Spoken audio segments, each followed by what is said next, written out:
Hey everybody, welcome back to Code Dynamic Websites with PHP. This lecture is called What is PHP? Well, PHP is one of the most, if not the most, popular server-side programming language on the web today, with more than 240 million websites using it as of January 2013, according to Wikipedia. Websites like Google, Apple, Facebook, and YouTube utilize PHP. Popular content management systems like WordPress, Drupal, Joomla, and Expression Engine all rely on PHP. PHP stands for Hypertext Preprocessor. I know, right? I don't get it either. PHP can be used as a standalone programming language to create robust applications, or it can be used within HTML code to create dynamic websites, which is the goal of this course.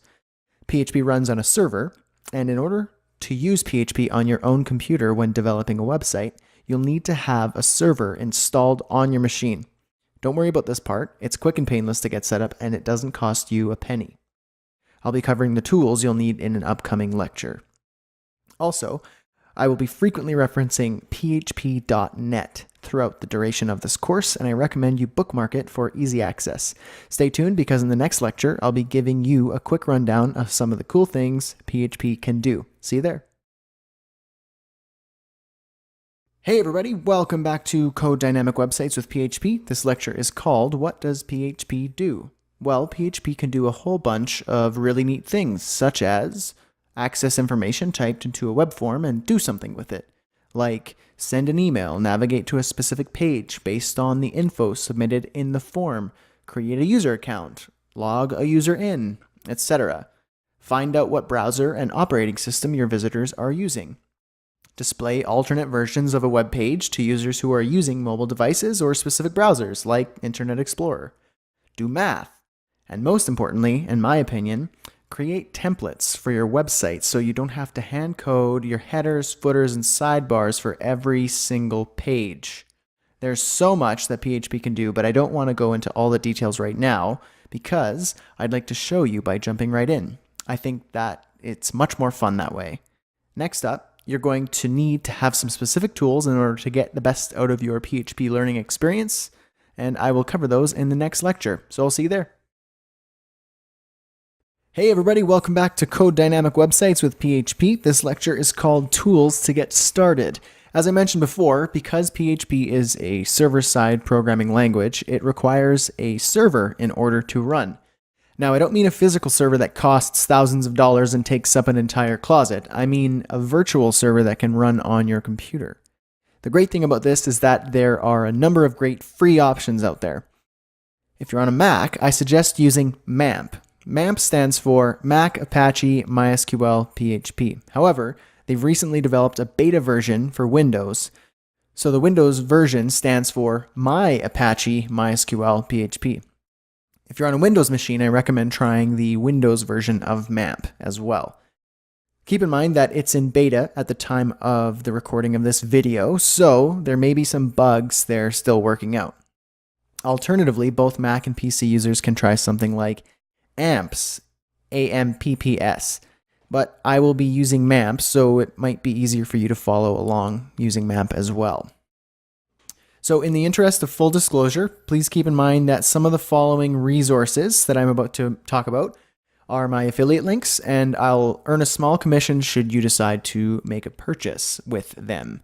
At absolutely no cost to you, however. Keep in mind that I either have thorough experience with the following tools and websites, or have heard great things about them, and I am only recommending them because they have helped me succeed in my business or are incredibly useful. Don't spend any of your money on the products or resources unless you think they will help you or further you in your learning experience with me. So my most recommended tool is a code editor. You're obviously going to need a code editor for this course. And if you're serious about coding or you want to start out with a solid tool to code with, I strongly recommend Coda 2 for Mac. It has a beautiful user interface with tabbed navigation, a super sidebar, and a simple layout. The features are totally outrageous and extensive with code folding, smart complete, auto indentation, Git integration, built-in terminal, iCloud support, just to name a few. The features, they seem to be endless with Coda 2. I use Coda 2 for all of my courses and tutorials, and also for my projects, personal and professional. And if you decide to use Coda 2 as your code editor of choice, it would greatly benefit you when taking my courses, this one and all my other ones. The price of the editor weighs in at $75 US, but there's a 7-day unlimited trial, which should be plenty of time for you to complete this course.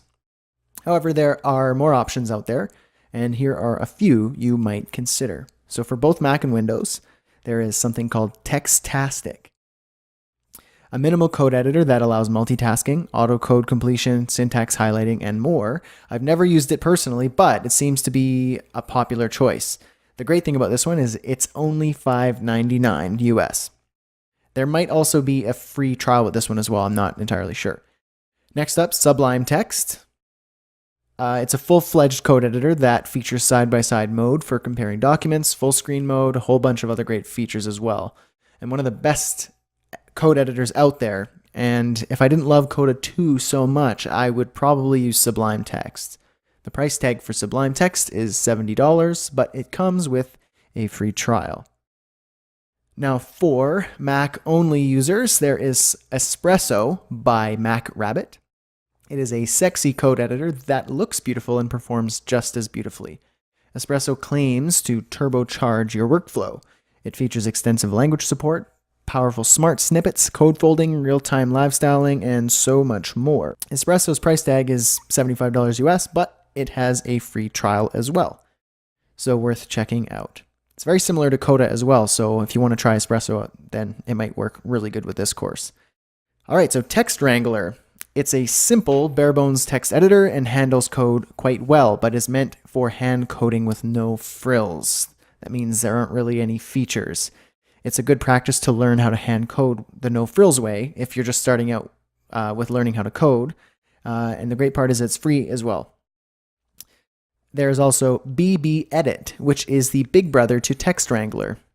BB Edit has a much more impressive feature set, much like the features listed in the code editors I previously mentioned. So next, you're obviously going to need a browser. I suggest using a modern browser like Google Chrome, Apple Safari, or Firefox. I will be using Google Chrome throughout the course, so it might be helpful to follow along. Domain names and web hosting. So they're not required for this course, but it is a good idea to have a domain name and hosting account ready, as later in the course we will be touching on how to upload your website live on the web. If you don't have a domain and web hosting and you don't want to have it, that's okay. So my most recommended hosting provider is JustHost, and you can sign up for JustHost at bradhussey.ca/justhost. I use them for all of my websites and have been a happy customer for nearly 7 years now. I recommend these guys to all of my clients, my students, my family, and my friends. And if you're looking to start your very first website or are looking for a reliable hosting provider, then you found them. You get a free domain name for life, great customer service, unlimited domains, unlimited email accounts, unlimited gigabytes of space. It seems like there's unlimited everything, and an anytime money-back guarantee. But by far my most favorite part is you can set up a blog website in minutes with one-click WordPress install. It's quite impressive. I have a video on it. You can check it out on YouTube. These guys are awesome.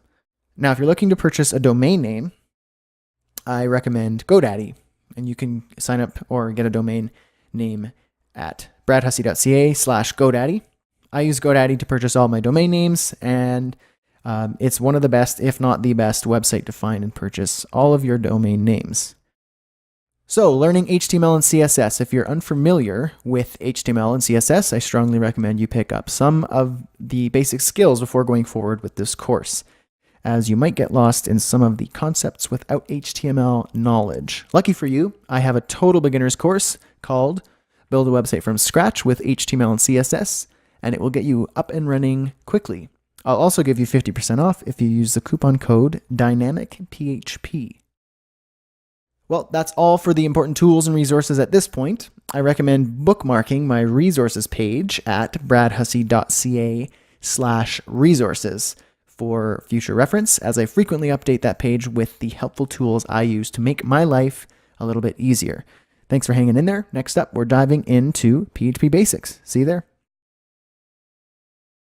Hey everybody, welcome back to Code Dynamic Websites with PHP. This lecture is called The Course Files. Either in the extras section or in the description if you're viewing from YouTube, I provided a link to download the course files. The course files are the heart of this entire course, so don't forget to download them because you're going to require them in order to follow along and for future reference. Alright, so when you've downloaded your Code Dynamic Websites course files, you will get a folder that looks like this, and it is called Code Dynamic Websites. In the folder, there are going to be a series of numbered folders from 1 through 26, 1 being the first page, the first PHP page you'll code, and 26 being the final PHP website you're going to build using what we've learned throughout this entire course. In each of these folders, there are a series of PHP pages. So we have index and practice.php, and as you get further in, you'll see that there is another file called final.php. Everything's going to make sense with these files as you go through each of the lectures, as I try my best to be very clear about when you should be using these files and how you're going to use them. In the next lecture, I explain how you're going to be using this Code Dynamic Websites course files folder to assist in your learning, because technically this folder is a website as well. It's a PHP website and it requires a server to run. It looks like this in the web browser. It's a plain old directory showing all the folders here. And basically all you need to do is just click on them and you'll be taken to the first lecture, for example, in this case. If I go back and I click on the second one, variables, I'm taken to this nice web page that I've coded and designed so that you can follow along with the lecture. You can read through, watch the video, and then you can go ahead and hit next lecture to learn more about the next lecture. As you go further and further into the course, these lectures will get increasingly more difficult and they're going to start engaging you. So for example, you'll see here, if I go to here, we have a Get Your Hands Dirty lecture, and I'm showing you a final example, and then I give you a chance to build this yourself. Obviously, you need your code editor to open the PHP file to edit it, but then you can go ahead and check out your example and see if you get the same result. As you go through, you'll see more and more of these final example and practice versions. The practice.php file in each of these lectures is going to be the sandbox where you're going to build what is in the final.php page. So for example, like here's the lecture. This is index.php. Final example is final.php. And your example is practice.php. And that is what you'll be using to build each of these mini kind of programs using PHP. And you'll get further and further down. They'll get harder and harder until you get to the last folder here called final. And it looks different because it's actually in the structure of a standard PHP website, or a very basic PHP website. We have a series of PHP pages, an images folder, an includes folder using different things here. And this will all make sense as you go through and learn PHP. So hopefully that makes sense to you. And I'm really excited to teach you some PHP. Let's do this. Hey everybody, welcome back to Code Dynamic Websites with PHP. This lecture is called Your First PHP Web Page. And in this lecture, we're going to be doing just that, starting your very first PHP web page. But before we jump right in, we need to do a couple things in order to make sure we are ready. So by this point, you should have downloaded and installed a virtual server. So either MAMP for Windows or Mac, or AMPS, or whatever other virtual server you decided to go with.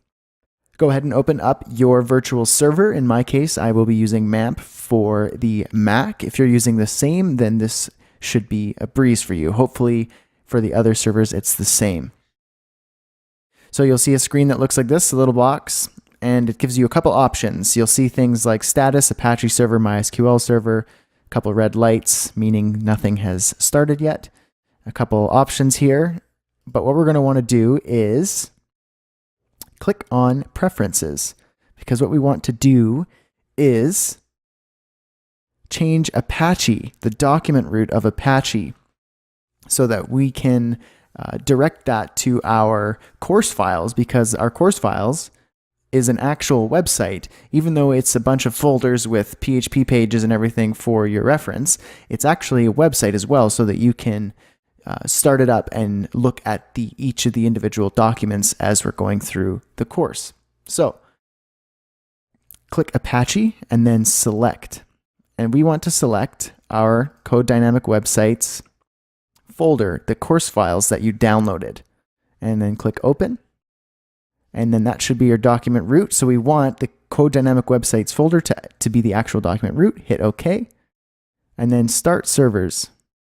And this should fire up Apache and MySQL. At this point, you should be able to open up your browser of choice. In my case, I am using Google Chrome. And if you type in your address bar, localhost, port 8888, when I say port, I mean the colon. That's web speak or programmer speak for this. So localhost, port 8888. Then hit enter or return, and you should be at the index or the document root of your course files.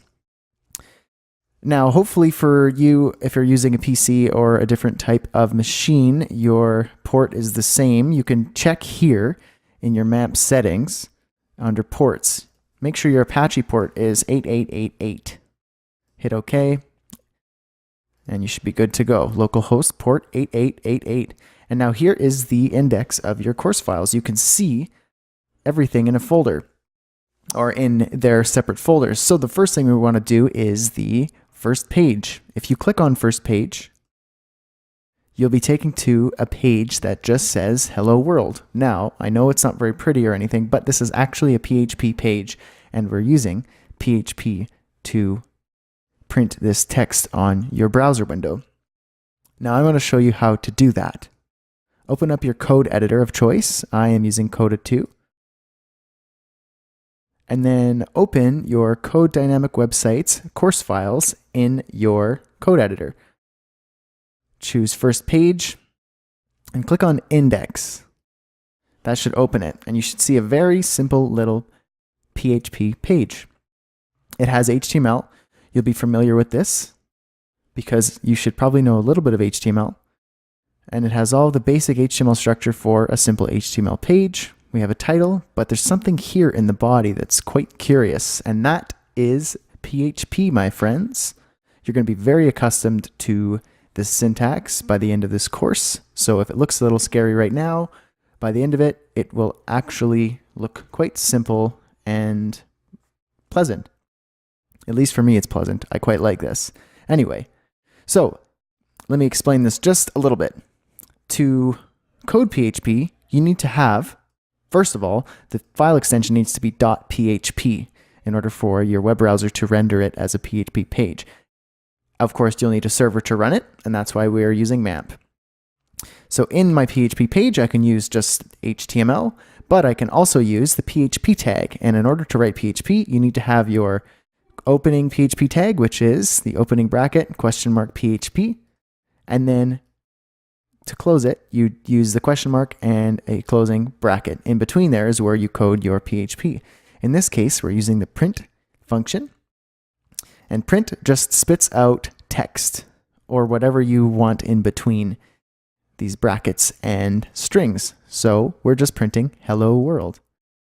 And now if you were to view that back in your browser, you can see Hello World. And your source code should just look like this. HTML head, title, body, Hello World. Very, very simple. So if you want to try this, I have provided in the first page folder something called practice.php. Go ahead and click that. Basically, it's the same thing minus the PHP code. So if you want to try your hand at your very first line of PHP, go ahead and remove the HTML flag here, the comment, and code your first bit of PHP. So start off like this, opening PHP tag, make sure to close it. In between here, let's do the print function, and then you have the parentheses, and then make sure to close that function with or end it with a semicolon. In between here, let's add a couple strings, and basically you could just type whatever you want. Save that. Now go back to your browser, localhost port 8888, but change at the end of O1 first page, change that to practice.php,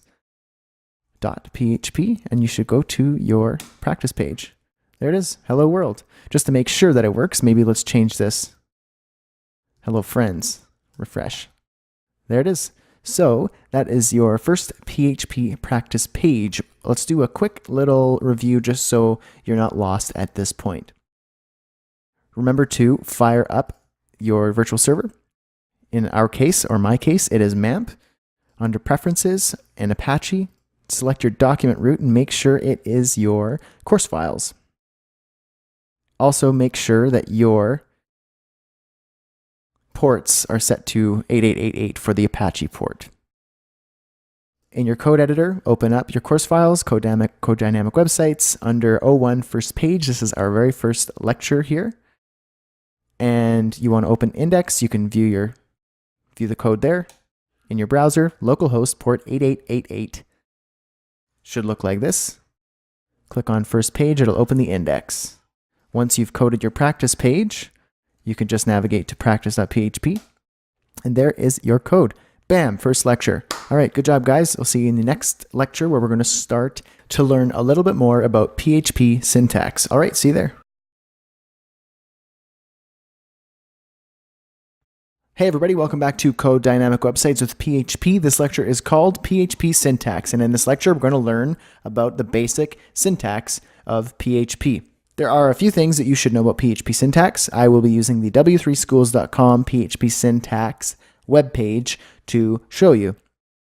So PHP script is obviously executed on a server like MAMP, and a PHP script can be placed anywhere in the document.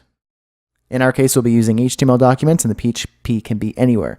It's good to note that PHP scripts always start with this opening bracket, question mark PHP, and always end with question mark and closing bracket. So it looks a little bit like this. Obviously, the default file extension for PHP files is .php. That's why you see in our code that we just worked on in the previous lecture, we have index.php and practice.php. Those are PHP files. Therefore, the extension is .php. Here's an example of how to use PHP. It's very similar to the one we used in our first page, practice PHP. So we're just having an echo statement here within a couple PHP tags. You can also do comments in PHP, just like every other programming language, HTML, CSS, JavaScript, blah, blah, blah, blah, blah. And they look a little bit like this. So there's a single line comment with 2 forward slashes. There is an alternative version of a single line comment, which uses a pound sign. And you can do multi-line comments with a forward slash, asterisk, and then you write all your stuff in the middle of it, and then you can do asterisks and forward slash. Let's talk a little bit about PHP case sensitivity. So user-defined functions like if, else, while, echo, print, those types of things, which we'll get there. I don't expect you to know anything about that right now. They are not case sensitive. So for example, in these 3 echo statements, you could see they're using a bunch of different ways of using the case sensitivity. So all uppercase, lowercase, and a mix of both. And they all echo the same thing. So this means it is not case sensitive. So the user-defined functions are not case sensitive. However, on the flip side, PHP variables are case sensitive. So for example, in these variables, this variable here, we're using color equals red. So if you were to echo that color, this one would actually print the color. This one would not, because there is no variable that is set with all caps. And this one would also not display anything because there is no variable that looks like this. So this is case sensitive. So that was the super fast, super quick rundown of PHP syntax.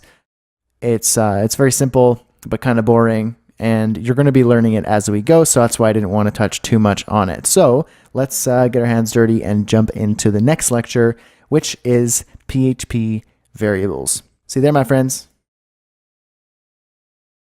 Hey everybody, welcome back to Code Dynamic Websites with PHP. This lecture is called PHP Variables. In this lecture, we're going to be covering the absolute basics of a PHP variable, what types of variables there are, and what they are meant for. If you'd like to follow along using the course files that you downloaded just a couple lectures ago, you can go ahead and open your Code Dynamic Websites folder. And we are currently in O2 variables. If you were to open index.php in your code editor, you would just see a bunch of code and HTML. But if you go to your browser and you navigate to localhost port 8888, then click on O2 variables, you'll be taken to the web page that this lecture is based on. There it is. Think of a variable as a bucket, literally a bucket. That bucket can hold stuff in it, like food or dirt. In PHP, variables are buckets, but instead of holding food or dirt, it can hold information like numbers, text, images, or logic. All you need to know at this point is that variables are buckets that store information for later use. We'll get to how we actually use the variables in an upcoming lecture. The basic syntax of a variable is a $sign directly followed by a variable name using text with no spaces, then an equal sign, followed by the contents of the variable, ending with a semicolon. There are 4 basic variable types, and each type of variable, or bucket, is meant to hold specific information. The first is called Boolean. A Boolean variable specifies a value of true or false, and looks like this. So in this variable, you can store a simple true or false. So that's all you need to know about a Boolean variable right now. The second is called an integer. An integer variable is any whole number, like 1 or 2,940. The third type of variable is a floating point, and it's usually a fractional number with a decimal, like 104.87 or 1.5. And the last is a string. A string is a simple text that must be enclosed within double quotations or single quotations. So you could store something like the word Subaru or drum set. And that's it for this lecture. Just the 4 basic variable types in PHP. I want to make sure to keep each lecture in small bite-sized chunks so it's easier to digest each new bit of information. So in the next lecture, we're going to be diving a little bit further into PHP variables. If you're using this web page in your course files, then you could just scroll to the bottom and hit Next Lecture. Or alternatively, you could just navigate to localhost port 8888 and click on O3 More Variables. So I'll see you in the next lecture. Hey everybody, welcome back to Code Dynamic Websites with PHP. This lecture is called More Variables. In this lecture, we're going to continue from where we left off in the previous lecture, which was PHP variables, and we're just going to cover a few more examples of some PHP variables. As usual, feel free to follow along using the course files that you downloaded. In your Code Dynamic Websites folder, we're in O3 More Variables. What I suggest doing is navigating to localhost port 8888. I think that was right, 8888. O3 More Variables, or you could just click on O3 More Variables right here. Or if you are on lecture 2, you could just click the button here at the bottom, Next Lecture. I'm giving you a lot of different ways to follow along. So if you just want to keep it simple, keep the localhost website for the PHP course open, and just keep following along by pressing Next or Previous Lecture. All right, so let's jump in. All right, so here's some more examples of some basic variables. So right here I have my name, or my underscore name equals Brad, and Brad is a string because it's just text and it's between 2 double quotation marks. I've ended it with a semicolon so that I can add another variable below here, which is my underscore age equals, and this one is an integer, so it's just a whole number, 25. And I have another variable here, which is a string, fave underscore color equals blue. So now if I want to display those variables on the page in some sort of meaningful way, I could use the PHP print function. So it looks a little bit like this. Use the opening and closing PHP declaration, and I have the print function, And inside of after print, I have a opening bracket and or opening parentheses and a closing parentheses. Within that, I have a string. And then I'm just writing some text. But watch this. So my name is, and then I'm displaying, or I'm typing the variable my name. And then I use an HTML break tag to break it onto a new line. I'm my age, years old, and like the color, fave color. So now PHP will render that and spit out the following. So my name is Brad. I'm 25 years old, and I like the color blue. So pretty cool, hey? All right, so that's it for variables right now. We will be using variables a lot throughout the entire course, so don't worry if you feel like this wasn't enough, because there's a lot more to come. So I'll see you in the next lecture where we talk about constants. All right, see you there.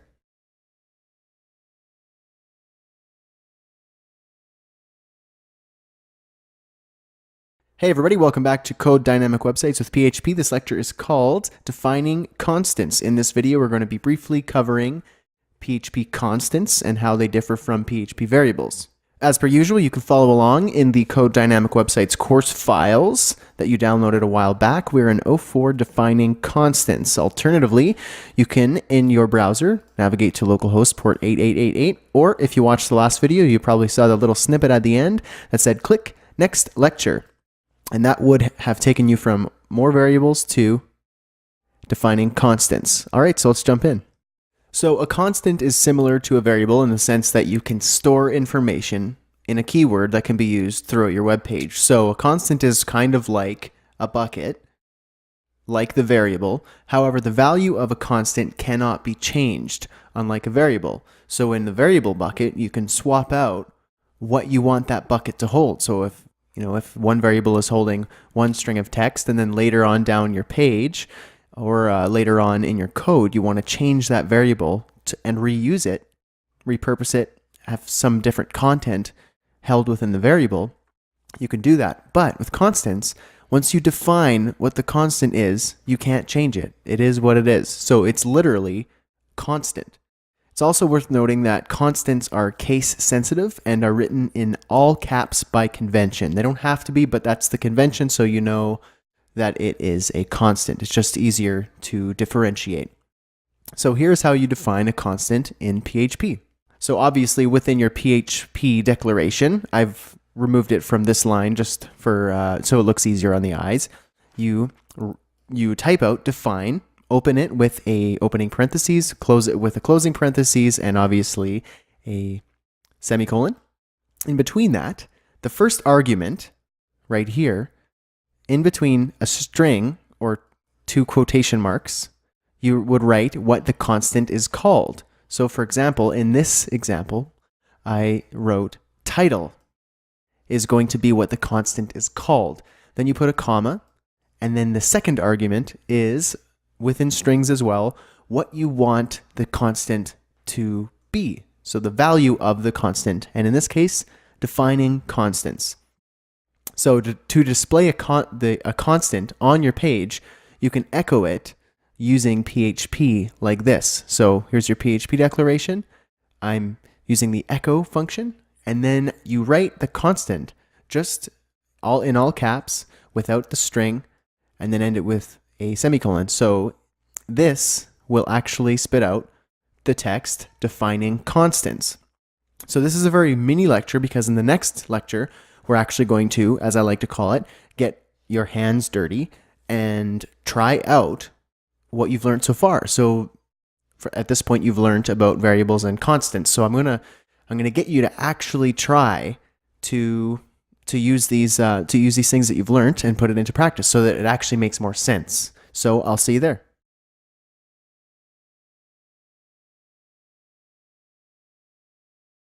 Hey everybody, welcome back to Code Dynamic Websites with PHP. This lecture is called Get Your Hands Dirty, and what I like to do in these specific types of lectures is to actually get you to dive in and put into practice what we've learned so far. So in our case, we've learned a little bit about variables and constants in PHP.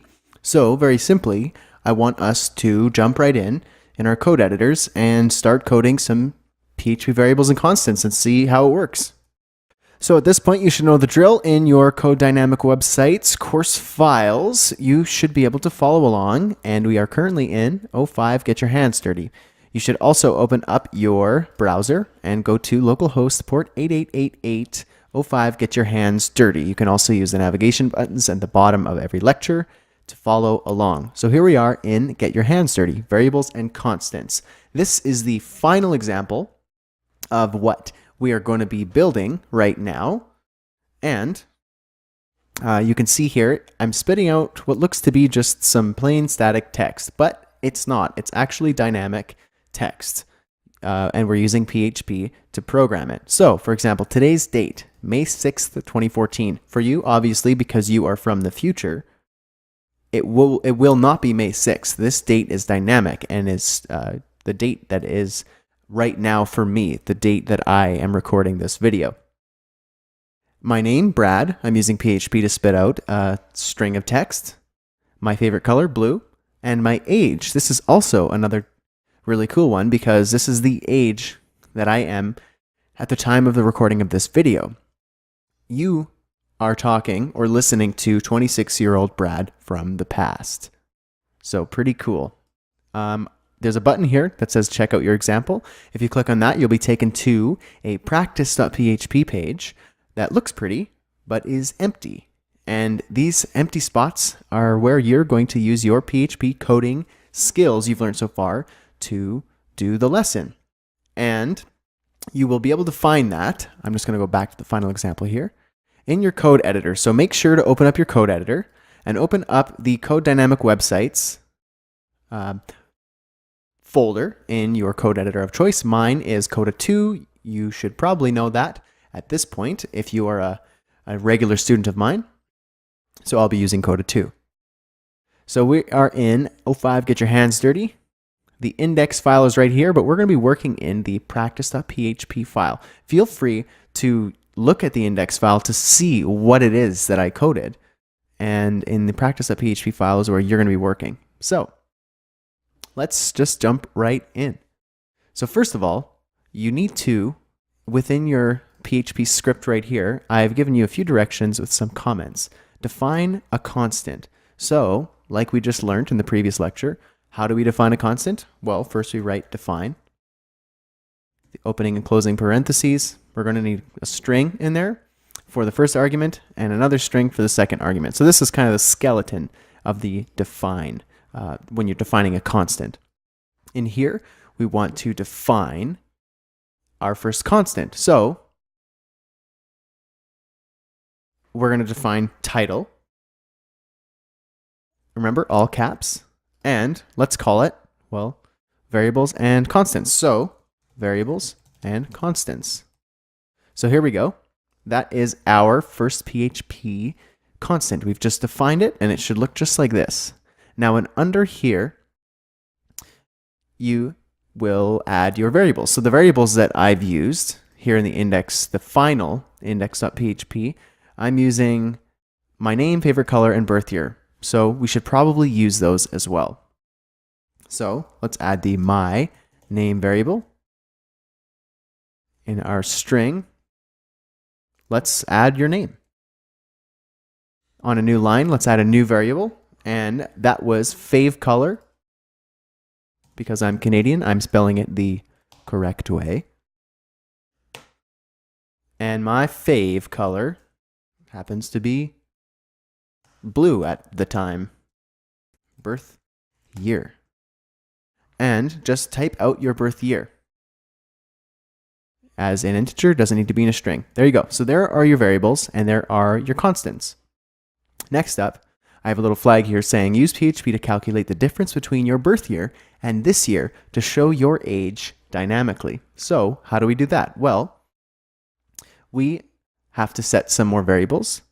But first, let's just talk about this big mess of text I have right here in the index.php file. So when using the date method, PHP has to know the time zone where the server resides. In order to output the correct hour and date for that geographical location, the date_default_time_set method takes a string that locates the server. The list of supported time zones can be found at this website right here.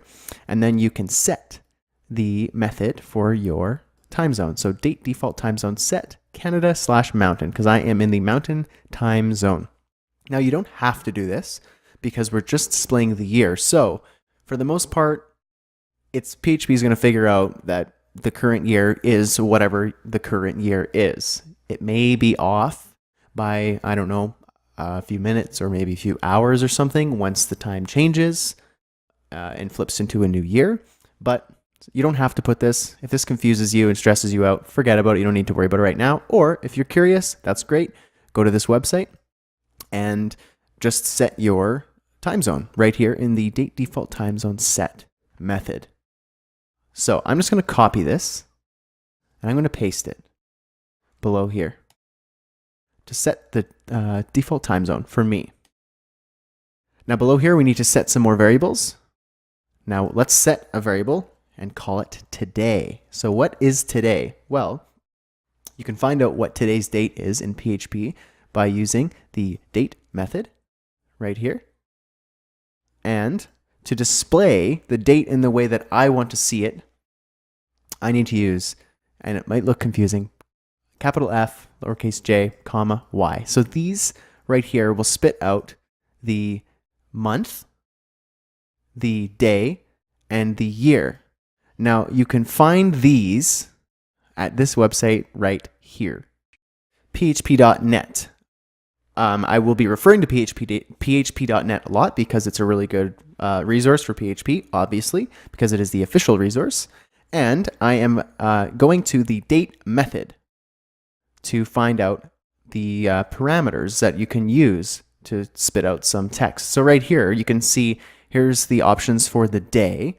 So lowercase d, capital D, J, and L. And this is the example returned. And then so on and so forth. There's a week, month, year, time. So feel free to go through that. And you can use any of these letters, these formats, and put them within your string between the date method. So in our example, we're using fj, comma, y. So that's going to be the month, the actual month, like say January, not 01, day, and year, so the full year. Okay, so date. Here's the date method. I'm going to put in my strings. You can put single quotation marks or you can put double quotation marks. I'm just going to use single quotation marks. So we need the first one, which is F, then J, comma, year. So we just set the variable today. Now we need to set another variable, and that was this year. So what is this year? Well, we can use the date method again, and we just want to store the year in this variable using the date method. And so we should know how to do that just by putting capital Y in the date method. So now the today variable has today's full date, and this year has today's year, or this year's year. Next up, we need to use PHP to calculate the difference between your birth year and this year. So I'm just going to move this flag here, the comment flag, below here, because that's actually the order that we need to work in.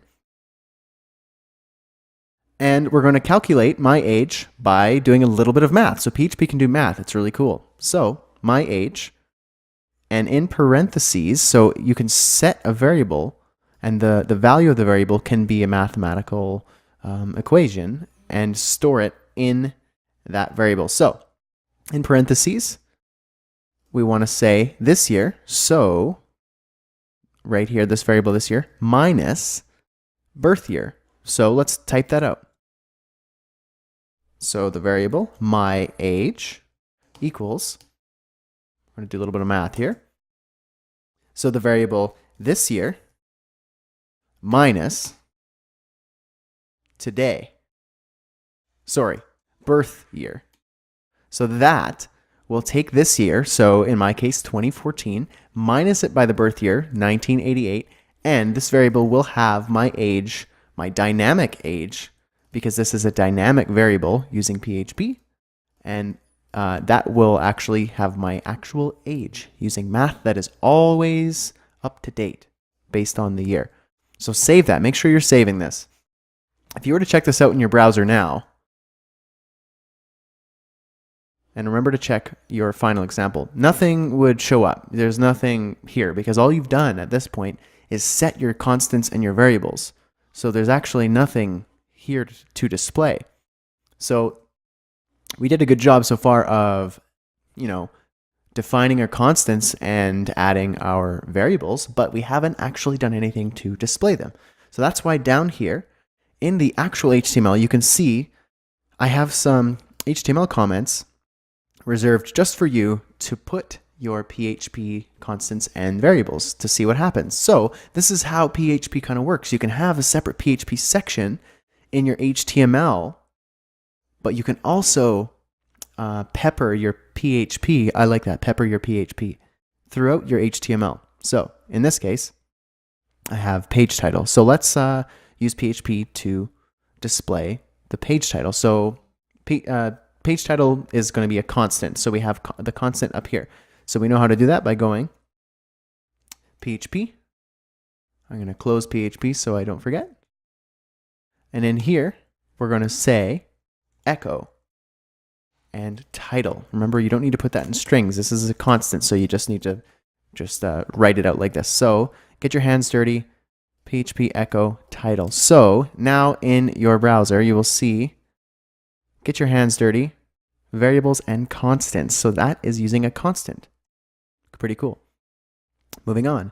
So in the H1, we're going to do the same thing. So PHP echo title. We're going to echo that constant. Let's check it out. Get your hands dirty, variables and constants. Look at that. So that is dynamic using a PHP constant. Moving on. So in the sandbox, we have today's date. We want to display today's date. So do we have a variable for that? Yes, we do. That is today. So echo that using PHP. And we're going to echo today. Save that. Check it out.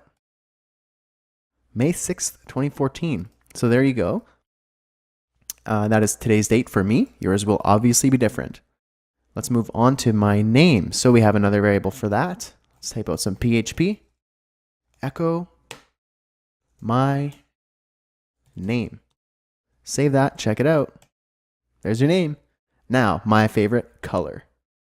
Replace the HTML flag or comment with your favorite color, but using PHP. That would be fave color.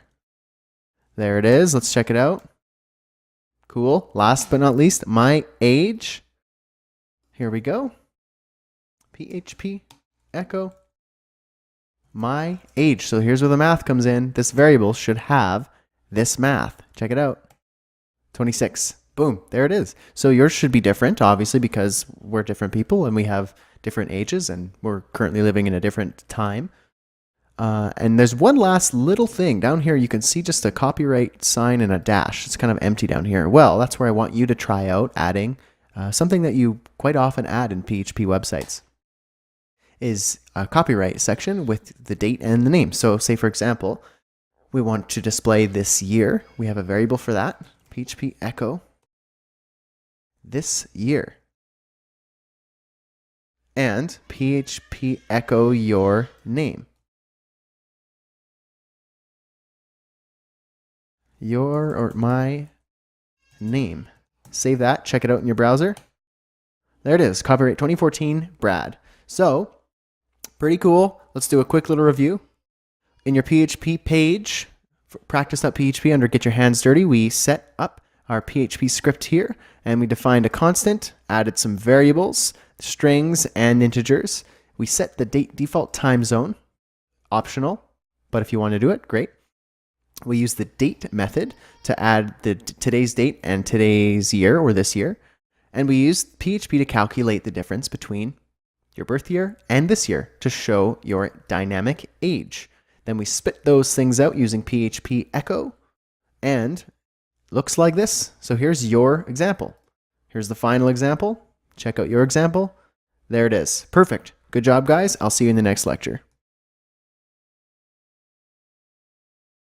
Hey everybody, welcome back to Code Dynamic Websites with PHP. This video is called PHP Arrays, and in this lecture we're going to be starting to cover PHP arrays and how you can use them to supercharge your PHP coding. Alright, so in your Code Dynamic Websites course files, you should be able to follow along in 06 arrays. And in here we have 3 different PHP files, which is different from the previous 5 folders. We have index.php, which is the home or index page of the arrays lecture. We have practice.php and final.php. I want to show you what the web page looks like in our lecture. So localhost port 8888, 06 arrays. You can check out the final example, which will take you to final.php. And you can check out your example, which takes you to practice.php. So we're going to be coming back to those momentarily, but first let's go back to the lecture. All right, so let's talk about PHP arrays. Sometimes you're going to want to store more than a single value within your variables. With an array, that's exactly what you can do. So arrays allow you to store multiple values within a variable. So for example, I think mustaches are neat. There are many kinds of mustaches, and using individual variables, I can store each individual mustache in their own variable, like so. Mustache 1 could be handlebar. Mustache 2 could be Salvador Dali. And mustache 3 could be Fu Manchu. But I'd like to keep things neat and tidy and have all of my mustaches in a single variable instead of 3 separate variables. So for that, I can use an array, like so. So we start off with mustaches, a variable, and then in the variable, we are going to store an array. So you do that by typing out the array method. Array, open with your parentheses, make sure I have closing parentheses and the semicolon, so the usual way to write out your PHP methods. And there are 3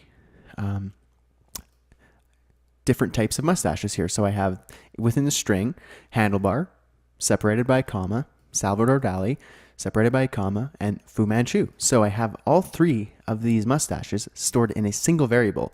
So it's a really efficient way of storing information.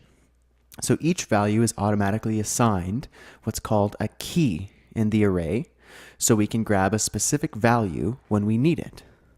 And we'll touch on keys later, but by default, each value has a numeric key assigned to it. So, to explain that a little further, handlebar has the key of 1.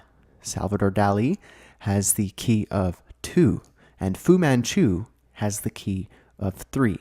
So the key is 1, the value is handlebar. The key is 2, the value is Salvador Dali. The key is 3, and the value is Fu Manchu. So here's the catch though. It's a little bit confusing, but the numbers actually start at 0, not 1. So handlebar is actually 0 rather than 1. So handlebar, the key is 0, value is handlebar. 1 and then 2, so on and so forth. So if we want to grab a value out of an array and display it on our web page, we just have to reference the array and the key associated with the value we want to display. So I know that was a mouthful, but this is what it looks like. So in your PHP script, we're going to use the simple echo PHP function. Echo the mustaches variable, but we can't just echo all 3 of them at once. We have to tell PHP, hey, I want to pull this specific value out of the array that we stored in the mustaches variable. So in your square parentheses, just reference the key of the value you want to display. So echo mustaches 0. This is going to display handlebar. Echo mustaches 1. This will display Salvador Dali. And mustaches 2. This is going to display Fu Manchu. So arrays are incredibly powerful, and there is a lot more to them. So what we're going to do in this lecture is we're actually going to jump in and start putting this into practice right away. So let's check out the final example.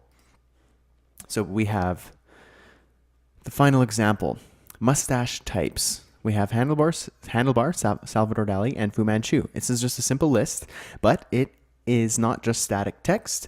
We're using PHP to display our array. So let's jump into our code editor. And we are in arrays. And if you click on index.php, that's going to show you the homepage or the index of the lecture. We're not going to be using that one, but feel free to check it out and see what my code is. Final is the final the final view of the example of what we're going to make. And practice.php is where we're going to put that into practice. So we're going to reference both of these right now. Okay, so at the top of your practice.php page, we'll have your PHP script, a couple PHP comments to let you know where I want you to organize your PHP code. So let's start with some constants. We have define. We're going to define a constant, and the title will be arrays. So let's type that out. There's the basic define skeleton. Title, arrays. All right, next up we have some custom variables. So I have the variables my name and lesson number. This is something I'm going to just do in probably all of the following lectures, just as some general housekeeping so that we can fill out what's going to be at the bottom of their web page of the lecture. You can see the copyright 2014, Brad Hussey. Also up here we have the title, and the title also displays here. So that's why we're going to be using the constants and the custom variables. So feel free to add your own custom variables here. So my name, add your name, and lesson number, this specific one is 6. Now, I don't know if you've noticed or not, but the numbers of the lessons or the tutorials within the folders don't necessarily correlate with the actual lecture number in the entire course. So, for example, we're in 06 arrays, but the actual lecture we are in, if you're viewing this from Udemy or YouTube or Code College, we are on lecture 12. So they're actually separate. I'm referencing the numbers here in relation to the course file. So this is number 6 of the course files, not necessarily lecture number 6 in the perspective of the entire course. So hopefully that's not too confusing. So lesson number 6. And now here's where we're going to add our mustache array. So let's do what we did in the lecture that we just learned. So let's add a variable. Let's call it mustaches. And in here, we want to add our array. So let's type out the array. And the first value here is going to be handlebar. Let's add a second one. I believe it was Salvador Dali. And the third one was Fu Manchu. Now, you can choose any type of mustache that you would like. I've just added these 3. So here's our mustache variable, our mustache array. And now let's just do a little bit of cleanup here. So title, let's replace this HTML comment with the constant that we set at the top of our PHP script. So PHP echo title, that's going to echo the title constant. Down here, tutorial number, the lesson number, we use PHP to echo that.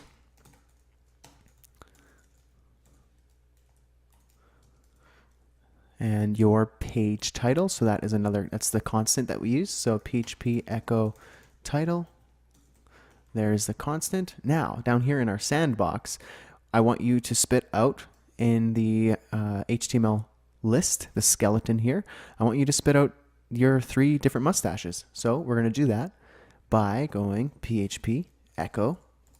Now we want to echo our mustaches variable, but we need to get a specific value out of the array. So we do that by using square brackets and then using the key associated with the value. So 0 is going to be the first one. Let's copy that PHP script so we don't have to type it out every time. A little Expert coder's tip right there. Paste that out a couple more times. And now just change the key. Perfect. Now, one last thing down here. We have the copyright year. And now you can actually use, we didn't set a variable up here, but you could just straight up use PHP to spit out the year using the date function. So PHP date, parentheses, and in date, we want to specify Y for the year, the full year. In my case, 2014. If you're from the future, hello. And my name. So we have the variable my name up there, PHP. Let's echo. Save that. Now remember, this is the most important part of the lecture. These were just kind of little snippets, some examples that you would use PHP in the real coding world. And here is you're trying to use PHP to echo your array. So let's check it out. Go to your practice.php page. And if you did it right, you should see your 3 mustache types right there. Handlebar, Salvador Dali, and the Fu Manchu. And it looks like down here, something's not right for me. Copyright. I wonder what that is. Let's go back to our code. Here's the mistake. I forgot to use echo. Now save that. Check it out. Boom, fixed. All right, so hopefully that wasn't too hard. If it was a little difficult or too fast, feel free to go right back to the beginning or hit the pause button. And before we move on, I have a quick favor to ask you. I've dedicated thousands of hours to creating great content for my students, and the reason I can reach so many people at this point is because of people like you. This course alone has taken me months to create, and I'm not asking you to pay anything for it. All I ask of you is one little thing. If you're checking out my course from YouTube, I would love if you could share this course with your friends, family, and work colleagues. And if you're checking this course out from Udemy, I would especially appreciate if you could give me a quick rating and review. Using the star rating and the review box, you can leave me an honest review, and you can always change it later should you have a different opinion by the end of the course. You're awesome. See you in the next video. Hey everybody, welcome back to Code Dynamic Websites with PHP. This lecture is called Associative Arrays, and in this lecture we're going to be continuing from where we left off in our previous lecture about PHP arrays, and we're going to dig in a little bit further and continue with what's called associative arrays. So let's jump right in. In your Code Dynamic Websites course files, we are in 07 Associative Arrays. Open up your code editor and open the final and practice PHP files of 07 Associative Arrays. So here's the final file and the practice file. What we're working on are associative arrays right here. So I want to show you the final example of what we're going to be building with associative arrays. We have a string of text here that's talking about a specific mustache. And there's a couple things in here you can see in bold that we're going to be using PHP associative arrays to display that text. So let's go back to the lecture and let's dive into associative arrays. So remember how PHP automatically assigns a number to each item in an array? So 0, 1, and 2. Well, using associative arrays, you can give a custom name to the key rather than using a number. So it looks like this. Here's your variable and an array, but instead of all in one line, we split it out. Here we have name. So this is replacing the default key of 0. So we have name, and then we assign the value to the key by using this, the equal sign and the greater than sign. And on the right, we have the value. In this case, we're using a string, and that assigns the key of name the value of handlebar within our array. So we comma separate the items. The next one, we have creep factor. So this is replacing the key of 1, and then we assign the value high, comma separate the next item. Average growth days is the third key, which would by default be 2. And then we assign the value of 14. And then we close the array with the parentheses and the semicolon. So now let's say I wanted to display specific information from the array. So if I wanted to pull out a specific item from that array, I would do so by simply referring to a custom key in the array, like this. So here's your PHP script. We're using the echo handlebar, the variable, and then in the square brackets, instead of referencing the number, we're referencing the specific key in the array. So creep factor. So that will echo the creep factor of our handlebar array. So it would echo high. So let's go back to our final example here. And you can see the handlebar mustache. This mustache is quite the dirt squirrel. It boasts a creep factor of high and takes 14 days to grow on average. So let's check out your example. It's just going to be the same thing, but without the values, the dynamic values in the array. So let's go to our code editor, open up practice.php, and let's use some PHP associative arrays to do what we just did, or what I displayed in the final example. So some basic cleanup, as usual. Let's add our constants, variables, and all that sort of stuff. So we're going to define the title again. And in this one, the title is associative arrays. Custom variables, I'm just copying and pasting for speed's sake. You can do the same, but if you want to hand code them out, that might be better for you as a learning experience, because then you'll get used to typing out variables and constants, so on and so forth. So we have my name. You can add your name. Lesson number, this one is 7 within the context of our course files. Now, here's the good stuff, the mustache associative array. So let's go ahead and add that. Handlebar is going to be our variable, and let's add the associative array. So array, but let's split these up. So in between here, just hit return or enter. I'm just going to tab this in so it looks a little bit more clean. And in between here, let's add our array items. So the first item will be obviously a key, and that key is name. So the name of this variable or array will be handlebar. Second line, let's add another item in our associative array, and that will be creep factor. And remember, these are all custom. These could be named whatever you want them to be. Creep factor will be high. On the third line, the next item will be average growth days. And that, I'm just going to say 14. And you don't need to put a comma at the end of this one, unless there's another item following. So you can leave it like this, but I like tabbing these out a little bit so they all look, it's all pretty clean. You can see the key here separated in the center, and then the value on the right side. You don't have to do that, but it's just it's easier to read. So there is our mustache associative array. Let's go ahead and save that. And now let's just do the basic housekeeping stuff. So we're going to add the PHP page title. We're going to echo our constant. I'm going to copy that because we do it a second time. Right here. The lesson number, PHP echo lesson number. There we go. Down here we have the year. Because we haven't defined at the top in our PHP script a variable with the year, we're just going to use the date method in PHP. Echo date. And in date, we want to call the actual year. And then your name. Here we go. PHP echo. And my underscore name. Save that. You'll have all those things. Those things should show up now in your practice page. So we have the page title right here, and then the copyright information and stuff, but we don't have this stuff yet. So let's go ahead and show that good stuff. So the mustache name. So we need to get the mustache name out of our handlebar associative array. So how do we do that? PHP.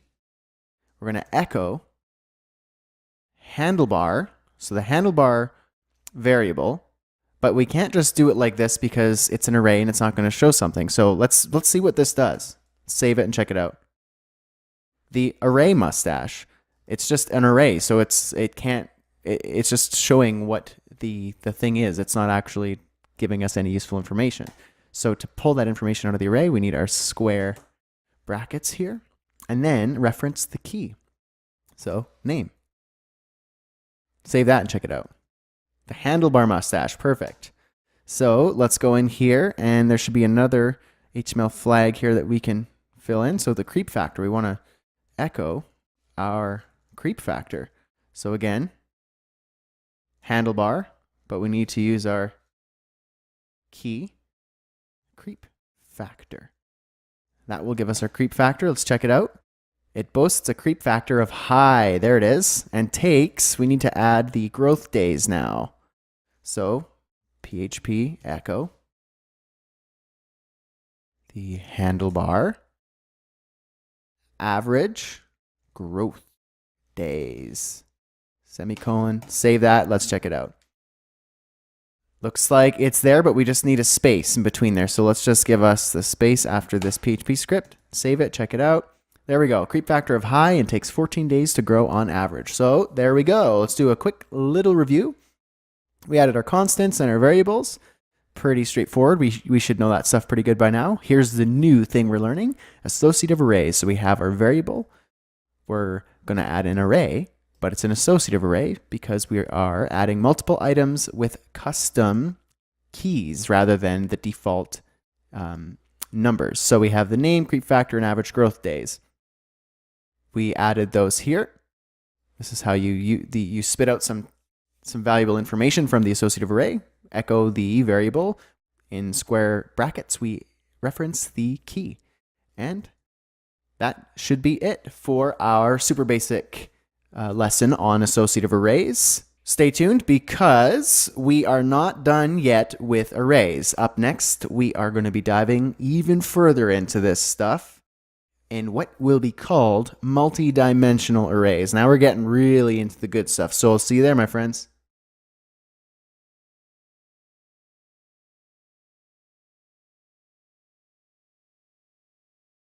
Hey everybody, welcome back to Code Dynamic Websites with PHP. This lecture is called Multi-Dimensional Arrays, and in this video we're going to continue from where we left off in our previous lectures where we were learning about PHP arrays and PHP associative arrays, respectively. This lecture is a little bit more advanced, so hold on tight, and here we go. In your Code Dynamic Websites course files, we are in 08 Multi-Dimensional Arrays. If you go to your browser in Lesson 8 Multi-Dimensional Arrays, I'm going to show you what we are going to be building. So the final example, we have 3 descriptive text sections here with 3 different mustaches and separate explanations of each of the mustaches. And we're going to be using PHP multidimensional arrays to build this. So let's go back to the lecture and jump right in. So this is where we start getting a little bit crazy. We can harness the true potential of arrays by using multi-dimensional arrays, which is simply an array that is comprised of multiple arrays. So arrays within arrays. So this is what it looks like. We have our mustaches variable, and we start off with the array function. But inside the array, instead of just having your typical key and value combination, we have another array. And inside that array, we have our key and value combination.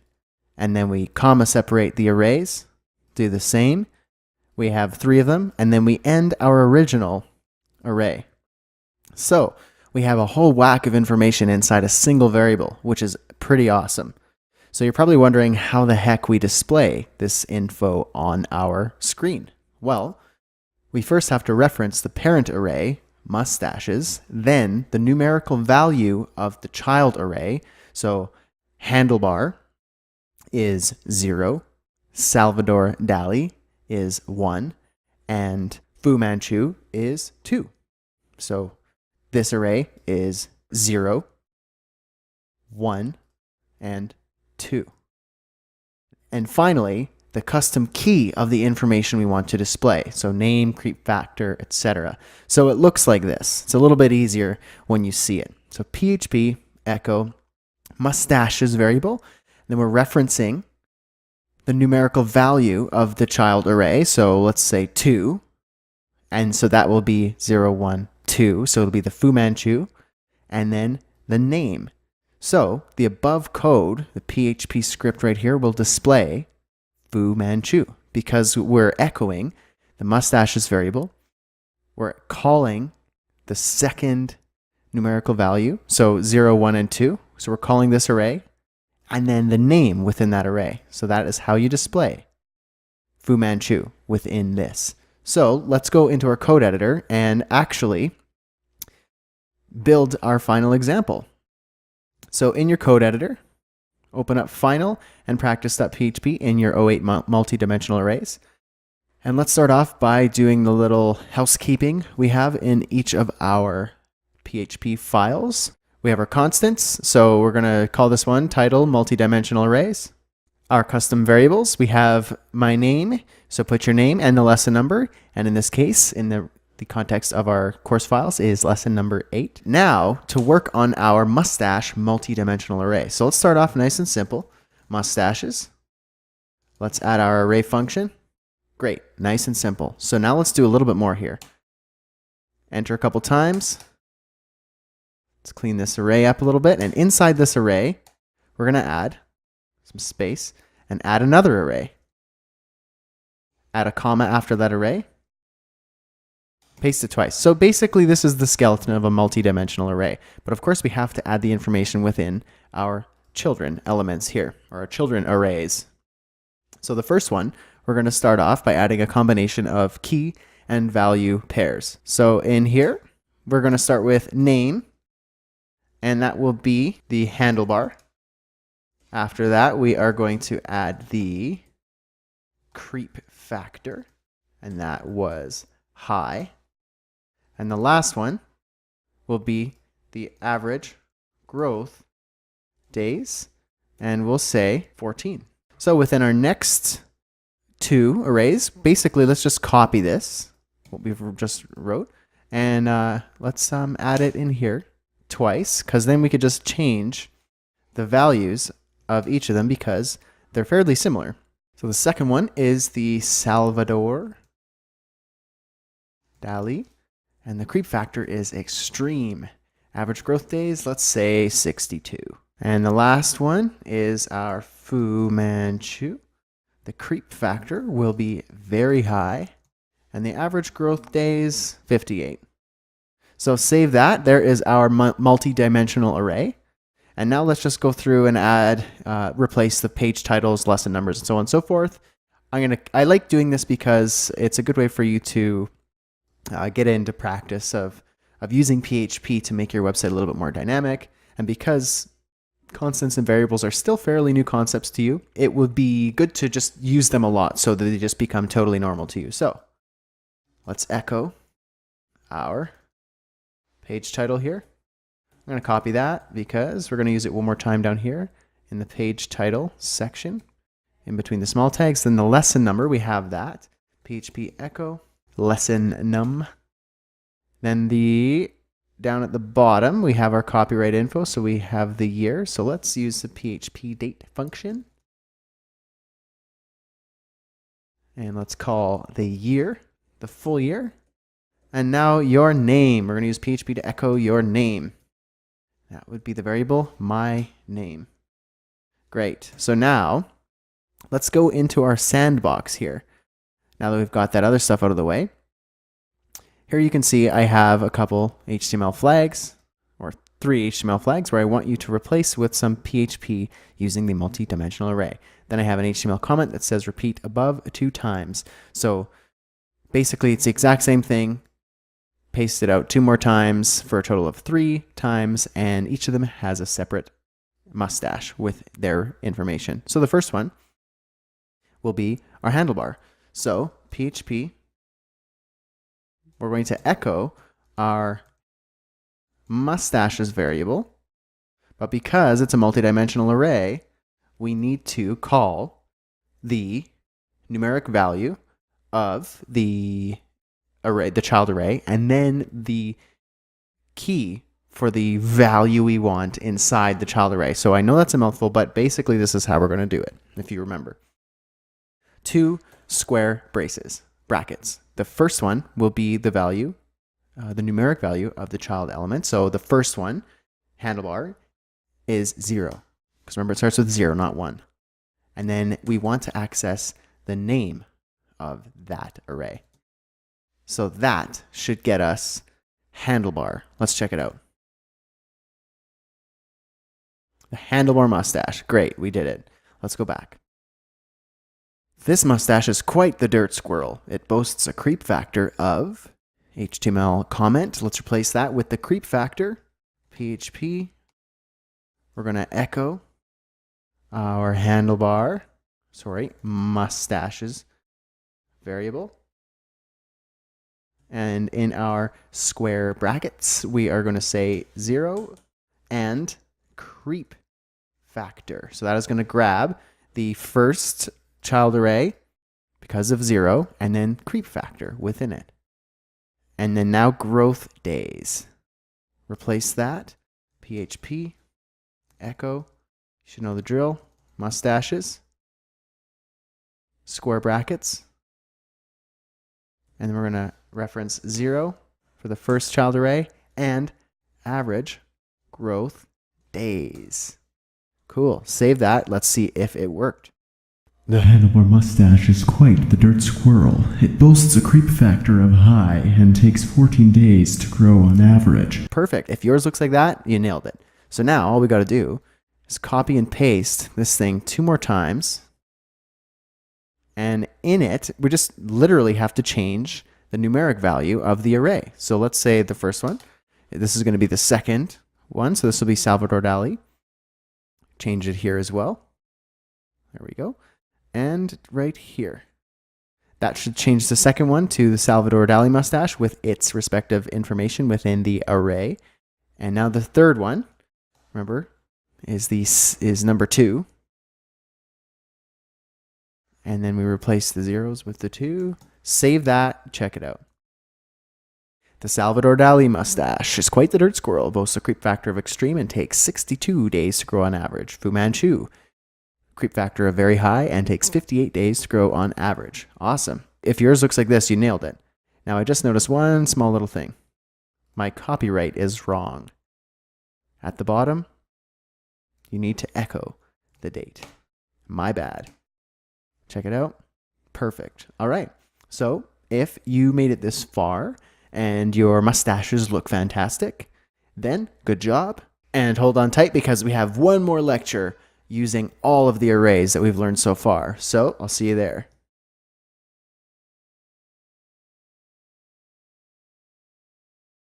Hey everybody, welcome back to Code Dynamic Websites with PHP. This lecture is called Get Your Hands Dirty. And in this video, we're going to put together a little something with everything we've learned so far about PHP arrays. In your Code Dynamic Websites course files, we are in 09 Get Your Hands Dirty. Let's have a look at the browser to see what we're building. We have 3 chunks of text here in the sandbox, and each of them has something about a person from some country and some info about their mustache. Each of the bold pieces of text we're using PHP arrays to generate. So let's jump right in. Go to your code editor.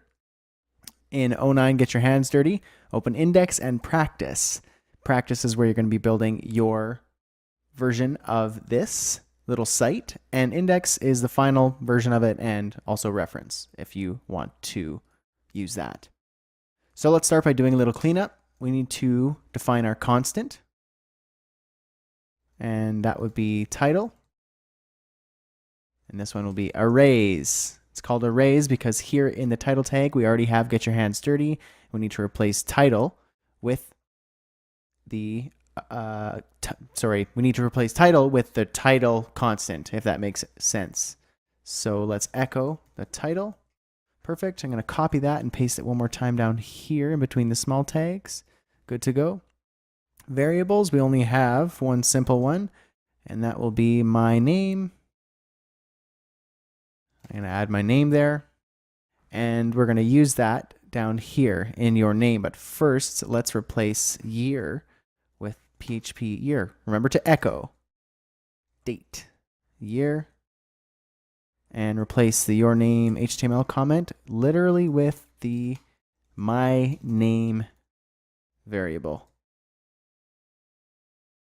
Great, we should be good to go. So let's jump right in and start building our arrays. First, we're going to start with our basic array.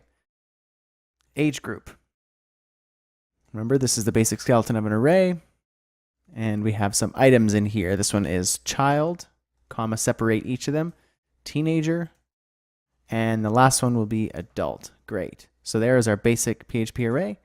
The next set of arrays will be the associative arrays. So let's start by doing our trusty handlebar mustache. Clean this up a little bit. And in here, we're going to use the key name. And the name is handlebar. And then color. Color of this one will be black. I'm going to copy this and paste it because I don't want to have to write it again. Unless you really want to. It'd be good for muscle memory. Get your fingers used to writing arrays. It's good to do that. Fu Manchu is the next one. And the name will be Fu Manchu. And the color, we'll make it brown. And let's add another. And this one will be the Salvador Dali. And the name, obviously, is Salvador Dali. And the color will be blonde. Perfect. Next set of arrays, or the next array, will be multi-dimensional arrays. So let's add our gentleman variable array. Nice and simple. Here's where we start getting a little messy. In here, we need to add 3 different arrays. Comma separate the arrays. The last one does not need a comma. Okay, first name. This is where we're going to be adding our gentleman. So the first name will be Carter.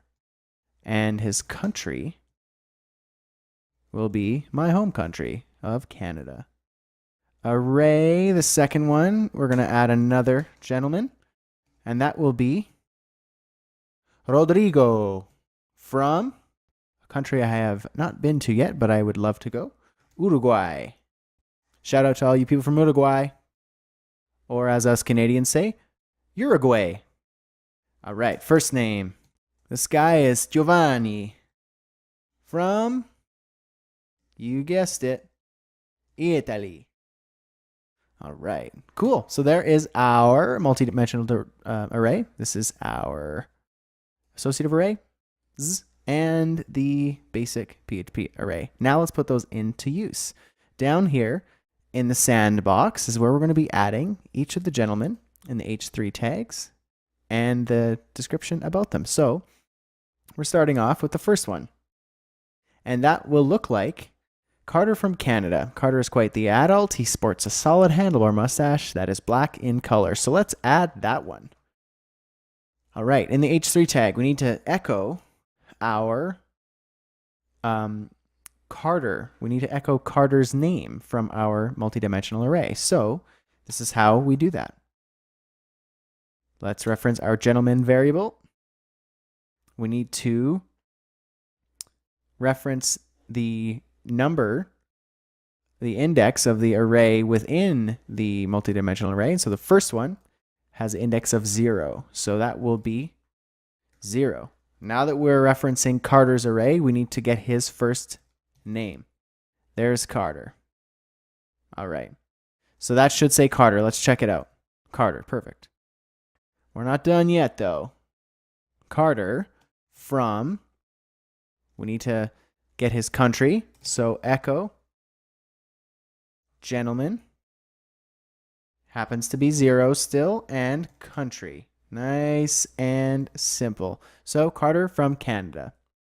Now we're in the paragraph tag. Let's echo his name. We've already done it up here, so I don't want to rewrite this out again. Carter is quite the PHP echo.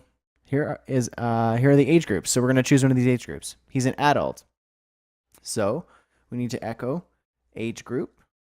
And we're referencing the last one, which is the third in, which has the index of 2. 0, 1, 2. All right. So that will be 2. Carter is quite the adult. exclamation point.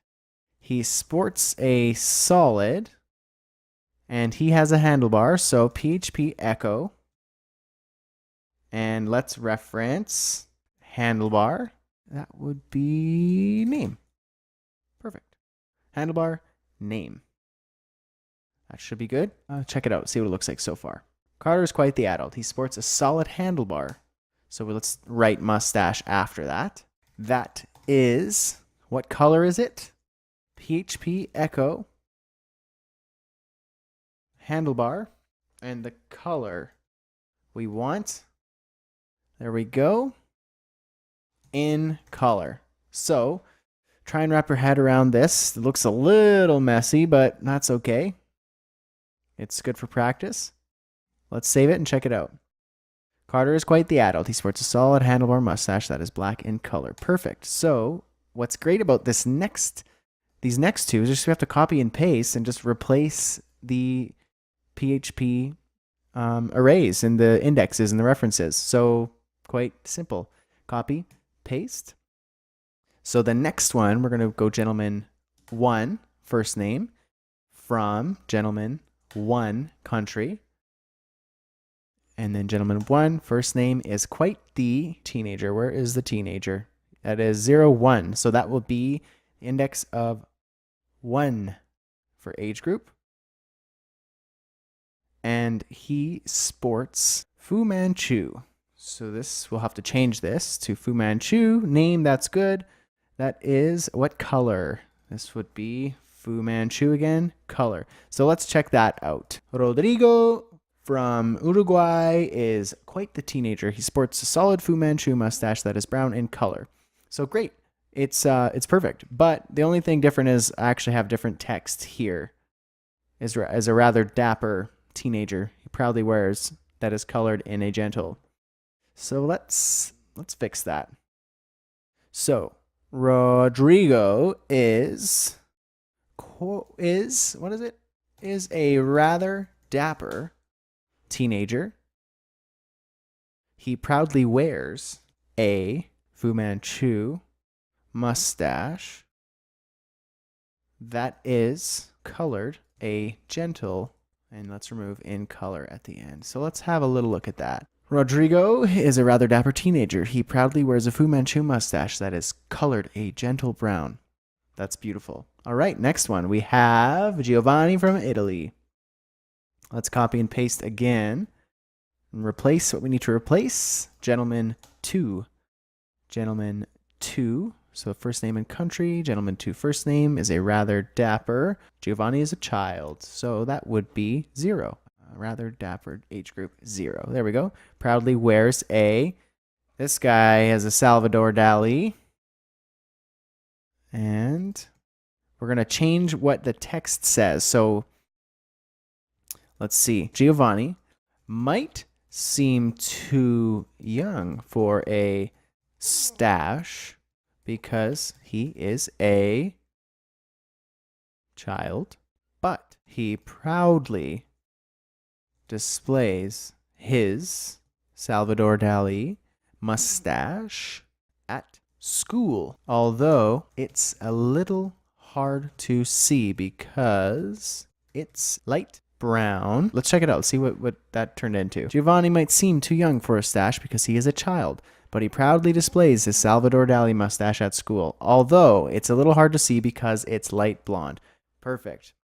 All right, so here's a little review. At the top here, we did our constants and variables, but the meat of this lecture was the arrays, our basic array, our associative arrays, and our multidimensional array, and we put them into practical use down here in our sandbox, where we talked about 3 diverse gentlemen with very different mustaches in very different age groups. So if that was a little fast, no problem. It's a good thing you're watching a video. Just rewind, if that's what it's called nowadays, back to the part where we started coding our PHP. Follow along, copy and paste, do it over and over again until you have a good idea of how this works, because trust me, it's going to be really useful throughout the rest of the lecture and throughout the rest of your coding career. So hopefully that was helpful, and I'll see you in the next lecture.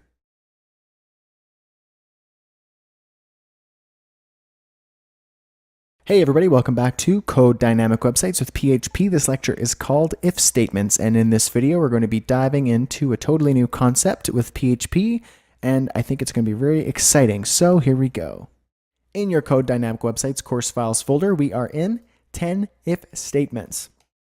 Go ahead and open up your code editor and open final.php and practice.php in the 10 if statements folder. Final.php is the final example we're going to be building, and practice.php is where you can utilize the sandbox to build the final example, which looks like this. Yep, 20 is certainly less than 50. It's just a string of text, and it doesn't look too impressive, but it's what happens behind the scenes that's really cool. So we'll get there. Let's jump into the lecture. The point of coding in PHP is to make your website dynamic or smart so that it can make logical decisions. What I mean by this is your website can make decisions on what to do next based on user input, user conditions, or parameters you've set yourself. Here are some examples. When a user logs into their account, they must type both their username and password. What if their password is wrong? What if they didn't type a valid email address? What if they forgot to type their email address altogether? PHP can handle what to do in these situations using if, else, and else-if statements. What about if a customer tries to buy a product online, but what if that product is sold out? PHP can let the user know the product is sold out because you can program it to calculate how many items of that product are remaining. Pretty cool. What if a user uploads an image that is too large? Well, PHP can compare the uploaded image with your parameters and tell the user to upload a smaller image size if it exceeds the limit that you've set, and much more. So let's start with the simple if statement. It works something like this. If this, then that. Okay, I know that was a little vague, but let's expand on it just a bit. So if expression is true, then do something. If expression is false, then don't do anything. What's an expression? You're probably wondering what an expression is. Well, here's how php.net explains what an expression is.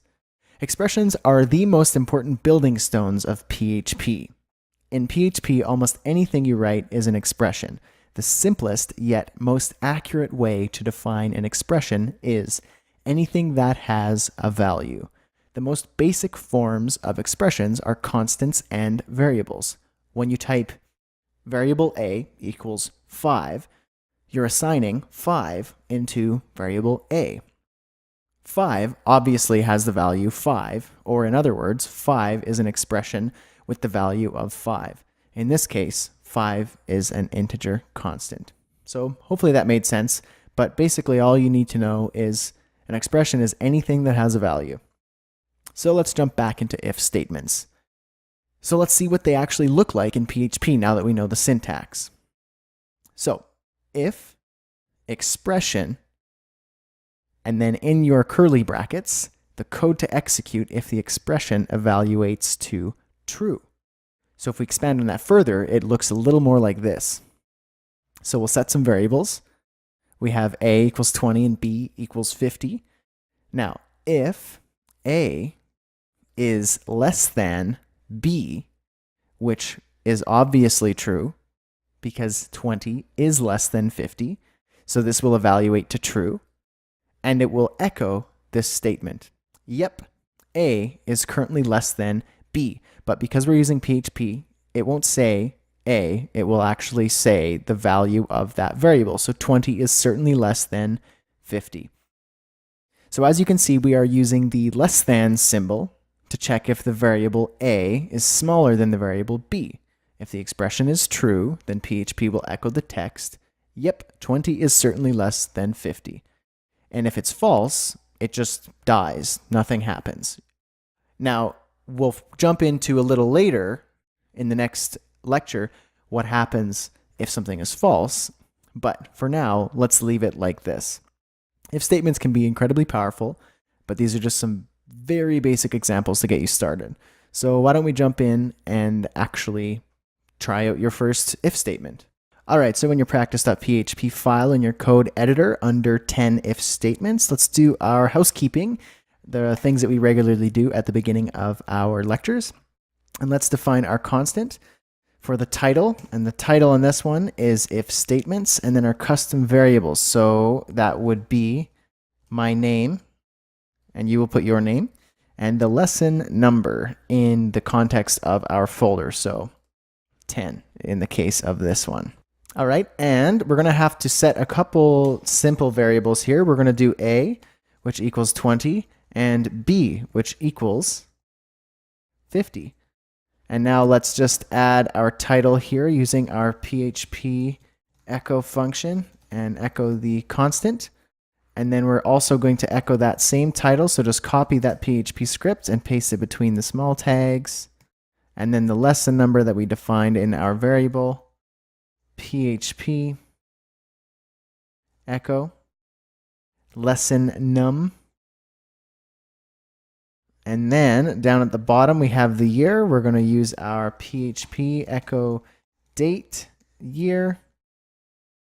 And then our name variable will echo right here. PHP echo my name.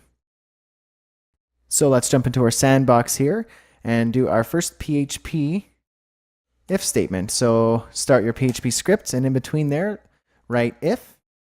So here's the skeleton of an if statement, if, and then your parentheses, curly brackets, and in here we're going to add our expression, and that will be if A is less than B. And then if it evaluates to true, let's do something in between our if statement in the curly brackets. Echo, yep, A, the variable A, is certainly less than B. And then we'll end that with a semicolon. Save that. Now let's check out your example in practice.php. Yep, 20 is certainly less than 50. Now you might be wondering, well, that's there just because I wrote echo, like I don't see the if statement working. Well, if you want to see that the if statement is actually working, why don't you change the values of the variable to see what happens? So let's make A 200. So A is no longer less than B. Let's see what happens. Nothing. Nothing's there. The if statement just dies because A is not less than B in this case. So let's put that back to 20. Check it out again. There it is. 20 is certainly less than 50. So that's it for our if statement lecture. We're going to keep going in the next one and dive into else statements, which you tag on to the end of your if statement. If this is true, then do something else, meaning if it's false, then do something else. So we're going to jump into that in the next lecture. I'll see you there.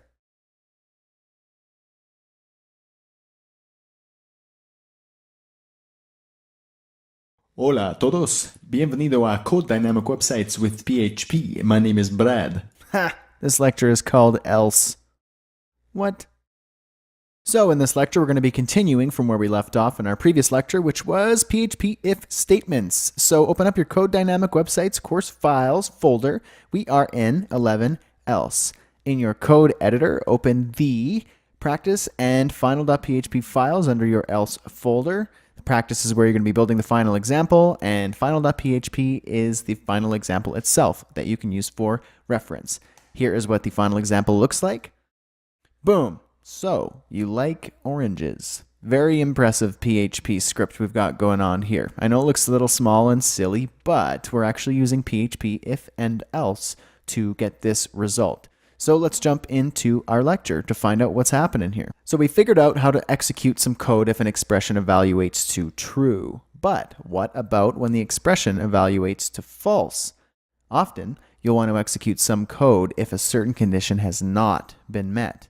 So this is where else comes into play. Look at else as an extension of the if statement. The syntax looks like this. If expression is true, code to execute if true. Else, code to execute if false. Now let's take a look at a real world example. So in our PHP script, we've got our variable favefruit equals orange. If favefruit is equal to pineapple, echo, yay, pineapple is the best, because it is. Else, this is where we're using the else, echo, so, you like oranges. So basically, we're checking to see, hey, is your favorite fruit pineapple? If it is, then you're awesome, you're on the pineapple team. Otherwise, you probably like oranges, which is disappointing. Unless they're Florida oranges, those are very good. Now wait a minute, you probably noticed something a little funny here. In our if statement, we have this double equals sign. That was not a typo. That was very intentional. So let's explain why. Not all equals are created equal. It's good to remember that the double equals sign is different than the single equals sign. The former means is equal to, while the latter assigns a value to a variable. So for example, if I were to write in PHP, if favefruit and then the single equals sign, pineapple, this will always evaluate to true, because the single equals symbol assigns the value into the variable rather than comparing it. So the double actually compares the variable to the value on the other side of the symbol, whereas the single equals sign actually assigns the value to the variable. So here's it in practice. The single equals symbol, we're assigning orange to favefruit, whereas here we're comparing favefruit, or the value of favefruit, which is orange, to pineapple. So if favefruit is equal to pineapple, rather than favefruit equals pineapple, because then we're just going to be replacing the value of the variable with pineapple rather than orange. So we'll always evaluate to true.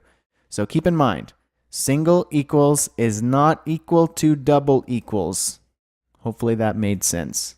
All right, so let's jump into our code editor and start doing some code.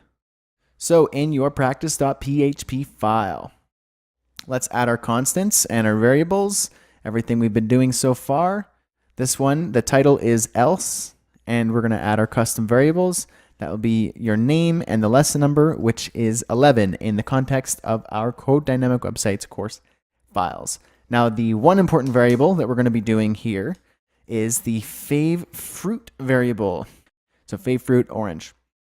Cool. So let's add our constants and all that sort of good stuff here like we've been doing. This should be like a cakewalk for you now.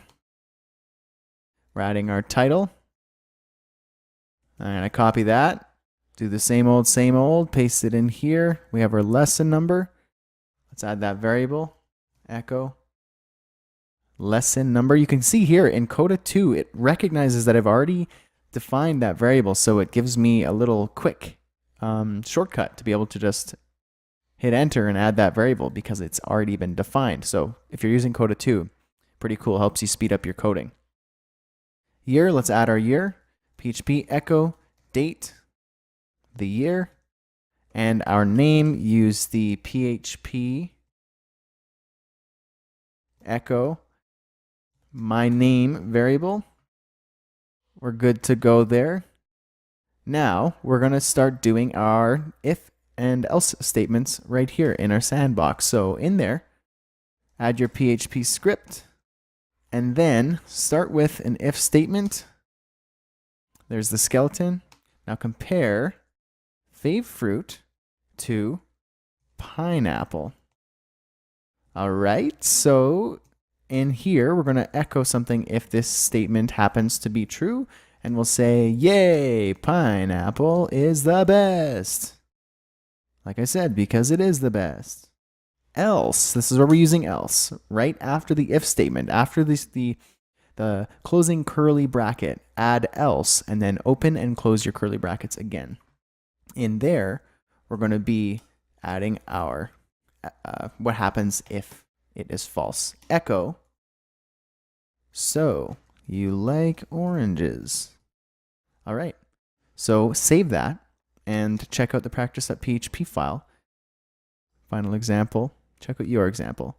So you like oranges. So that's it. So feel free now to just change the variable here or what you're comparing it to. Maybe even let's say your favorite fruit is pineapple, which is my favorite fruit. So now if I save that, let's see what happens. Yay, pineapple is the best. See? Pretty cool. So that is the else statement. You tag it on to the end of your if statement, and then you have an even better knowledge of how to use PHP. If and else is super powerful. So I'll see you in the next lecture.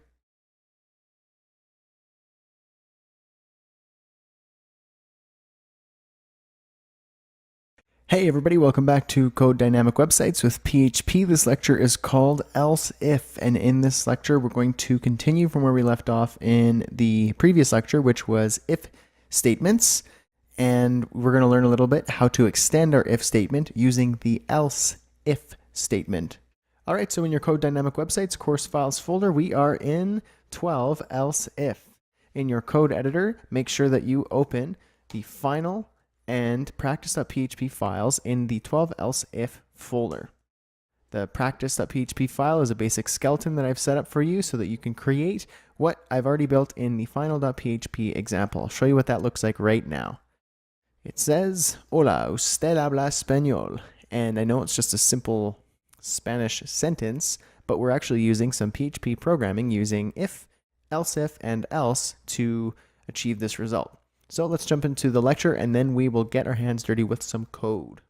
So there is one last piece to the if and else puzzle. It is called else if, pronounced else if. Else if is a kind of combination of if and else. PHP.net puts it quite nicely. Like else, it extends an if statement to execute a different statement in case the original if expression evaluates to false. However, unlike else, it will execute that alternative expression only if the else if conditional expression evaluates to true. So if the above explanation is as clear as mud, the syntax looks just like this. If expression, code to execute if the above expression is true. Else if, different expression, code to execute if the first expression is false, but the else if expression is true. Else, code to execute if neither of the above expressions are true. So now if we added some real PHP, it would look a little bit like this. So PHP, we have native language variable, Spanish, if native language is equal to French. Then echo, bonjour, vous parlez français? Else if native language is equal to Spanish. Echo, hola, usted habla español? Else, echo, hello, you probably speak English. So here's the commented code just with a little bit more of an explanation. So we set a variable. You should know how this works by now. Now the first if statement right here. If the native language is French, then echo some French. Else if the native language is Spanish, then echo some Spanish. Else the native language is neither of the above, then just echo some English. So basically, in plain English, this is if the native language variable or your native language is French, then echo French. Otherwise, check to see if their native language is Spanish, then echo some Spanish. Otherwise, if they don't speak French or Spanish, then just echo some English because hopefully they speak it. All right, so let's jump into our code editor. Let's start off by adding our constants and our variables. So the first constant is the title, and it is else if. And then we're going to add our custom variables, and that will be my name and lesson number. And lesson number is 12 in the context of this folder. Remember that it is not the lesson number in the entire course because we're much further along, but just a reference to where we are in the Code Dynamic Websites course files folder. One more variable we need to add, native language. And although it is not my native language, I'm just going to put Spanish for the purpose of this lecture.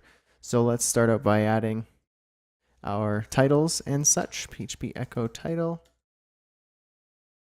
Copy that. We're going to do that between the small tag down here. We're going to add the lesson number using PHP echo.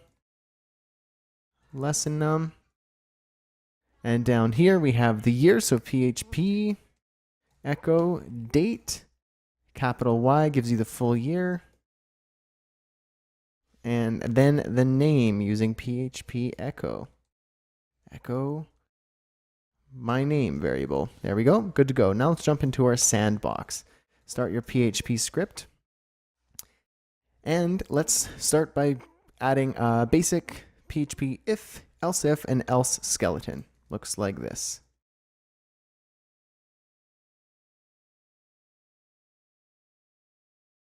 All right, so there's the basic skeleton. And let's start adding our first expression in the first if statement. So, if native language is equal to French, then echo bonjour, vous parlez français. All right, so now because I use this little funky letter here, I'm going to encode the entities. And if you're using Coda 2, you can easily do that here. Otherwise, you just have to use the HTML, special HTML character, ampersand, CCEDIL, and semicolon. That will get you that character. Okay, now in the else if, we're going to ask or check if the native language is Spanish.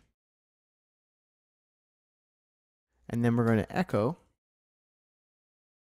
hola, upside down exclamation point. Usted habla español. And right here we have some special characters, so I'm going to highlight this with Coda 2, right click, and then processing encode entities. That will get me my upside down exclamation or inverted exclamation point. So ampersand IEXCL semicolon.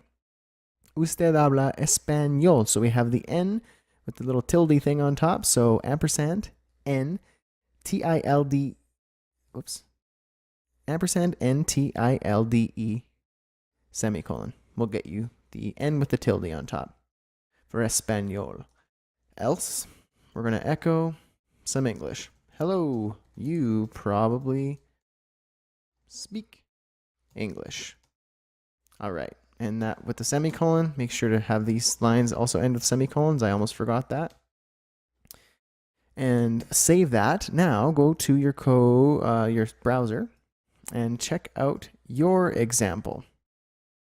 All right, here it is. Hola, usted habla español. So now let's see if we can change this result. And all we need to do is change the value of our native language variable. So let's just say your native language is French. Bonjour, vous parlez français. And let's just say something else like German. Hello, you probably speak English. So we don't have our little script here to be smart enough to know if we speak German or if we speak something else like Arabic. It just says, hello, you probably speak English, because our program here in PHP only checks to see if we speak French or Spanish. If you wanted to expand on that, however, you can add multiple else if statements. So let's just add one more here. Else if.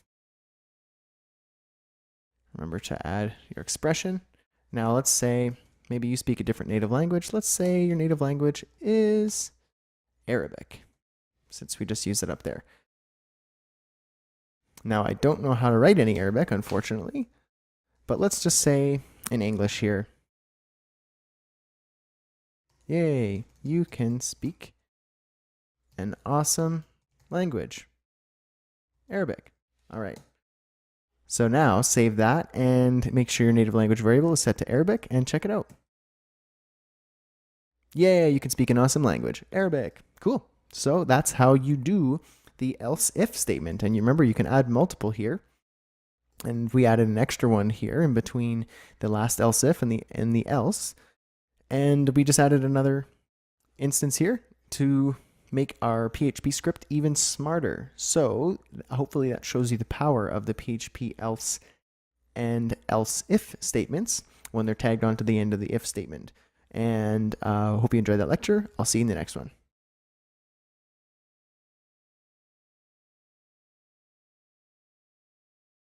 Hey, everybody, welcome back to Code Dynamic Websites with PHP. This lecture is called Get Your Hands Dirty. And in this video, we're going to be creating a little mini PHP program that we're going to put together using everything we've learned so far in this if, else, if section we've been covering. So let's jump right in. In your Code Dynamic Websites course files folder, we are in 13, Get Your Hands Dirty. Open up your code editor. Make sure to open the index and practice.php files in the 13 Get Your Hands Dirty folder. Practice.php is where we're going to be building what is in the index.php final example. The final example looks a little something like this. Get your hands dirty if, else, and else if. In our sandbox, here we have, welcome human, please leave the black rhino alone. Another example, congratulations for being on Earth for more than 20 years. And a combination, well then, you do not speak German, nor are you a rhino. So this PHP script is quite the doozy, and I think we should jump right into the code so that you can see how I am building this. And you can rest assured I am actually using if, else, and else if to create this funky little example. So let's jump into our practice.php file. Start off by adding your constant, which will be the title, if, else, and else if, and one custom variable, which will be my name. Well, one regular custom variable, which is my name. We're not going to do the lesson number like we've usually done because this one's just called Get Your Hands Dirty. All right, so let's just add those things to get them out of the way. PHP echo title. Copy it and paste it in between the small tags. And then at the bottom, we have our year. PHP echo date, capital Y, and our name.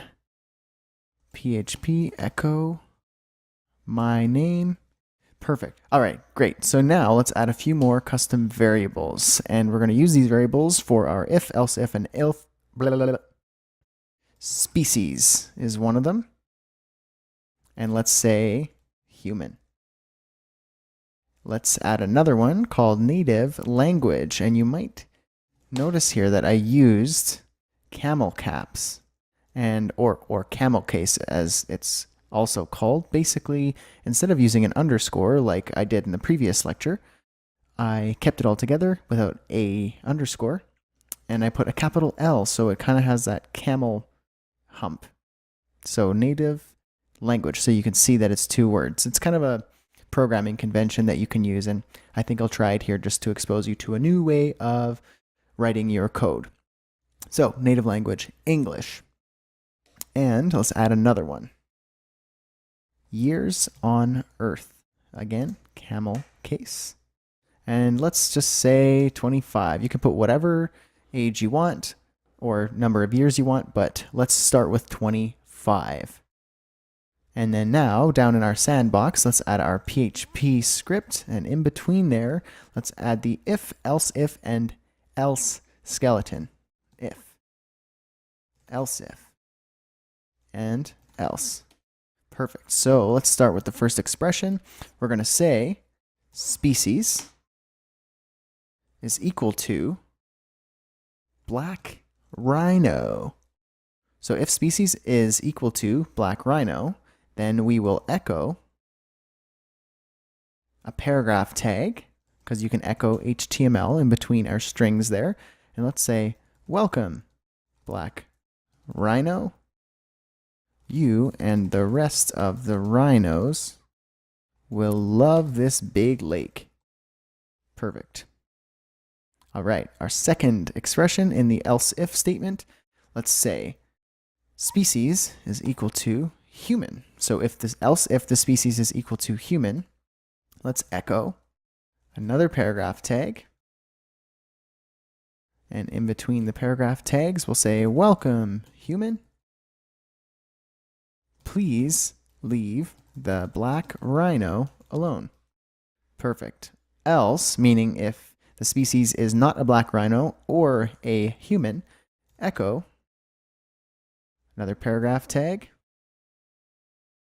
And in the paragraph tag, just write, welcome to Earth. Your kind is unknown to us. Awesome. So let's see what that does. Let's go to our browser and go to check out your example. So you can see that the text spits out, welcome human, please leave the black rhino alone. And the reason why is because here in our PHP script, we're checking to see if the species is equal to black rhino or human. Otherwise, echo this. And because the species matched the human, then we're spitting out this text. Welcome human, please leave the black rhino alone. But what happens if we change the species to black rhino? I think you know at this point. Let's check it out in our browser. Welcome, black rhino. You and the rest of the rhinos will love this big lake. Cool. What if we change it to something that doesn't meet or match either of those if and else if statements? Something like donkey. Let's refresh and check it out. Welcome to Earth. Your kind is unknown to us. Obviously, our script doesn't know what a donkey is. It just assumes if you're not a black rhino or a human, you're obviously an alien. So in this case, the donkey is an alien. If we added an extra else if statement that said species is equal to donkey, then we can have a different echo statement here. But right now, it's just defaulting to the else because it doesn't match black rhino or human. So I'm going to change that back there. Now let's move down below our PHP script and add just an H5 tag and say another example. And after that, we're going to add another PHP script. And in between there, let's add our if, else if, and else skeleton. The first expression in the if statement, let's check to see if years on Earth is exactly equal to 20. And if so, echo, congratulations for being on Earth for 20 years. And with a semicolon, remember that. Else if, let's check to see if years on Earth is less than 20. If so, echo, not quite 20 yet, young grasshopper. Whoops. Okay, and else, if it doesn't match either of those statements, echo, you must be more than 20 years old. So let's check that out and see what it looks like. Another example, you must be more than 20 years old. And in fact, that is true because in our variable, years on Earth, we said 25. What if we said 20? Let's check it out. Congratulations for being on Earth for 20 years. What if we chose a large number like 94? You must be more than 20 years old. So what if we said, I don't know, 10? Not quite 20 yet, young grasshopper. Cool. So this works quite well. Let's move on and add one more example. So below our PHP script there, let's add H5 tag that says a combination. So a combination of both. PHP script in there, again, if, else if, and else. The first expression we're going to say, native language is equal to German. If your native language is equal to German, echo, willkommen. All right. Else if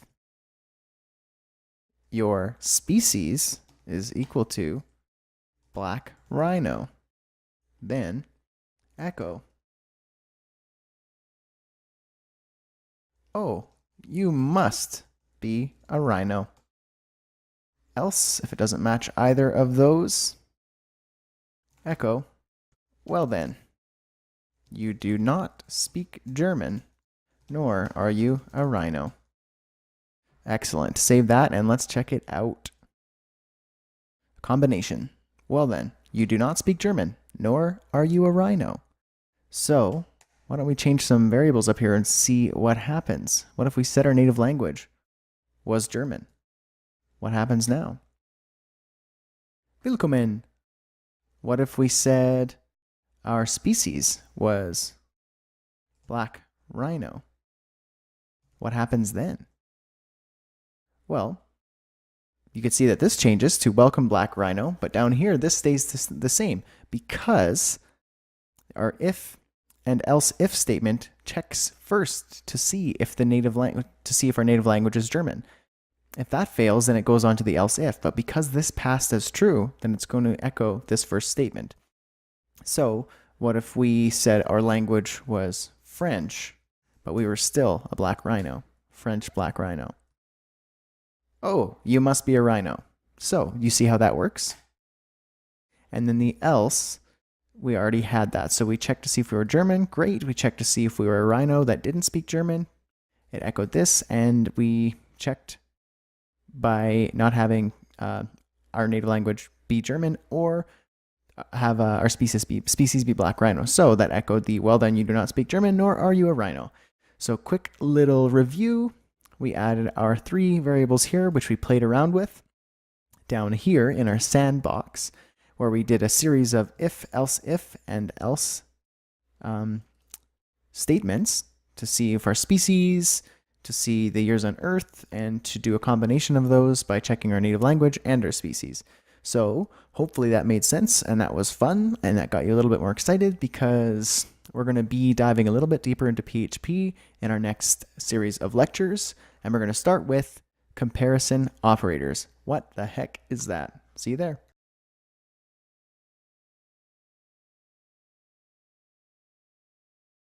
Hey everybody, welcome back to Code Dynamic Websites with PHP. This lecture is called Comparison Operators, and in this video we're going to be diving a little deeper into something we've been kind of playing around with for the past few lectures. So let's jump right in. In your Code Dynamic Websites course files folder, we are in 14 Comparison Operators. Open up your code editor and make sure to have your final and practice.php files open. As usual, practice.php is the plain skeleton we're going to be using to build what is in final.php. Final.php, or the final example, looks like this. We have a series of comparison operators, and we have some text in under it, and we're using the above comparison operator to achieve this result in PHP. So let's jump right into the lecture. At this point, we've been playing around with PHP variables, arrays, and if statements. In nearly every lecture so far, we've seen the equals symbol. You probably have a basic understanding that it sets a value to a variable, like so. Variable my name, and the equal sign. After that, a string of text which says Brad, followed by a semicolon. So the equal sign doesn't actually mean, in this case, my name is equal to Brad. It means assign Brad to the variable my name. In the PHP world, the equal symbol is called an assignment operator. It basically assigns the value on the right to the variable on the left. There are many assignment operators, but we'll get into those once we've been introduced to the many other types of operators in PHP. First, we'll start with the comparison operator. Comparison operators allow you to compare multiple elements. You can compare whether elements are equal, exactly equal, or identical, greater than, less than, plus a few more combinations of the above. Here's a handy dandy little table provided by php.net. So here you can see I have in the example a variable and then the operator in between. So the first one, we have the equal comparison operator. Looks like this. The result is true if A is equal to B. The next one, we have identical, which means true if A is equal to B and they are of the same type. Please note that this is for PHP 4 and up only, and I have a little nifty PHP function spitting out the type, the version of PHP you're using. I'm using 5.3.2, so we're good to go on this one. Just to expand a little bit on this one, it's a little bit confusing at first because what's the difference between equal and identical? Isn't equal and identical the same? Well, not necessarily. We're going to jump into that in our final example, but just to give you a heads up, let's say, for example, A is the integer 1 and B is a string with the number 1 in between those strings. Those are not identical. So we'll dive further into that a little bit later. The next one, not equal. It's true if A is not equal to B. The next one is also not equal. It's just a different way of writing it. So it's true if A is not equal to B. The next one is not identical. So kind of the same thing as identical. True if A is not equal to B, or they are not of the same type. So same thing. If this was an integer and this was a string, and they're not identical, that's how you use that comparison operator. We'll get into that a little later as well. The next one is A is less than B. True if A is strictly less than B. It's pretty straightforward. The next one is greater than, which is true if A is strictly greater than B. Strictly meaning not equal to or greater than, because that's the next set of comparison operators. So this is less than or equal to. True if A is less than or equal to B. And the next one is greater than or equal to, which is true if A is greater than or equal to B. Here is an example of how you would use one of the above comparison operators, just to get your feet a little wet. So years on Earth, 14. If years on Earth is less than or equal to 25. Echo, your age is less than or equal to 25. So in this case, because the variable is the integer 14, it is in fact less than 25. If this variable was 25, it would also echo your age is less than or equal to 25. Hopefully that's straightforward enough. So feel free to experiment with all of the above comparison operators with some PHP, if, else, and else if statements using the practice.php provided in this folder, which we are going to get into right now. So let's go to our code editor. All right, let's start off with our constants, and we have the title, which is comparison operators. Next up, we have our custom variables, which is my name, and the lesson number, which is 14 in our Code Dynamic Websites course files folder. Let's go ahead and add those things in here. PHP echo the title, copy that, paste it between our small tag in the level 1 heading. Lesson number, let's echo our lesson num variable. Down at the very, very bottom, we have our year. Let's use PHP to dynamically echo the date and the year within the date function. And then our name. PHP echo my name variable. Perfect. All right, let's go back to our custom variables. And let's start adding some new variables that we're going to be using in this lecture. So years on Earth. Note that I'm using the camel case. I just added a couple tabs there just because I want it to look nice and tidy when I add the next variables. You'll see what I mean. Not important or required, but looks nice. You'll see. So 25.32, an exact integer. The next one, let's do favorite, I meant to say. Favorite. Note that I'm using the proper spelling of the word favorite. String num. Hit tab. Equals. Okay, so what this means is, well, but the variable, what I'm trying to reference is, I'm not going to put the integer one, I'm going to put the number one within a string. That's very different than the integer one. And when we're using our identical operator, this is not identical to the integer one. So you'll see how that works a little later on. Next one, birth country. A couple tabs. Canada. In this case, just start off by putting Canada, and once you want to play with this script that you're going to be building, you can change this to your own birth country or any other birth country that you want, but for now, just do Canada so we have the same result. Perfect. Let's go down to our sandbox. You'll see I have a few skeleton kind of starter things for you here. I already have PHP scripts with the your code here comment flag so that you can kind of get started quicker rather than typing everything out. And you're welcome. All right, so let's start with the equal to operator. So in our first PHP script, if in our, we're going to need to put an expression here. So if years on Earth is equal to 25.32, then let's echo your age is equal to, and then we can echo the variable here. Since we're already in PHP, we don't have to write echo, years on Earth. So, equal to. If years on Earth is equal to 25.32, your age is equal to years on Earth. Let's check it out. The final example, your example, here we go. Equal to, your age is equal to 25.32.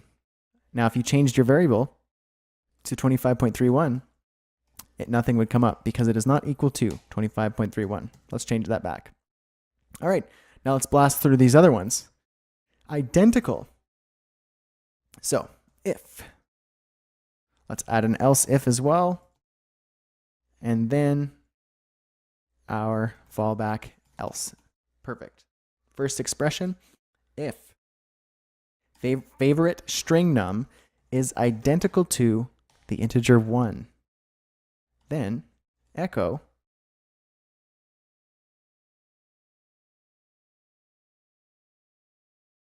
your favorite number is an integer.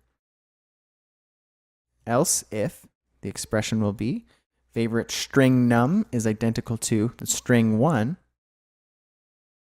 Echo your favorite number is a string called 1. Else, let's fall back to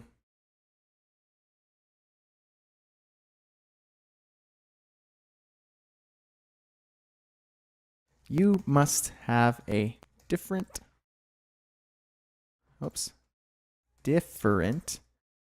favorite number than 1 the integer or string. All right, so let's check that out. Let's see what result we get. Identical. Your favorite number is a string called 1, and that is because up here in our custom variables, we have the string 1. What happens if we change that to the integer 1? Your favorite number is an integer because it knows that it is not the string 1. It's not identical to the string 1. What if we change this to a different number? You must have a different favorite number than 1 the integer or string. That is exactly right. Let's change it back. Now let's go back down to not equal. If. And in our expression here, birth country is not equal to Mexico, then echo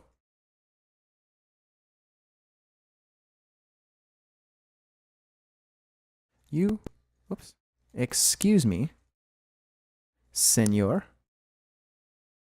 Remember the N with the tilde on top. If you're using Coda 2, you can go processing and code entities or use ampersand N tilde semicolon to get the N with the tilde. You must not be from around here. All right, so let's check that out. Excuse me, senor, you must not be from around here. And that is correct because my birth country is Canada. What if it was Mexico? Nothing, because we don't have anything to deal with that case, but it's working because it's checking to see if it's not equal to Mexico, which is correct. All right, so not identical. Let's move on to the next one. If. Let's add an else at the end of that. And our first expression will be years on Earth is not identical to 25. Remember, we're going to put this in a string. 25.32. The string. Echo.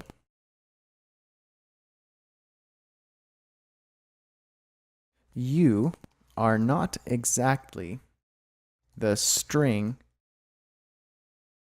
years on Earth. Now note that I put this variable within single quotation marks, a single string here because the outside ones are doubles. If I were to put double strings here, like this, you'll see something weird happens. It changes the color. Coda lets me know that something's kind of changed here. You might be using a code editor that doesn't let you know, but what happens is in PHP, if you have an opening string, you need to have a closing string of the exact same type, which means it ends that bit of PHP. So right here, this is where it ends, and so we're going to get an error. and these don't really matter. But this does is just creates an error for us. So I need to use single quotation marks if I'm using them within double quotation marks. Now remember, the same goes for the other way around. If I'm using single quotation marks, which you can very well do, on the outside, inside quotation marks need to be doubles. They need to alternate. See how it's the same color now? The other option is, let's say you're using double quotation marks, and the inside we also want to use double quotation marks. So say, for example, I wanted them to show double quotation marks rather than singles.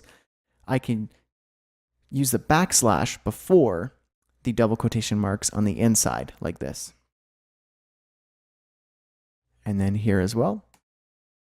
And we're good to go here. So basically this allows us to use the double quotation marks within double quotation marks. Same goes for single quotation marks. Inside single quotation marks, I need to use the backslash before each of the instances. And now this allows us to use singles and singles, or doubles and doubles. So hopefully that wasn't too much, but I wanted to let you know because it is actually quite important to know. You could run across those issues a lot in PHP. So let's try this out and see if this lets us use double quotation marks. Let's finish the else first. So we're going to echo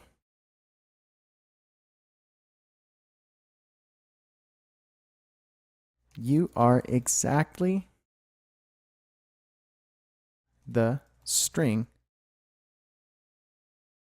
years on earth. Whoops. And in here, I'm just going to use singles inside the double. Now let's check it out. You are not exactly the string 25.32. Do you see how we're using the double quotation marks here? That's because I put the backslashes before it. What if I took them out? What happens? Let's just have a look. Broken. We have an error. Big white page. PHP cannot comprehend. So let's leave our backslashes there. So there we go. We have both examples for you to check out. Okay, so let's move down to less than. We're going to use PHP if. Our expression will be lesson num is less than 15. So if lesson num is less than 15, then echo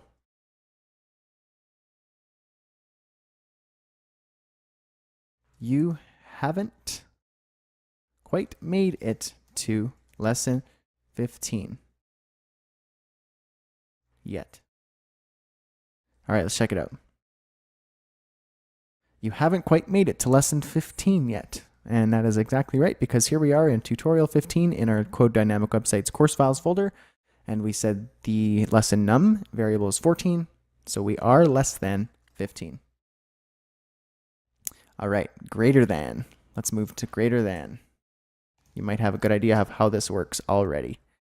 So if lesson num, whoops, not cookie, lesson num is greater than 10, then echo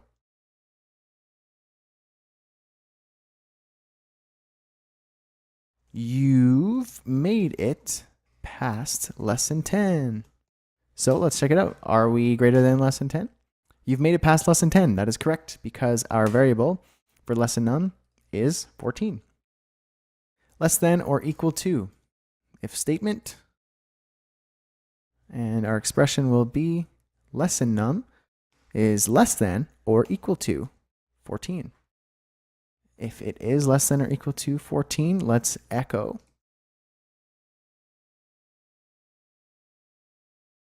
the variable lesson num is less than or equal to 14. Check it out. 14 is less than or equal to 14. That is exactly correct. Greater than or equal to. And last one here, if statement. Our expression will say lesson num greater than or equal to 4. In here, we're going to echo something if the lesson num variable is greater than or equal to 4. Lesson num is greater than or equal to 4. Save it, check it out. 14 is greater than or equal to 4. Exactly. So That's basically all of the examples we're using here in the comparison operators. And feel free to play around with this now. You already have something to work with. Change the variables to different numbers, different combinations of strings and integers, and change your birth country, change the lesson number if you want, so on and so forth. Even come up with your own variables and just try it out for fun and see what it looks like. And yeah, just have fun with them using the equal, identical, not identical, less than, greater than, or equal to, and less than or equal to. Play around with all of them. Change the if statements, change the else if statements, everything like that.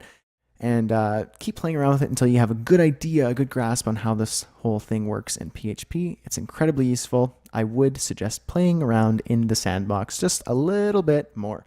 All right, so once you're done doing that, see you in the next lecture, which will be logical operators. Awesome, fun. See you there.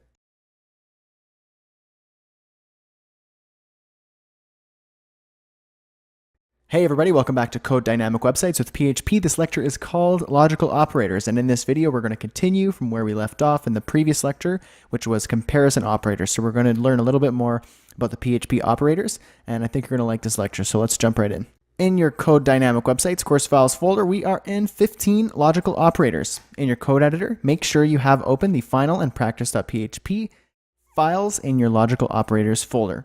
Practice.php is the skeleton I provided where we're going to be building what is in final.php.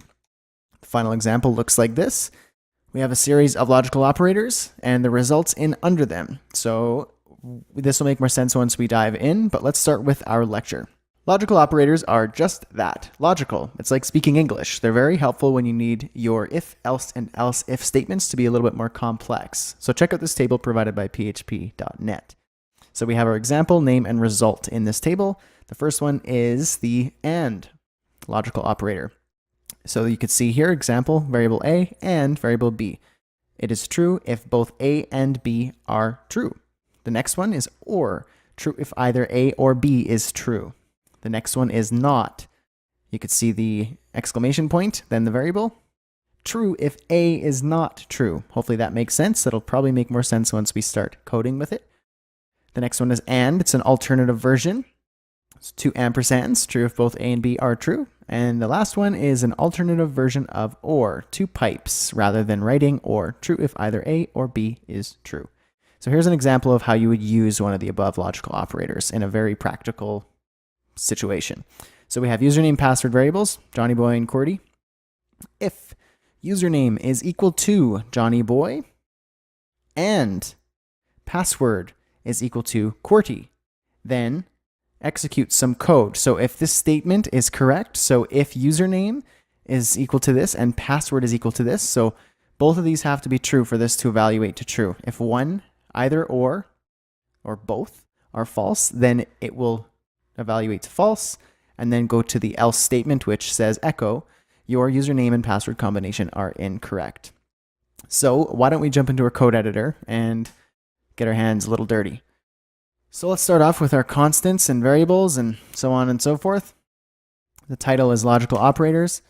We have our custom variables that we usually add. It's so my name and lesson num. Start off with the title.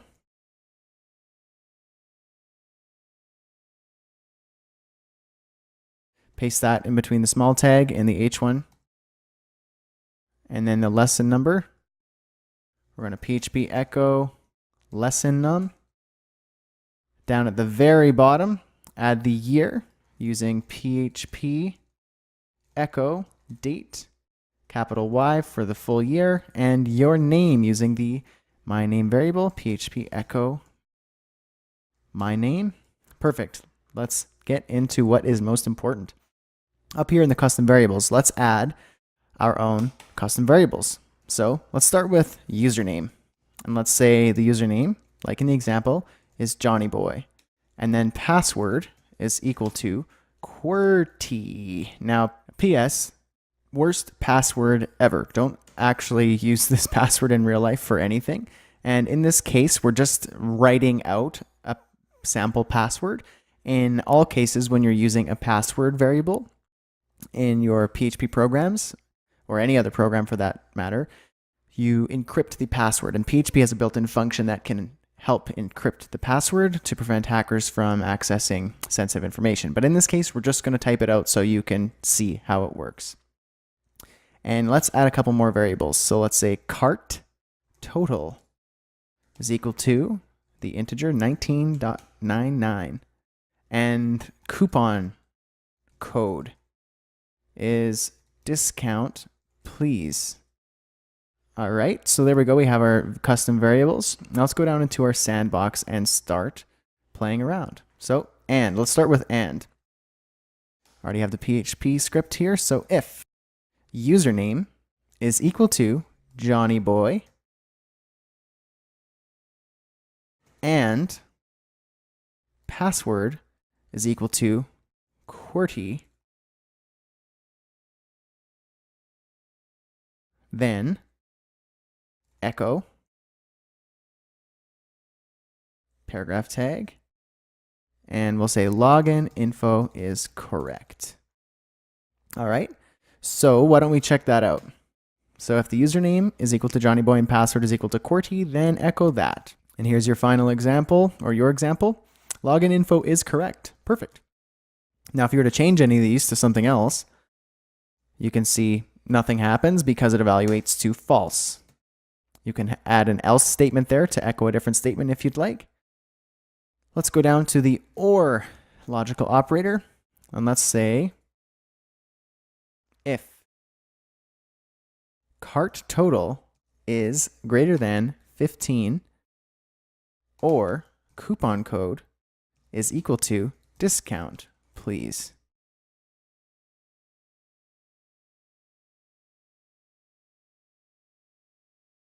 Then echo you get a discount.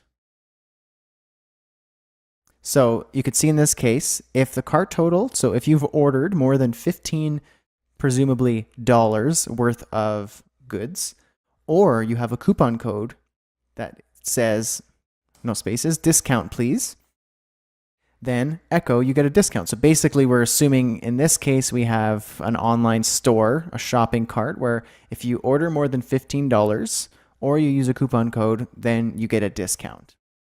Let's have another else statement here and say echo, you don't get a discount. So if it's less than 15 or you don't have this coupon code, then you don't get a discount. So let's check it out. You get a discount. Okay, cool. So let's change something here. Let's change this to say if the cart total is greater than 100 or you have the coupon code discount please. Let's check it out. So you still get a discount because you have the coupon code discount please. So why don't we change this to something else? Discount now. So both of these evaluate to false. You don't get a discount because you don't have more than $100 in your cart or you don't have the coupon code discount now. So you can see how that kind of works.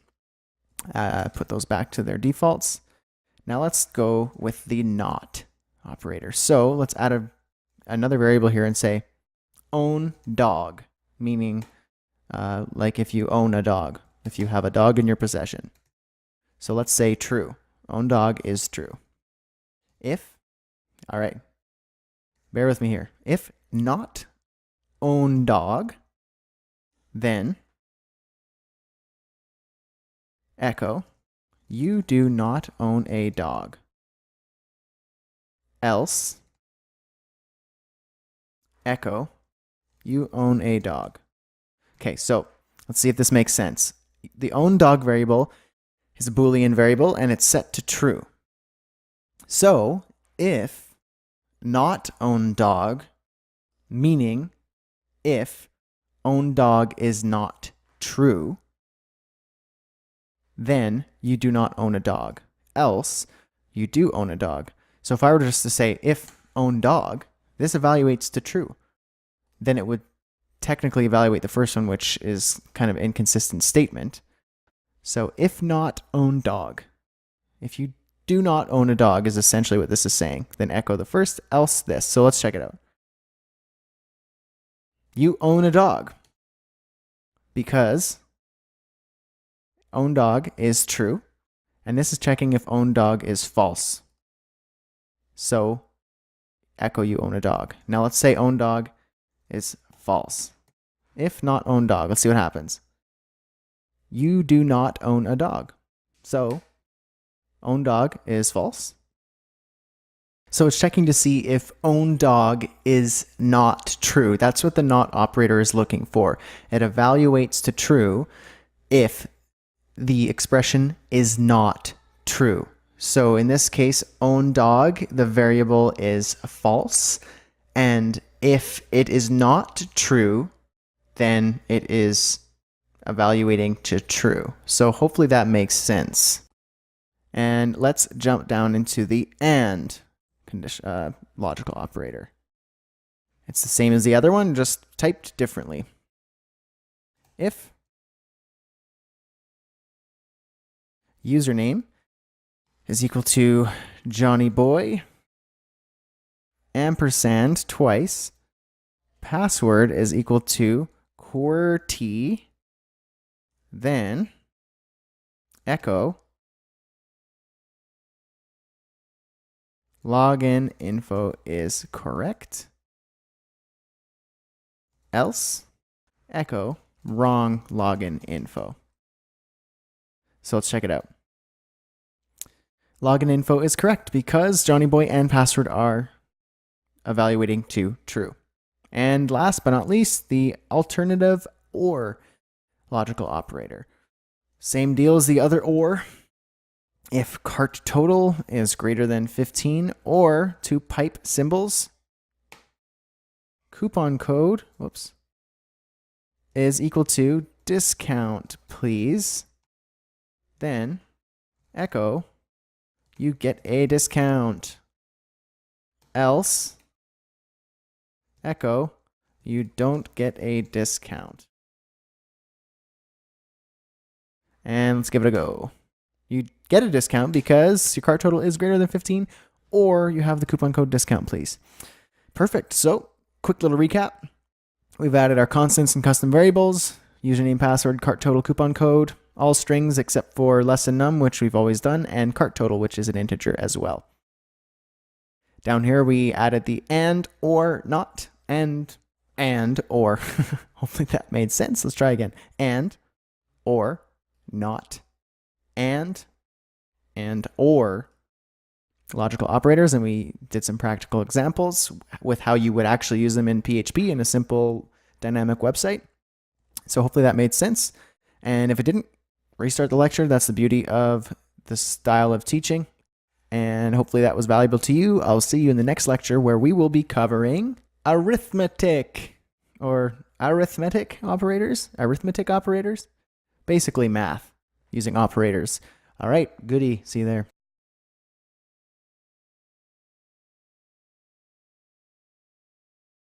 Hey everybody, welcome back to Code Dynamic Websites with PHP. This lecture is called Arithmetic Operators, and in this video we're going to be exploring a new type of PHP operator which basically deals with math. So let's jump right in. In your Code Dynamic Websites course files folder, we are in 16 arithmetic operators. In your code editor, make sure to open your final and practice.php files in the 16 arithmetic operators folder. Practice.php is the sandbox skeleton we're going to be using to code what is in the final.php file that I've also provided. Final.php looks a little bit like this. We have a series of titles, the types of arithmetic operators, so addition, subtraction, multiplication, division, and modulus. And then under there we have some text that we're using that specific arithmetic operator to achieve. So let's jump into the lecture. Arithmetic operators. This is where we start getting into some math. It's very basic, but incredibly useful. So check out this table provided by php.net. Like usual, we have the example name and result. The first line, we have variable a plus variable b. This is addition, so the result is the sum of a and b. We basically will know how to do all of these because it's just pretty straightforward math. So first one is addition. Second one is subtraction. So the difference of a and b, a minus b. Third one is multiplication, the product of a and b, a times b.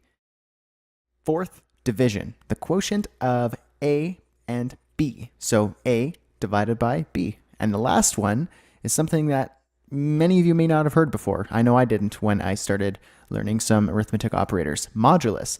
So it is the remainder of A divided by B. So A modulus B. So the modulus operator is usually a pretty confusing concept at first, but mathforum.org provides a pretty good explanation right here. The mod, or modulus operator in computer languages is simply the remainder. For example, 17 modulus 3 equals 2, because 17 divided by 3 is equal to 5. So the remainder is 2, which in turn means 17 equals 3 times 5 plus 2. So hopefully that makes sense. Here's an example of how you would use one of the above arithmetic operators. So we have our PHP script, birth year, and this year in variables. So we have birth year, I put 1988, and this year. So I'm using the PHP date method with the year. So my age equals, in brackets, this year, so it's getting the current year, minus 1988. So my age will have this year minus 1988, and then I echo my age. And that will echo the person's age whose birth year is 1988. So let's jump right into our code editor to start doing some math. Let's start out doing the usual. Add your constants and your variables. The constant title is arithmetic operators. And in this one, we're going to just add the usual custom variables, which is my name and lesson number. Add the title right here. And also add that to the small tag within the H1 tag. The lesson number, or the tutorial number, is PHP echo lesson num. And then at the bottom we have our current year, PHP echo date year, and name, PHP echo my name. Good to go. All right, let's get into our sandbox. This is where the fun happens. So first one, we have addition. Remove the your code here PHP comment, and let's add some variables within this PHP script. So let's start with A. A equals 7. Let's add B and say B equals 19. And C is equal to, in brackets, A plus B. So the C variable will include this addition, A plus B. And let's echo the result. Echo A plus B is equal to C. Very simple. Let's check it out. All right, so your example, 7 plus 19 is equal to 26. That is correct. Thank you, PHP. All right, down to subtraction. Let's add 3 more variables. We're going to use A equals 7, B equals 19, and C is equal to A minus B. Now keep in mind, you can change these variables. I'm just recycling A, B, and C and just putting the same numbers in this case, but you can change these to experiment with different math. So echo A minus B is equal to C. Check that out. 7 minus 19 is equal to negative 12. All right.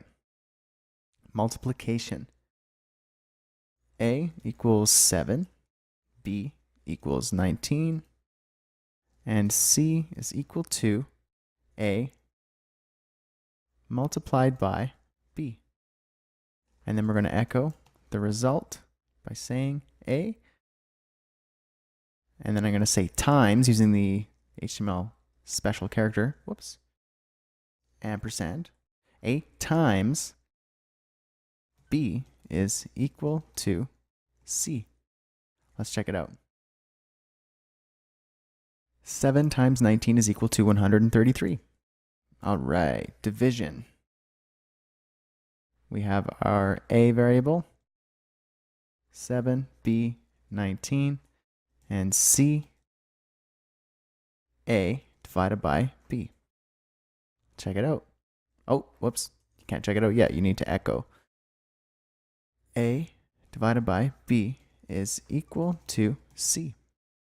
Check it out. 7 divided by 19 is equal to 0.36842105262. Cool. And last but not least, and most confusing, modulus. So we have A is equal to 7, B is equal to 19, and C is equal to A modulus B. And then we're going to echo the result. A modulus B is equal to C. Check it out. 7 modulus 19 is equal to 7. Cool. So feel free to go through and just play with the different types of arithmetic operators in the sandbox and just see what kind of results you can get. You can do a whole bunch of math. You can add different types of operators in one. So you can do this, and then you could say divided by B modulus C or A, whatever, and just experiment. This can do basically any type of math, and it's really useful when you're coding your dynamic websites. And so hopefully this lecture was useful to you. Play around in the sandbox, and I'll see you in the next lecture.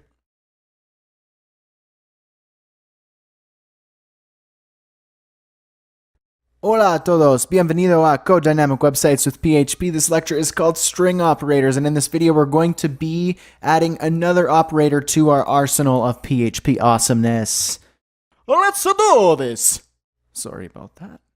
In your Code Dynamic Websites course files folder, we are in 17 string operators. In your code editor, be sure to open up final and practice.php in the 17 string operators folder within your Code Dynamic Websites course files folder. Practice.php, as usual, will be the sandbox that we will use to build final.php.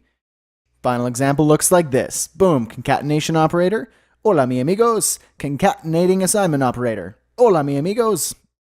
I hope that didn't really make sense. But anyway, we're going to be using the concatenation operator and the concatenating assignment operator. They sound like a mouthful, but they're actually quite simple, very useful. Let's jump into the lecture. Explosion sound! Like I said, this one is nice and simple. There are only 2 string operators. The first one is called the concatenation operator. Looks a little bit like this, like a dot or a period, which combines the value of the right argument with the left argument. So let's look at it like this. So we have variable A. We're assigning hola, notice the space, and then we have the B variable, and we're assigning A. So we're assigning the value of A, which is hola, with the space, and then we're using the concatenation operator, and then afterwards we have another string of text that says mi amigos. So if I echo B, it will print or echo, hola, mi amigos. See how that works? So basically, the concatenation operator will assign the value afterwards to the variable before it. So you see here, like I already showed you, we got variable B, the value is A, and mi amigos. So we're assigning this or tacking this onto the end of this string. So it's creating a new string itself, which prints hola, mi amigos. So the second operator is the concatenating assignment operator. Looks like this, a period and an equal sign, which appends the value in the right with the value in the left, like this. So it's basically a simpler version of the top. So variable A is hola with a space. We're also doing another one here, just A, variable A, but instead of just the equal sign, we're adding the concatenating assignment operator. So period and equal sign, mi amigos. So instead of just rewriting the variable, because if you were to just write A twice and then basically the second instance of this variable and the value of the variable, it's going to overwrite the first one. But in this case, it's going to append the value to the initial or the first variable. So echo A, this prints hola mi amigos. So the concatenating assignment operator is considered an assignment operator, which we'll be learning more about in the next lecture. But for now, we're just going to play with these two. So let's jump into our code editor. Spinning effect. All right, like usual, let's add all the old cleanup stuff, constants and variables and so on and so forth. Take a couple moments to do that. We got the title. We got our custom variables, your name and the lesson number. Feel free to zip through this part if you've already done it, or if you just want to keep practicing, that's cool. I'm just going to be doing this. We're going to add the title down here again. Boom, lesson number, PHP, echo. Let's echo that lesson number. Save that down to the year. PHP echo date. Y. Oh, Y. There it is. Okay, and my name. Using the variable that I set. PHP echo my name. Boom, done. Sweet, that was fast. All right, now to the good stuff. Let's go to the sandbox. The concatenation operator. Let's do it. Let's add a couple variables in here. So we're going to have A equals hola with a space. B equals mi amigos. And then C is equal to A concatenation operator B. Now let's echo C. See what that looks like. Make sure to check it out in practice.php. Hola, mi amigos. Now let's just try a little something out here. Let's take the space away. What does that do? Save it, check it out. No space. See how it has no space in between here? It's because this was the first variable, this is the second, we didn't add a space in either. Notice that this doesn't matter if there's any spaces here or not. It doesn't add any spaces. Nothing happens. However, if you were to add a space in the second one beforehand, that works as well. But you need to make sure to have a space somewhere. So that's the concatenation operator. Let's try the concatenating assignment operator. So we got variable A is equal to hola space A concatenating assignment operator mi amigos. And now let's echo A. There we go. See what it does. Hola, mi amigos. Let's try something interesting here. Watch this. What if I didn't want to just set the variables and write 3 lines of code like this? What if I wanted to just minimize it a bit? So let's try it out. Watch this. Let's echo A concatenating assignment operator mi amigos. Let's get rid of the second one. So I just minimized the line there. Let's see what that does. Same thing. I just took out a line. Pretty cool. So yeah, that's basically it. That's the concatenation operator and the concatenating assignment operator. It's very simple. Feel free to try them out with different variables, numbers, strings, all that sort of good stuff. The swipe effect. And yeah, I'll see you in the next lecture where we're going to learn about some assignment operators, which are pretty awesome. See you there. When the moon hits your eyes like a giant pizza pie, that's amore. Oh, this thing's still on. Yo, everybody, welcome back to Code Dynamic Websites with PHP. This lecture is called Assignment Operators, and this is the one where we're going to wrap up our section on PHP operators. This one's a very useful one, so pay attention. In your Code Dynamic Websites course files folder, we are in 18 assignment operators.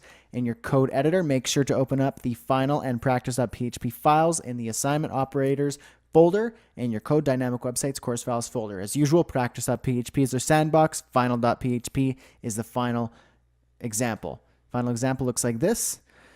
We have a series of assignment operators and some values that we're using our PHP to get that result. So let's jump into the lecture. Assignment operators assign values from the right argument to the left argument, usually in the form of variables. The basic assignment operator we've used a lot is the equals sign, which assigns the value on the right to the variable on the left. Here's a table of more assignment operators. So we have the assignment, same as, and description. The first one is the addition assignment operator. So the plus sign and the equal sign. It is the same as A equals A plus B. So this is a shorter way of doing the same thing as this. The next one is the subtraction assignment operator. It looks like A minus equals B, which is the same as A equals A minus B. Third one is the multiplication assignment operator. A times equals B, which is the same as A equals A times B. Fourth, division. A divided by equals B, which is the same as A equals A divided by B. Modulus, the funny little modulus, A modulus equals B, same as A equals A modulus B. And last but not least, concatenation. A dot equals B. It's the same as A equals A dot B. Dot meaning concatenate. Hopefully that made sense. So here's an example of how to use one of the above operators. So PHP script, variable A equals 71. Variable B is 36. A minus equals B. If you echo that, you get 35 because 71 minus 36 is 35. The reason why I know that is because PHP told me. All right, code editor time. All right, add your title and your constants and variables and all that sort of good stuff. And make sure to add them here in the useful places. By now, this should just be boring and simple for you. You should be a pro at this. You might even be fast forwarding this part because you've already done it all beforehand or something, or maybe not. That's cool too. No worries. PHP echo lesson num. All right. Whoops. Down at the bottom, we got our year. PHP echo date year. Perfect. Name. PHP echo my name. Perfect. Sandbox time. All right, start off with our addition assignment operator. Let's add some variables. We got A equals 30. B equals 50. And then let's go A plus equals, or the addition assignment operator, B. So basically, this adds B and A together and reassigns the... It's really hard to speak and type the exact same time. Value to A. Adds B and A together, reassigns the value to A. So if I were to echo that, echo A, let's check it out in the practice.php example. Addition assignment operator, 80, because 50 plus 30 is 80. And we did that by just going A, addition assignment operator, B. Reassigns the value to A using some math. Cool. Subtraction assignment operator.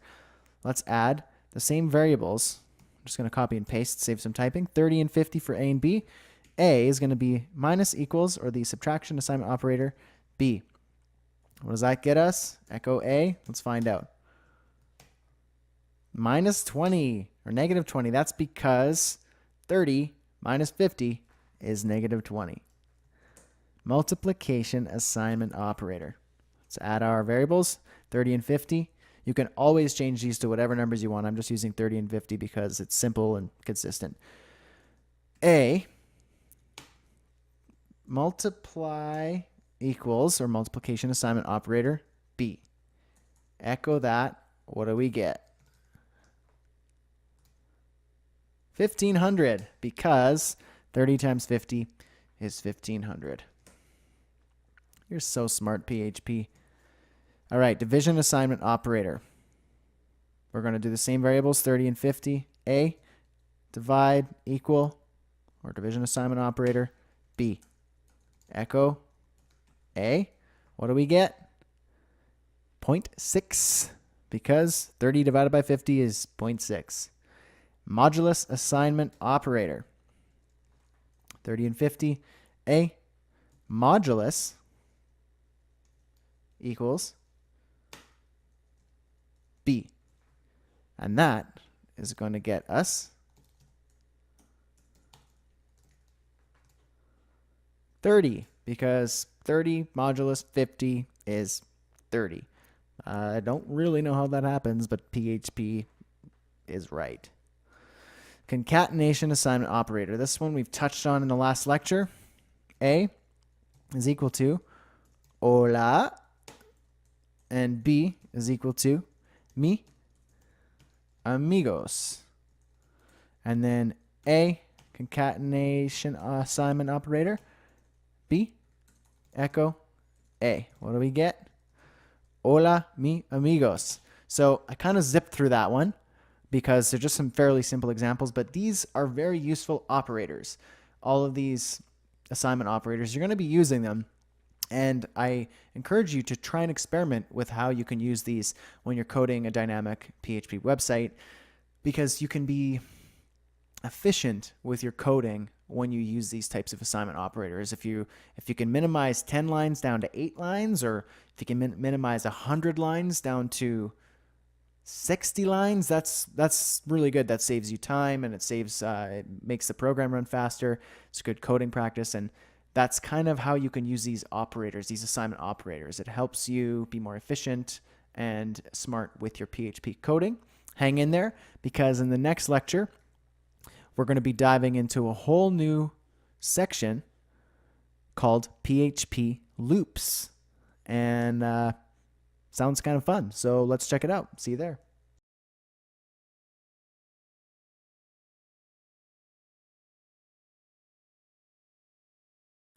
Hey everybody, welcome back to Code Dynamic Websites with PHP. This lecture is called While Loop, and in this video we're going to be jumping into some new PHP material, so let's do this. In your Code Dynamic Websites course files folder, we are in 19 While Loop. In your code editor, make sure to open final and practice.php in the 19 While Loop folder. Practice.php is the sandbox, and final.php is the final example, which looks like this. We have the numbers 10 through 20, and we're using the while loop to give us this result. So why don't we jump into the lecture so we can learn a little bit about the while loop. When coding PHP, loops can be fantastic. Basically, you can write a piece of code to repeat itself again and again until a certain condition has been met. There are a few types of loops in PHP, but in this lecture we're going to learn about while loops. Here's how a while loop works. While a condition is true, execute some code. At this point, you probably have no idea how to actually use a while loop in PHP, but that's okay. Let's dive into how you actually use it. So let's say you want PHP to echo the numbers from 10 to 20. First, you need to set a variable with your starting number. So here's our PHP script. Let's set a variable with the starting number. We're going to say 10. Then you need to start your while loop with a condition. So you need to give your while loop a condition. And in this case, we want our condition to say, while my starting number is less than or equal to 20, the condition is true. To help clarify, as long as the variable starting num is less than or equal to 20, keep on looping. So here's our PHP script again. We have our variable with the starting number and our while loop skeleton with a condition. While the starting num is less than or equal to 20, execute some code. Now you may be thinking, our starting number is 10 and it will always be less than 20, Dumbo. Well, each time we loop through our function, we will tell PHP to increment our starting number by 1. Therefore, eventually our starting number will be equal to 20. Our condition says to stop looping once our starting number is larger than 20. We need to do this to prevent an infinite loop, something you most definitely don't want. An infinite loop means your function literally will run forever, which can freeze up your computer and cause a whole whack of other issues. So let's tell PHP to echo our starting num variable, then increment the variable by 1. Here's our PHP script again. We have our starting number. While the starting number is less than or equal to 20, echo the variable on the screen, and then we're going to concatenate a break tag at the end so that each new number will be on its own line. So echo starting num, concatenate a break tag. Then increment the value by 1. You do that in PHP by adding a plus plus after the variable, as long as the variable is an integer. So in PHP, you can increment and decrement variables like so. A plus plus, or variable plus plus, adds 1 to the value of the variable each time through. Variable a minus minus subtracts from the value of the variable a each time through. So this adds plus 1, this subtracts 1. So if I coded this correctly, the code should echo the numbers 10 through 20 on your screen and stop at 20. Keep in mind you can use any of the operators we've used in our past lectures as the conditions that need to be met in the while loop. So again, here's our final example, the numbers 10 through 20. So why don't we jump into our code editor and see if we can achieve the same result. So in your practice.php file, go ahead and add your constants and your custom variables. I've auto-filled them this time, so I don't have to type them all out, but feel free to add your constant with the title, the name, and the lesson number. And then remember to echo your constant between the title tags and the small tag here. And at the very bottom, you want to echo your date and your name. Your practice.php file will have some HTML comments in replacement of these, so you will know where you need to add that code. So go ahead and add those, and once you're done, let's jump into our PHP script right here in the sandbox. So why don't we start by setting a variable with your starting number. So let's say starting num is equal to 10, while starting num is less than or equal to 20.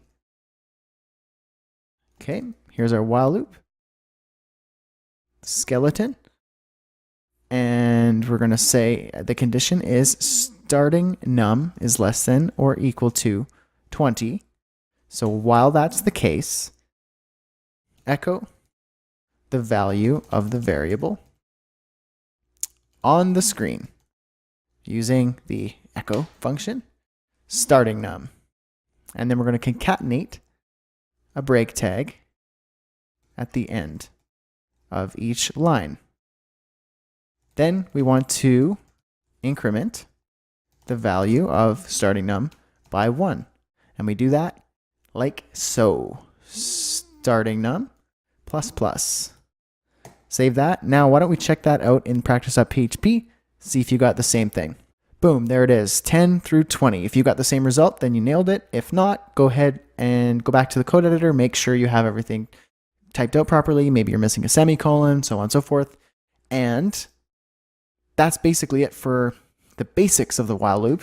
You can also go in and change the value of the starting number, and you can change the condition to be, less than or equal to a certain number. You can change this to 100. It could be a negative number, and you can decrement the value using the minus. Change your variables and your conditions, so on and so forth. Get comfortable with the while loop, and in the next lecture, we're going to be covering the basics of the for loop. See you there.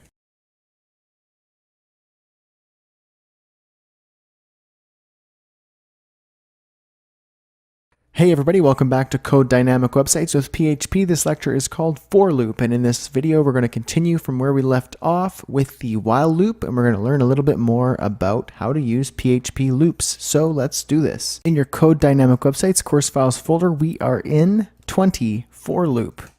In your code editor, make sure to open up the same folder, 20 for loop, and open final and practice.php.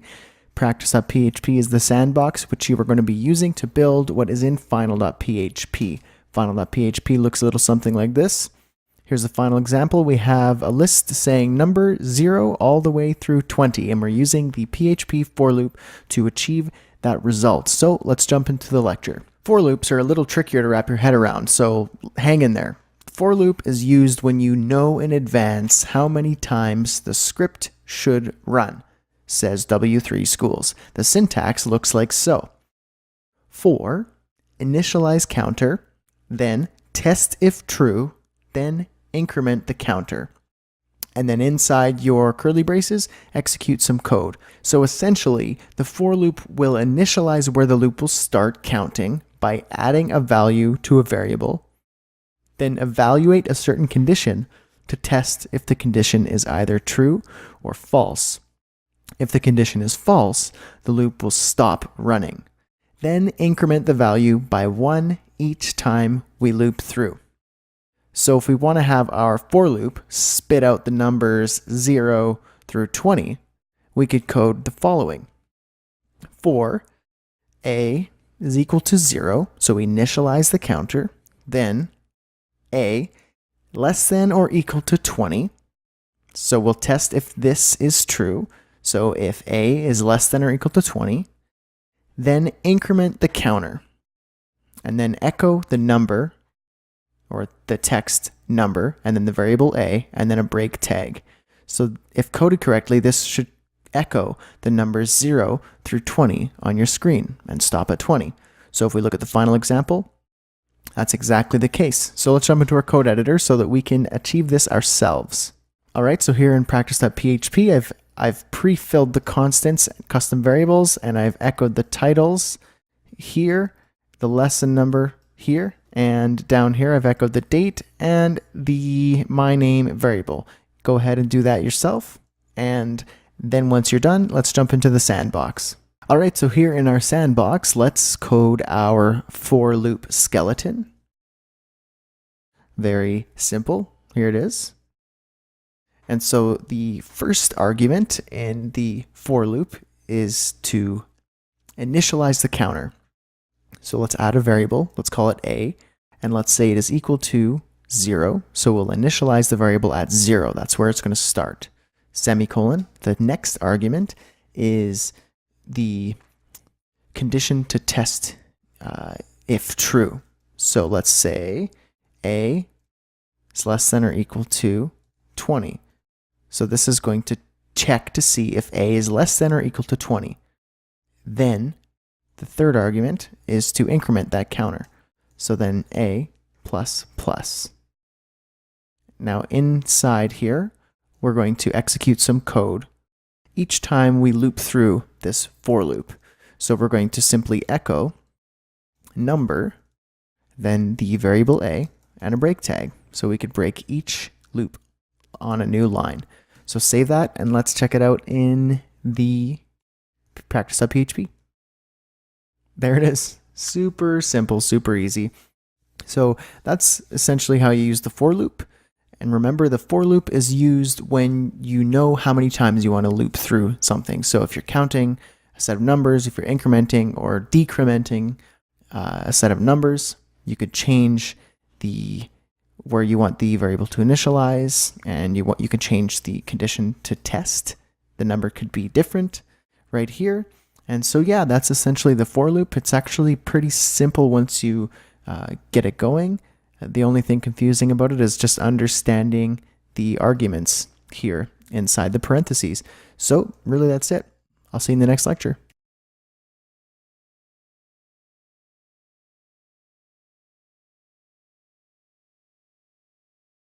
Hey everybody, welcome back to Code Dynamic Websites with PHP. This lecture is called For Each Loop, and in this lecture we're going to continue again from where we left off in our previous lecture, which was the for loop, and before that was the while loop. And this one is the For Each loop, a very popular loop, and I think you will like it, so check it out. In your Code Dynamic Websites course files folder, we are in 21 For Each loop.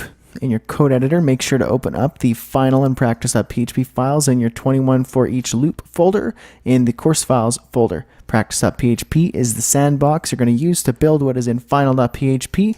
Final.php, as usual, looks like this in our final example. So we have 3 statements. One is, I love the handlebar. Then I love the Salvador Dali. Then I love the Fu Manchu. I like this. We're revisiting the mustaches. So each of these things, we're using the for each loop to dynamically spit this text out. In order for you to understand this better, let's jump into our lecture. The for each loop. This loop is a very popular loop and is used extensively in database-driven websites. The purpose of a for each loop is to loop through each key value pair in an array. W3 Schools. Do you need a refresher on arrays?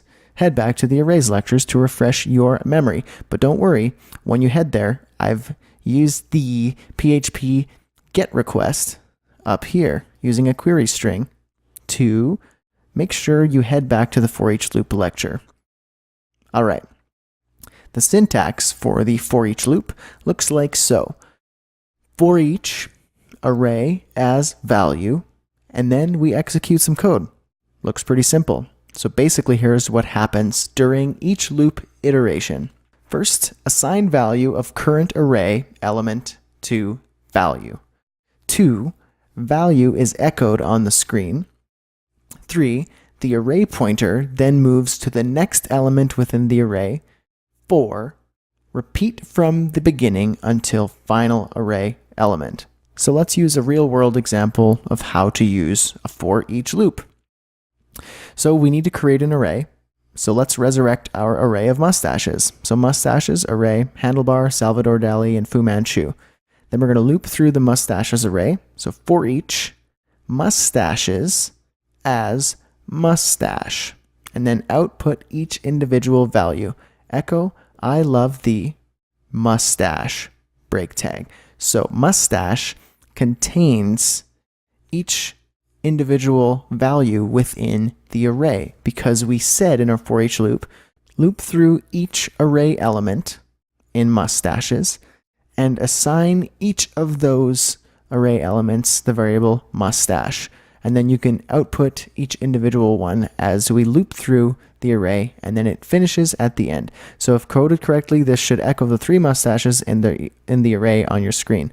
And as we've seen already, it does, in fact. So why don't we jump into our code editor so that we can see how to do this ourselves. So at this point, I thought you might be bored with doing all the constants and the variables that we're using in every single one of these examples, like the echoing the title and the lesson number, so on and so forth. So I've provided that for you in this practice.php file, so you don't have to waste your time doing it.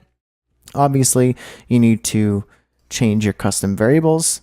The only one really you need to change is the myname variable. Lesson number should be good to go. All right, let's just jump into our sandbox. So let's start off with our mustaches array. And let's add some array elements. Handlebar will be the first one. And then we're going to add the Salvador Dali. After that, we will add the Fu Manchu. So there's our mustaches array. After that, we're going to use the for each loop to loop through each of these array elements. So for each mustaches as mustache. And then we can simply output I love the mustache break. So that's going to say I love the and whatever mustache we are in the array. So check it out in the practice.php file. There it is. I love the handlebar, I love the Salvador Dali, and I love the Fu Manchu. As I said before, the for each loop is incredibly powerful. It's very simple, but it's powerful because you can loop through any type of array. You can loop through multi-dimensional arrays, associative arrays, all that sort of stuff. And it's used heavily in database-driven websites. But here is the basic bare bones version of how you would use a for each loop. Hopefully that helped. See you in the next lecture.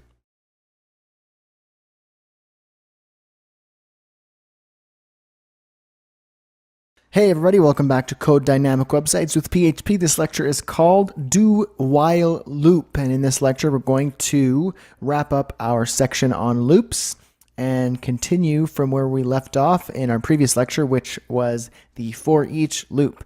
So hang in there and let's learn a little bit about the Do While Loop. In your Code Dynamic Websites course files folder, we are in 22 Do While Loop. In your code editor, make sure to open the final and practice.php files in the Do While Loop folder. In your Code Dynamic Websites course files folder, practice.php is the sandbox which we're going to be using to build what is in final.php. Final.php, it looks like this. Final example, do while loop. So we have the number 1 through 10, and we're using the do while loop to achieve this result. Why don't we learn a little bit about the do while loop before we jump into our code editor? All right. The do while loop is a bit like the while loop, but there's one major difference. The while loop will only start if the condition is true, whereas the do while loop will always execute the first time and then evaluate whether the condition is true afterwards. Here's what the syntax looks like. Do, execute some code, and then after the second or the closing curly bracket, while, and then in parentheses, a condition to be met, and with a semicolon. So let's look at a real example. So let's set a variable. We're going to say I is equal to 1. Do, echo the number, and then the variable I with a break tag afterwards to separate the loop on a new line every time. And then increment the I variable by 1 every time you loop. Then evaluate this condition. Repeat the loop if true. While I is less than or equal to 10. So if coded correctly, this should echo the numbers 1 to 10 on your screen. So let's check it out. There it is, 1 through 10. So why don't we jump into the code editor to see what this is actually like hands-on. All right, so in our practice.php file, we have our constants and custom variables that have been auto-populated for you. Make sure to change the myname variable to your name. And now let's jump into the sandbox. Start off by adding a variable called I and give it the value of the integer 1. After that, let's code our do while loop skeleton. So do, opening and closing curly brackets, and then while, and then we'll have our condition to be met in here, semicolon. You can also space this out like this if you like, but I think it looks a little better like this. Okay. In the opening, closing curly brackets, let's echo some text, number, and then the variable I, and then an HTML break tag to separate each on a new line. This should be number, not numer. And then after that, we need to increment the I variable by 1 every time. While I is less than or equal to 10. So what this is saying is the first time this loop is introduced to us, echo the number, the first number, and then increment the variable by 1. And then while I is less than or equal to 10, keep on looping. So the first one gets executed, and then on the second time through, we check through the while part of this do while loop to see if the condition is true. If so, keep looping. If not, stop. Let's check it out in our practice.php. There it is, number 1 through 10, using the do while loop. That was a short but sweet little lecture, but hopefully that was useful to you, and I will see you in the next lecture.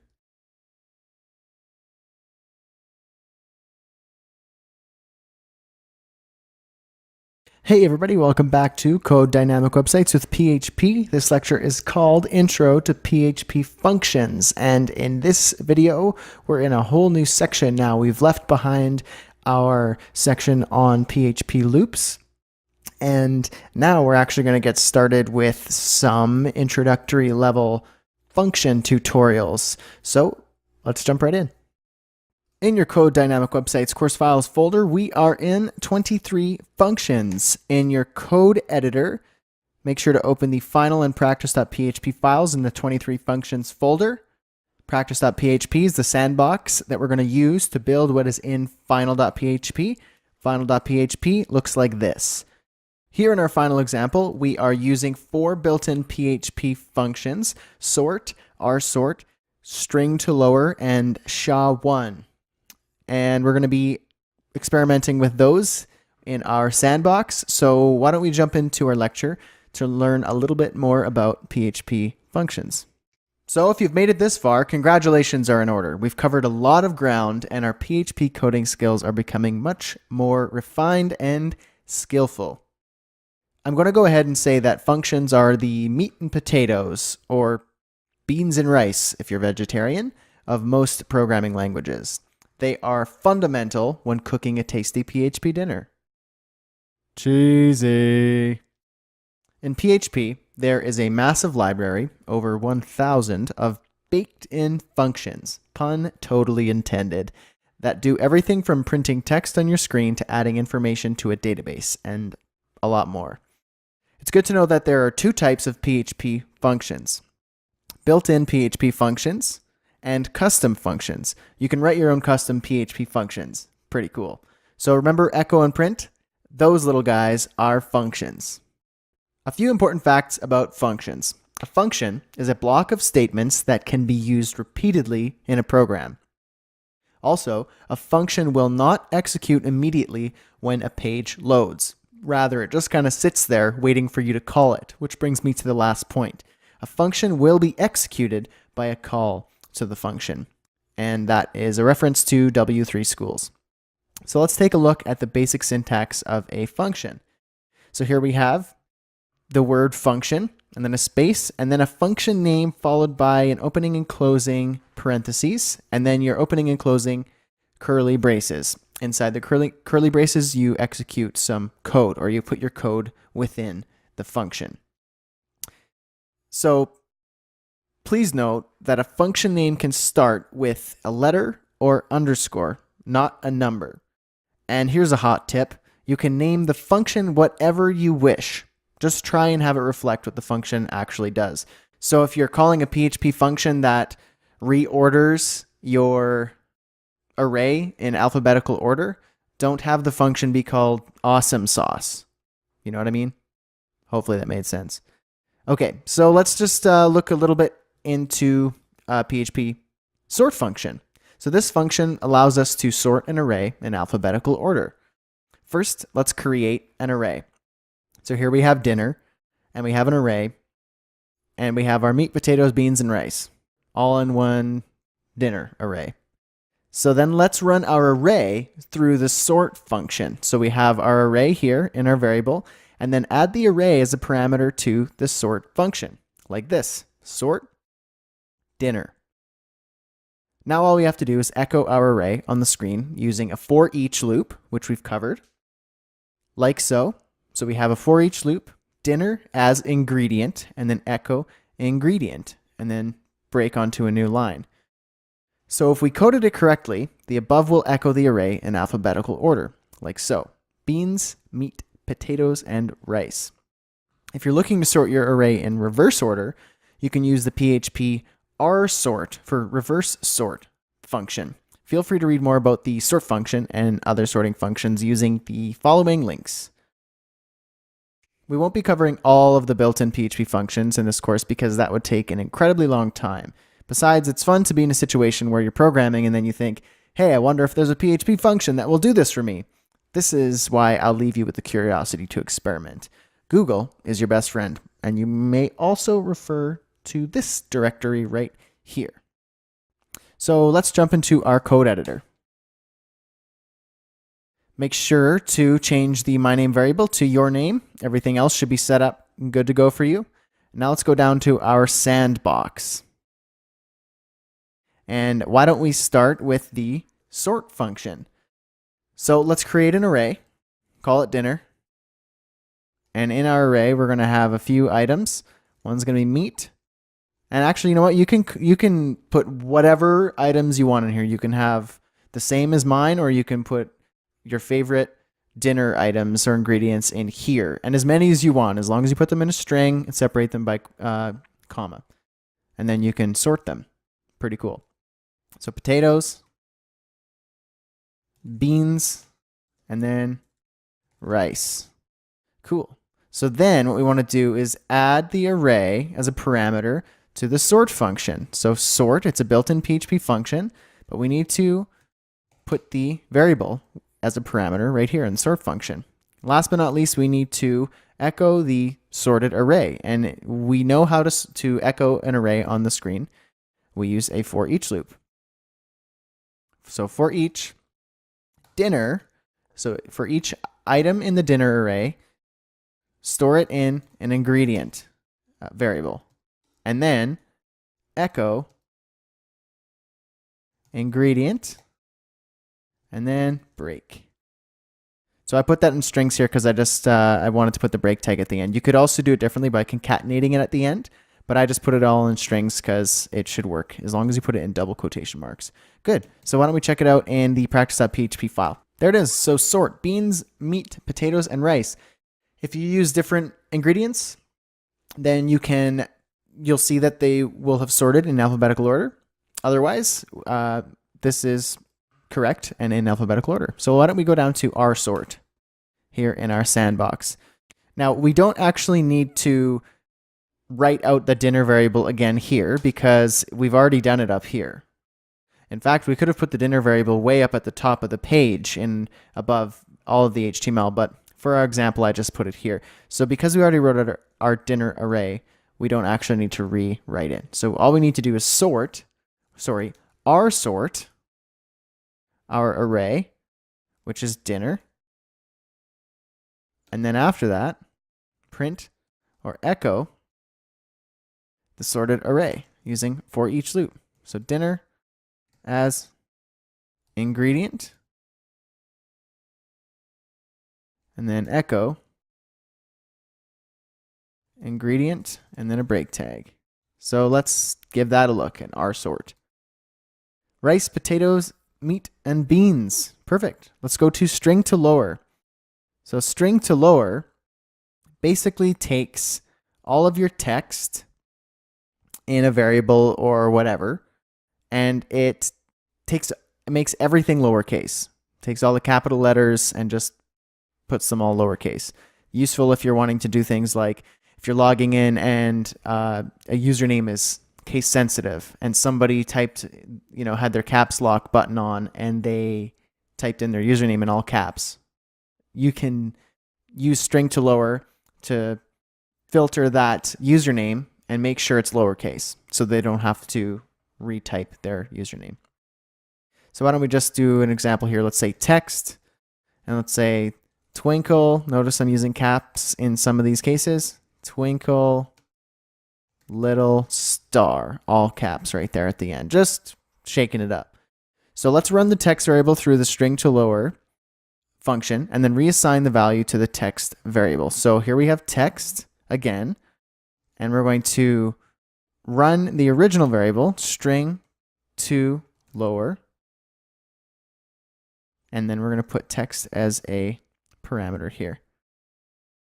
Running it through that function, and then echo text. Let's see what we get. Twinkle, twinkle, little star, all lowercase. Perfect.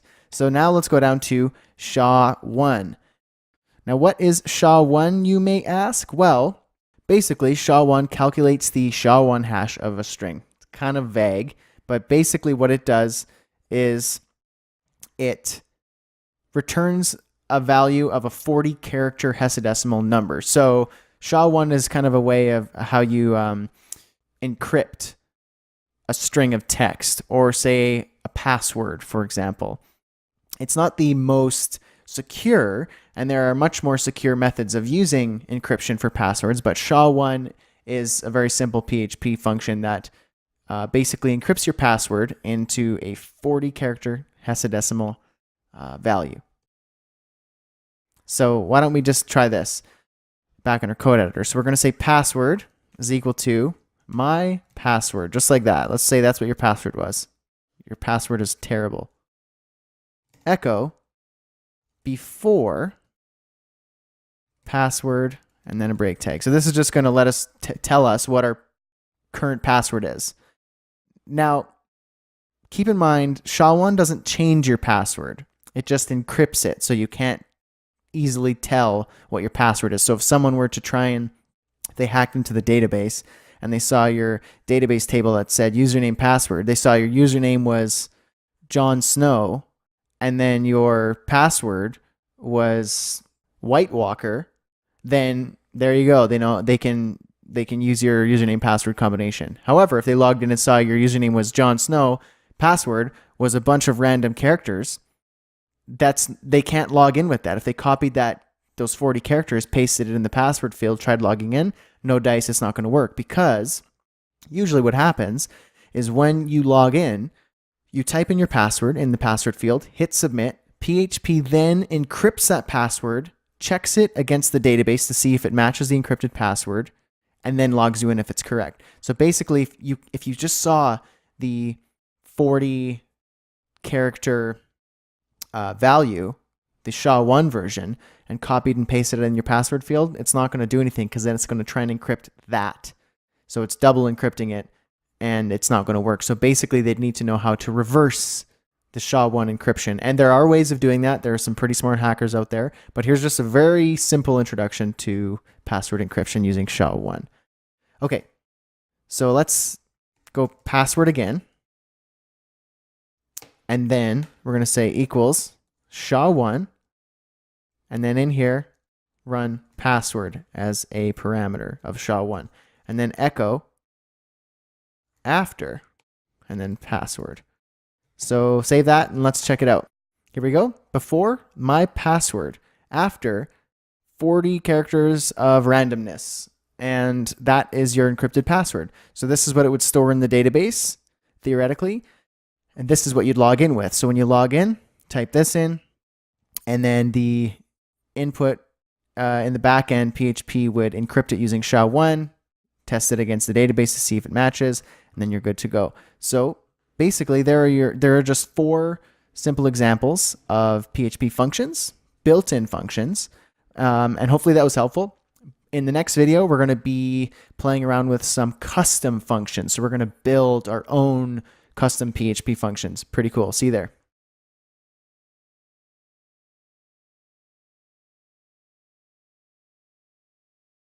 Hey everybody, welcome back to Code Dynamic Websites with PHP. This lecture is called Custom Functions, and in this video we're going to continue from where we left off in our previous lecture, which was Intro to PHP Functions, where we learned a little bit about the built-in PHP functions, and now we're going to learn how to actually create our own custom PHP functions. Pretty cool. See you in there. In your Code Dynamic Websites course files folder, we are in 24 custom functions. In your code editor, make sure to open the final and practice.php files in your 24 custom functions folder. Practice.php is the file we're going to use to create what is in final.php. Final.php looks a little bit something like this.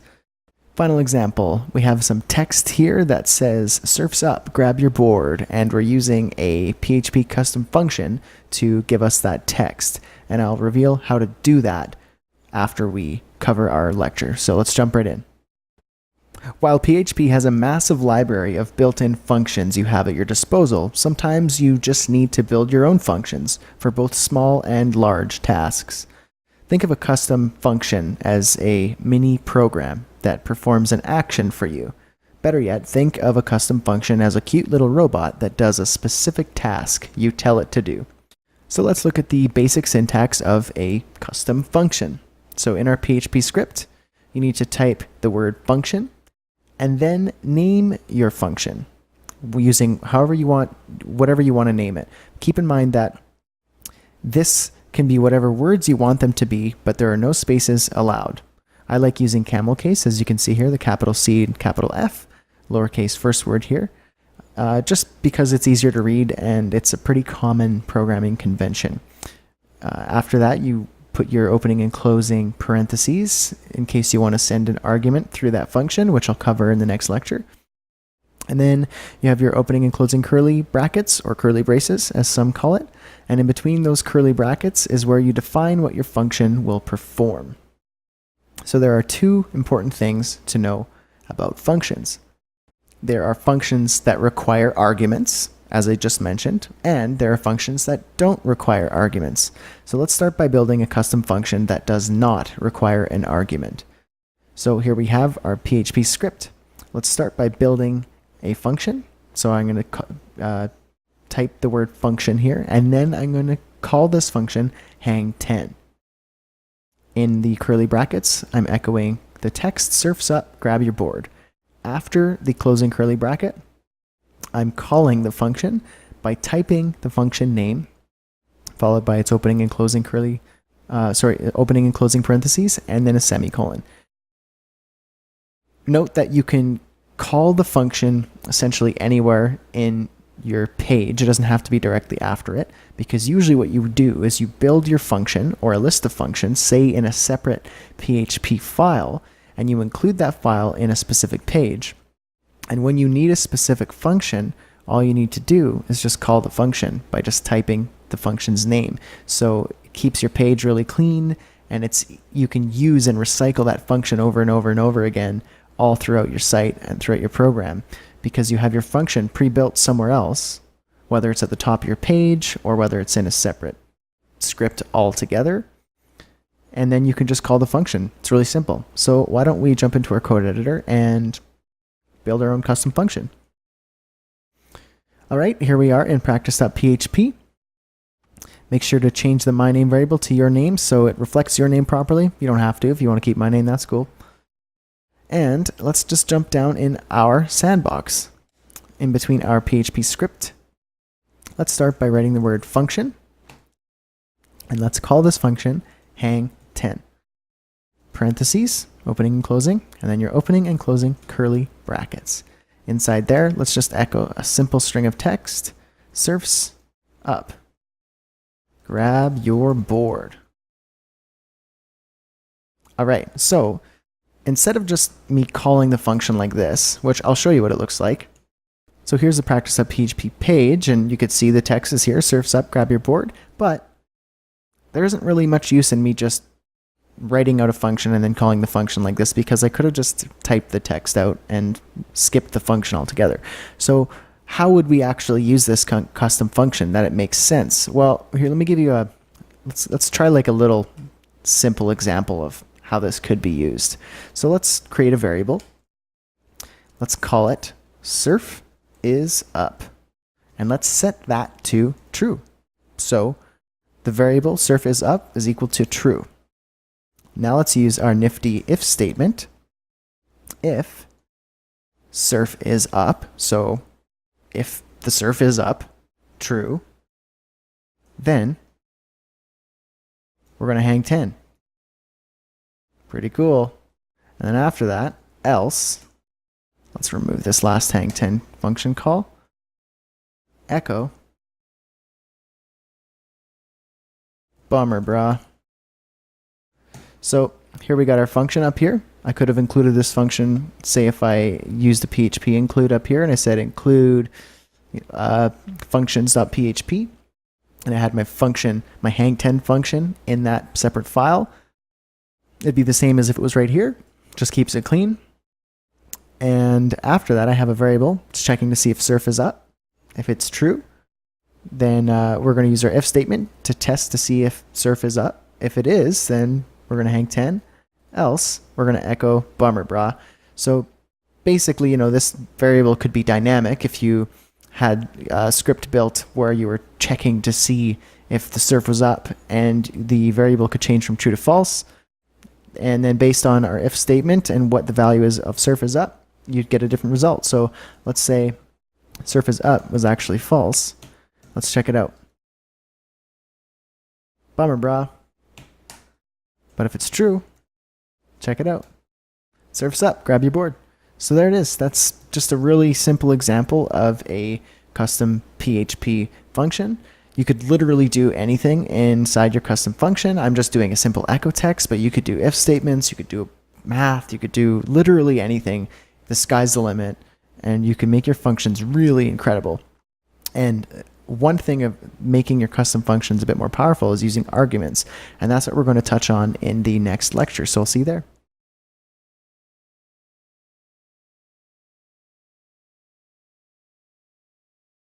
Hey everybody, welcome back to Code Dynamic Websites with PHP. This lecture is called Simple Arguments, and in this video we're going to continue from where we left off in our previous lecture, which was custom functions. And in this video we're going to learn a little bit more about PHP arguments within our functions. So hang in there and let's do this. In your Code Dynamic Websites course files folder, we are in 25 simple arguments. In your code editor, make sure to open the final and practice.php files in the 25 simple arguments folder. Practice.php is the sandbox we're going to use to build what is in final.php. Final.php looks like this. We have an example here where we're using one argument and an example where we're using two arguments. Obviously, you can't see that on the front end of our web page here, but PHP is doing that in the background. So why don't we jump into our lecture and learn a little bit about our PHP arguments. Functions can be incredibly powerful because you can program them to do almost anything you want them to. One important step in making your functions even smarter is to use arguments within your function. Not the type of argument where you and a friend are bickering about a disagreement or something like that. I'm talking about arguments within functions, two very different things. Think of an argument like a variable. Your program can pass extra information to your functions using arguments. You specify your arguments within the parentheses after your function name, and you can have as many as you want as long as they're comma separated. So let's take a look at an example of a function with a single argument. So here we have our PHP script. What we're doing in the above example right here is we're passing an argument to the hang10 function. You can see it right here. It looks like a variable. It has the $sign and then a name. So this is an argument. Later in our script, we call our function several times with a string of text within each parentheses. So here we have hang10, Hawaii, hang10, California, hang10, Newfoundland. And each time we call our function with a new argument value, that value will display on the screen along with the text we provided in our function here. So in our function, we're saying echo, we are surfing in. So this is going to stay static each time we call our function. But what's going to change is the variable right here, which is the argument within our hang10 function. So it's going to look like this. We're surfing in Hawaii, we're surfing in California, and we're surfing in Newfoundland. So let's look at an example with two arguments. So in our PHP script here, all we did was add another argument separated by comma. Then, when we called our multiply together function later in the script, we provided two values to take the place of our val1 and val2 arguments. Within our multiply together function, we have a variable and we're multiplying val1 and val2 together, storing it in the product variable. Then we're echoing this text. The product of the two numbers is, and then we're spitting out the product variable, which is actually the product of val1 and val2 multiplied together. So when we call multiply together, we can choose which numbers we want them to multiply together by providing the two values of the arguments. So the result in this case, 378. This is dynamic. So why don't we jump into our code editor and see what we can do. Here we are in practice.php. Make sure to change your name in the custom variable. And let's jump into our one argument PHP script. Start by building a function. And let's call it hang10. And in here, we're going to add our argument, and that's going to be location. And down here, let's echo some text. We're surfing in, and then location. Put a break tag after that. Maybe an exclamation point too to make it exciting. There we go. So that is our function with our argument. Very simple. Now all we need to do is call our function right here. You can see that Coda2 already knows that there's an argument that I need to fill in here. So you could see when I'm typing hang10, it pulls it up as a function that has been initiated within my script. Pretty cool. It helps me code faster. And so if you're not using Coda2, I strongly suggest you try it out because it speeds your coding up quite a bit. You can find it in my resources section on my website at bradhussey.ca/resources. But anyway, you can see here hang10 and location. So I need to fill in that value for that argument. It's asking me, what do you want to put here? So I'm going to say Hawaii. And then I'm just going to copy and paste that 2 more times and change the value of this argument a couple more times. California, good surf spot, and Newfoundland, a very underrated surf spot. Very cold. Okay. And so let's save that and check it out in our practice.php webpage. Here it is. One argument. We're surfing in Hawaii, California, and Newfoundland. So there we go. That is a simple example of how to use one argument. Let's jump in and try out 2 arguments. So we're going to start by building our custom function, and we're going to call it multiply together. And then in here, we're going to add 2 arguments, val1, comma separated, val2. And then we're going to, inside the function, say store the product of val1 and val2 in the variable called product. So that will multiply these 2 values together in a variable called product. And down below that, we're going to echo some text and say the product of the 2 numbers is, and then product. And there we go, close that up with a semicolon. And down here, we're going to call our function multiply together. You can see Coda is looking for 2 values here. So I'm going to say the first one is 14 and the second one is 27. You can have them be whatever numbers you want. If you're curious to see some crazy numbers multiplied together, totally up to you. PHP will do it all for you. Save that, check it out. The product of the 2 numbers is 378. Awesome. So there we go. There we have it. 2 good solid examples of how to use arguments within your custom functions. The sky's the limit here. Maybe you have some cool ideas. Feel free to try it out here in the sandbox. Totally up to you. And I will see you in the next lecture, where we're going to be finally jumping in to building an actual dynamic website with PHP, with everything we've learned. See you there.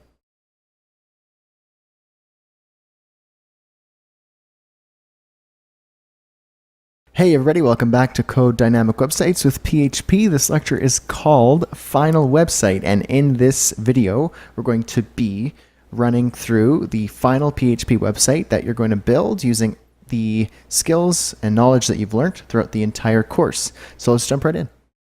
In your Code Dynamic Websites course files folder, we are in 26 Final, and you'll see 2 folders in here, one called Instructor and one called Student. The Instructor folder is the final site. This is the fully built site that I'm going to be using as the example and that you can use for reference throughout the development of your version of the site. And the Student folder is just an empty folder that has one folder within it with a set of images, so you don't have to worry about exporting those, because that's not really what this course is about. So in the Instructor folder, if you open index.php in your browser, then you'll be able to see the final site, and this is what it looks like. Here it is, Franklin's Fine Dining, a site that I designed and coded myself. So it's a very simple site, and it's not the most out of this world design or anything like that, but it covers all the essentials that we've been learning throughout our PHP course. And believe it or not, this site is fully dynamic using PHP and utilizes all of the essentials that you're going to use for your future dynamic websites, such as global headers, footers, dynamic hours, query strings to pull up a template and then populate it with an array of info. So we'll get into all that, but I'll show you what the site looks like. So here's the home page. We just have some static text.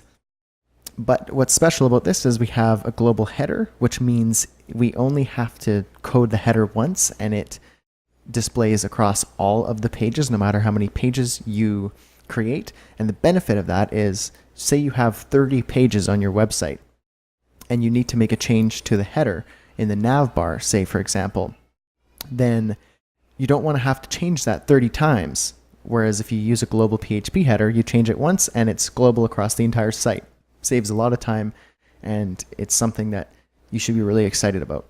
And in the footer here, we have some basic information, but what's special about this is we're using a PHP plugin that somebody has already developed to see if we're open today or we're closed today. So you could see, for example, for me, it is 10 in the morning on a Tuesday. So our restaurant isn't open until 1 p.m., so it says we're closed. Today's hours are 1 to 9. So I'll show you how to do that a little bit later. We have our team page where we have our team members, and we have 3 of them here, and their information is being pulled in dynamically with PHP. We have a menu page where we have 4 simple items here, and each of these items is a link which opens up a template called dish.php. So I've only coded one dish.php template, but it's populating, based on the link we're clicking, the info for each of the respective items in the menu. So club sandwich pulls up dish.php, and it's looking for club sandwich, and it pulls the info for club sandwich, a suggested beverage, the suggested tip, the price, and the title. And you can go back to the menu, click on a different one, and it pulls up that info. So something really neat about PHP using templates. And then we have the contact page. Something that a lot of people have been requesting is how to create a contact form that actually submits an email. So here we have your name, your email, and a message, and then a checkbox to subscribe to a newsletter, and then send a message. And that's what that does. It sends an email to the recipient here that is defined in our PHP, and they should receive an email in their inbox. So why don't we jump right in? Hey everybody, welcome back to Code Dynamic Websites with PHP. And before we move on, I have a quick favor to ask you. I've dedicated thousands of hours to creating great content for my students, and the reason I can reach so many people at this point is because of people like you. This course alone has taken me months to create, and I'm not asking you to pay anything for it. All I ask of you is one little thing. If you're checking out my course from YouTube, I would love if you could share this course with your friends, family, and work colleagues. And if you're checking this course out from Udemy, I would especially appreciate if you could give me a quick rating and review. Using the star rating and the review box, you can leave me an honest review, and you can always change it later should you have a different opinion by the end of the course. You're awesome. See you in the next video. Hey everybody, welcome back to Code Dynamic Websites with PHP. This lecture is called Code a Basic Web Page Layout, and in this video we're going to do exactly that and just start coding some simple HTML, and then further on down the road in some upcoming lectures we're going to be splitting the HTML out into separate PHP chunks, and we'll get into that a little later, but why don't we jump right in? In your Code Dynamic Websites course files folder, we are in 26 Final, and we're going to be working with the student folder. So in our code editor, let's start off by opening the 26 Final folder, and make sure you have the student file, the student folder open, because that's what we're going to use to create our final site. I have the instructor folder here for reference, and feel free to use that as we're going through, just to make sure you have everything working. But for now, we're not actually going to be mimicking what's in the instructor folder, because we're going to just start with some basic HTML. So first things first, in the student folder, create a new file and call it index.php. That is our first PHP page. And let's work with that and code a basic HTML skeleton. So first we have the HTML5 doc type, and then the next part is the HTML tags. Within the HTML tags, we have head tags. After the head tag, we have a body tag where we put our HTML. And then in the head tag, remember to put the title. And then we're going to be linking our style sheet. So I've already done all the styles. This isn't really a course about CSS, so we're just going to link that up. So use the link tag here. href.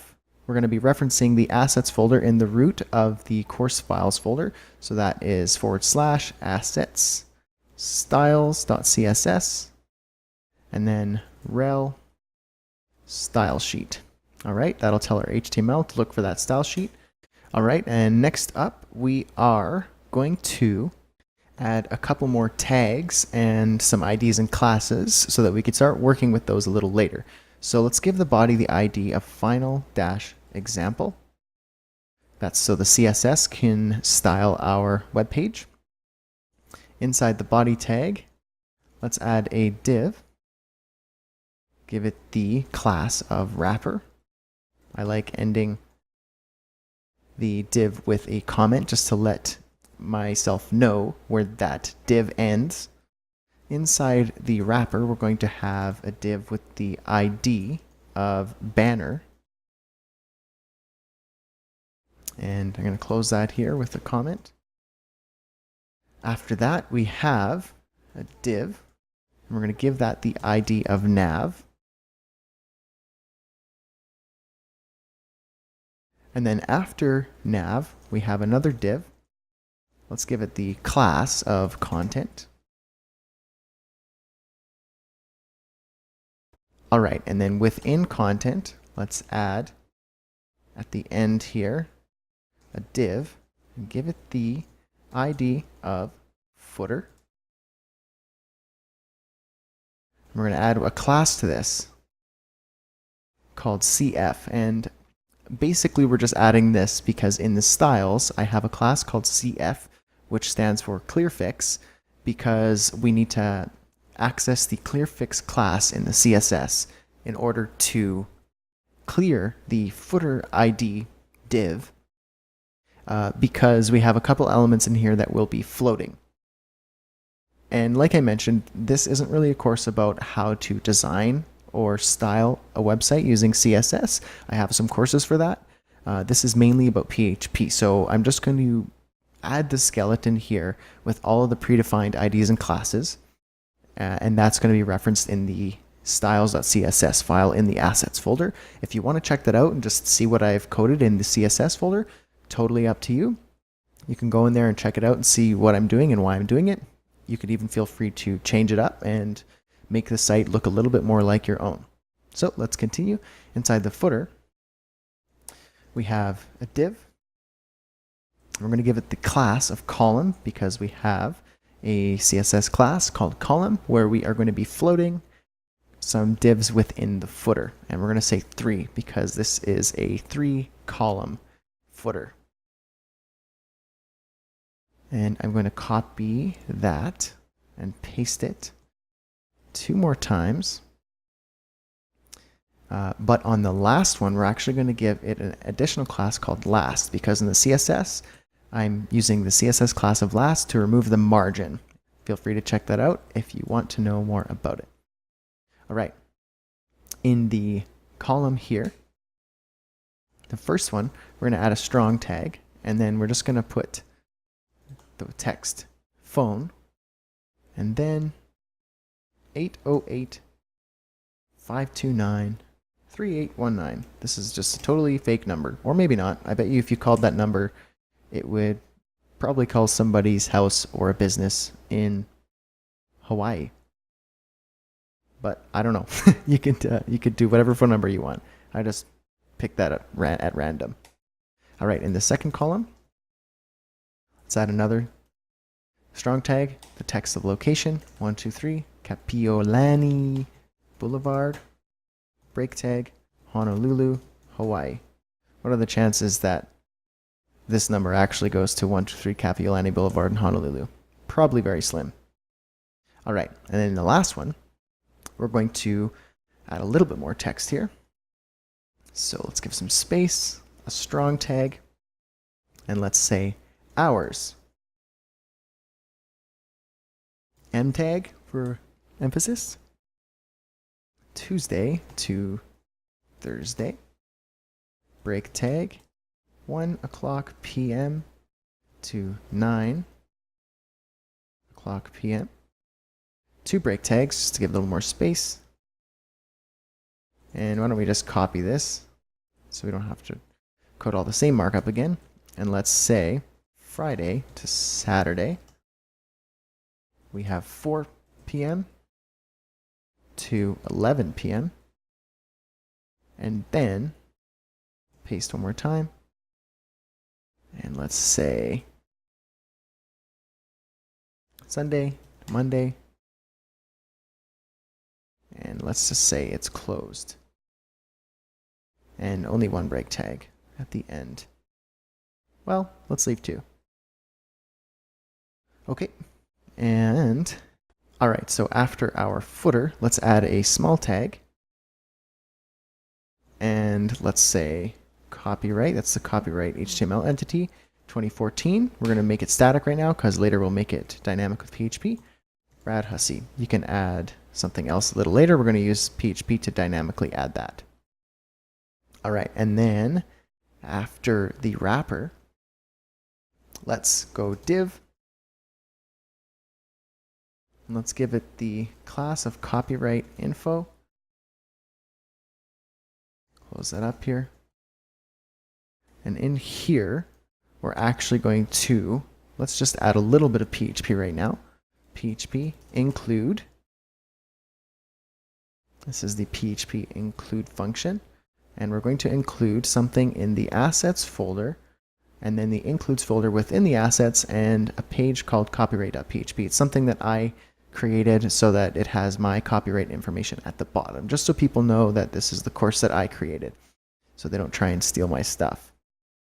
All right, so .. we're going up a folder, assets, includes, and copyright.php.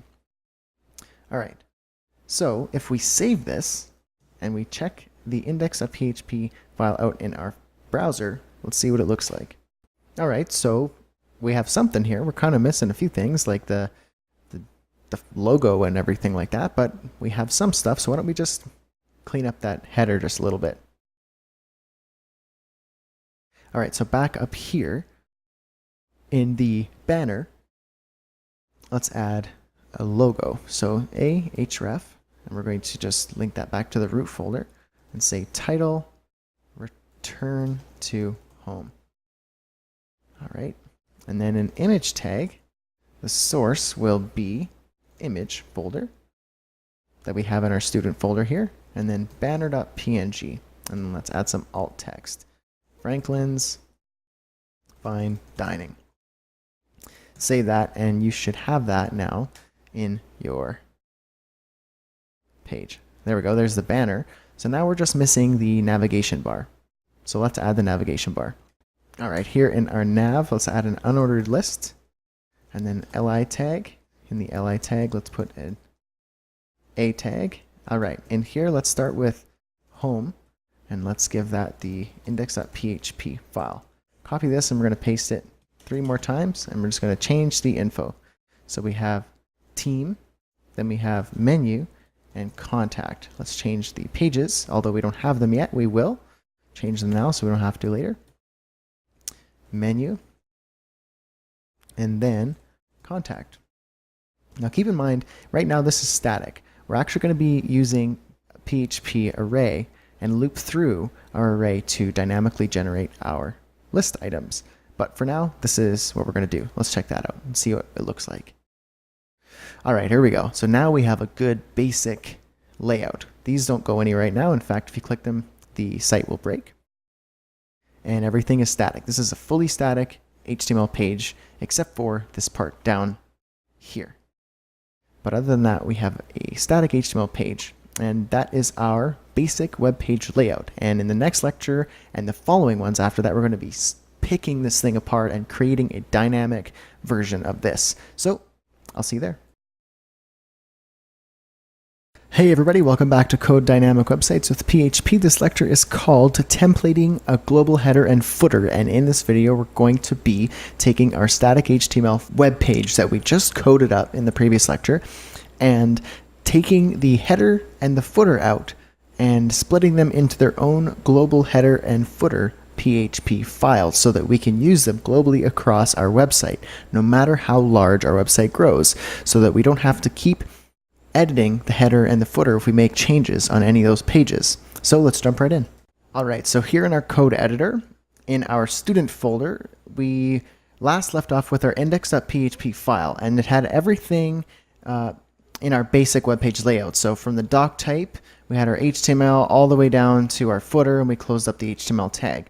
This is just a static index.php file, but we want to utilize our skills in PHP and try and take advantage of what PHP can offer us to make our website more dynamic and easier to maintain. So we're going to be splitting out the header and the footer. And I don't just mean the head tag or, if we had a div with the ID of header or the div with the ID of footer. I mean the header and footer PHP files are going to be templates.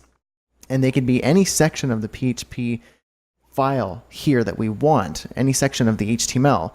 And we're basically going to be taking everything from line 1, so doc type, all the way down to the opening content tag. We're going to take that, remove it from index.php, and paste it in a separate header.php template. So why don't we just do that? So let's take this out, cut that, just go Command X for cut. If you're using a Mac, I'm not sure what it is on PC, but you can also go Edit Cut. So that copies it to your clipboard and removes it from the file. And in your student folder, add a new folder and call it Includes. In the Includes folder, add a new file and call it header.php. Open up your header.php file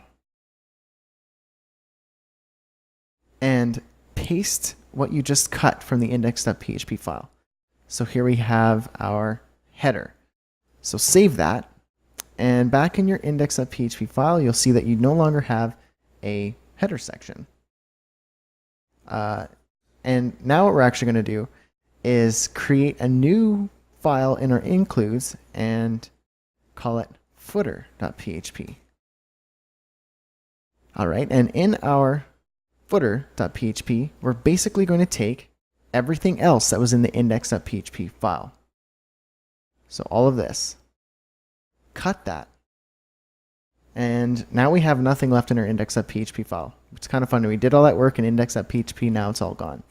But it's actually good because now, if you paste the contents of your clipboard into footer.php, we now have a header.php and a footer.php with the content that was once in index.php.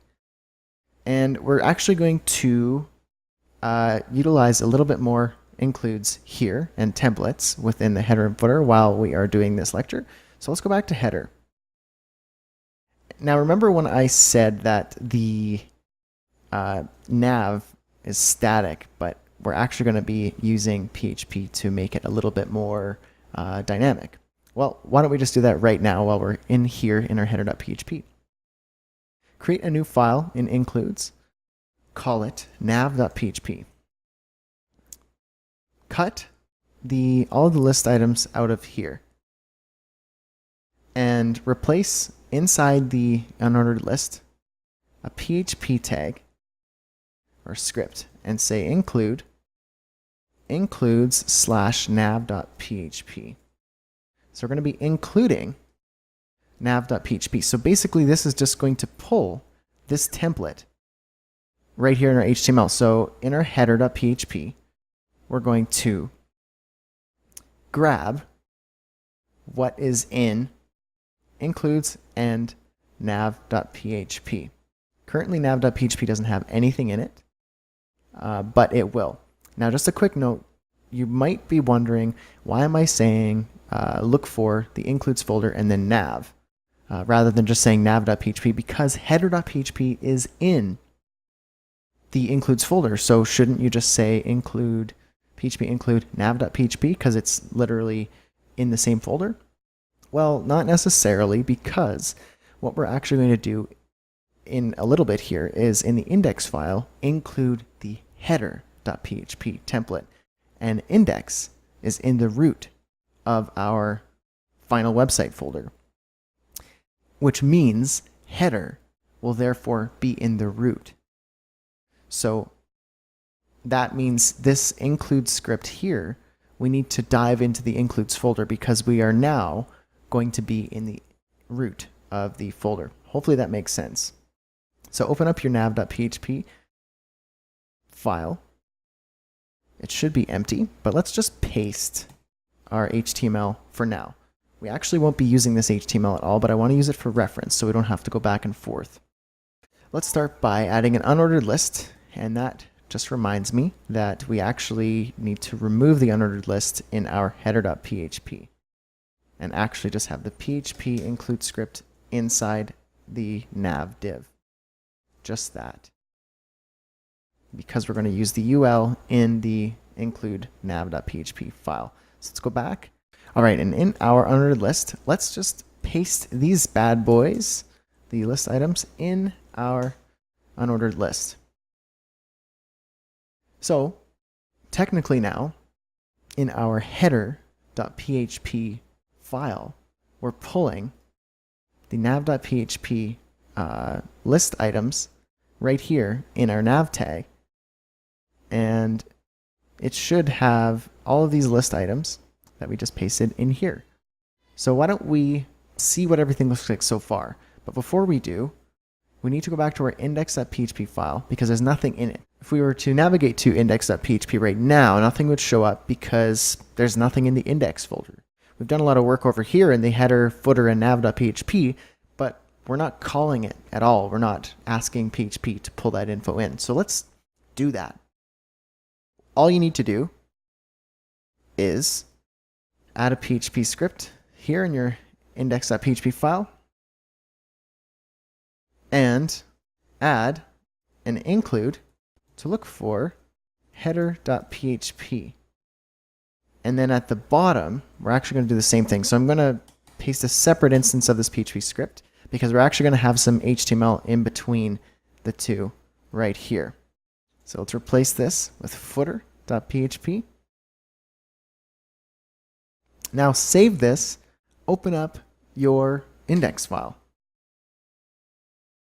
You'll see it hasn't changed on the front side of it, but that's a good thing because we actually have our header and our footer showing up right here in the index.php file, but now we're using templates.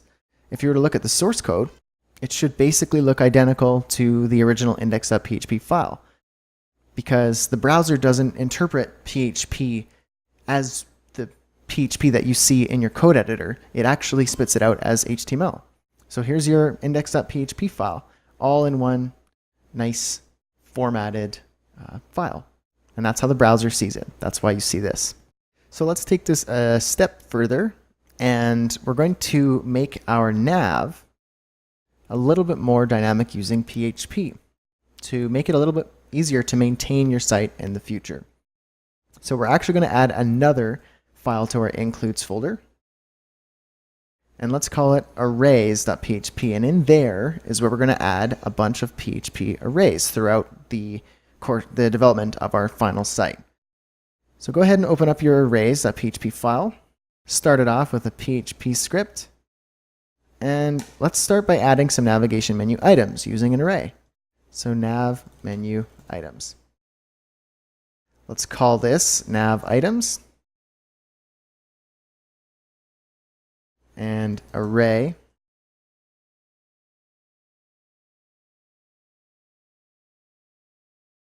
And within the array, let's add another array, or a series of arrays is what we're actually going to be doing. And let's add slug. And then this will be called index.php will be the slug. And then title will be home.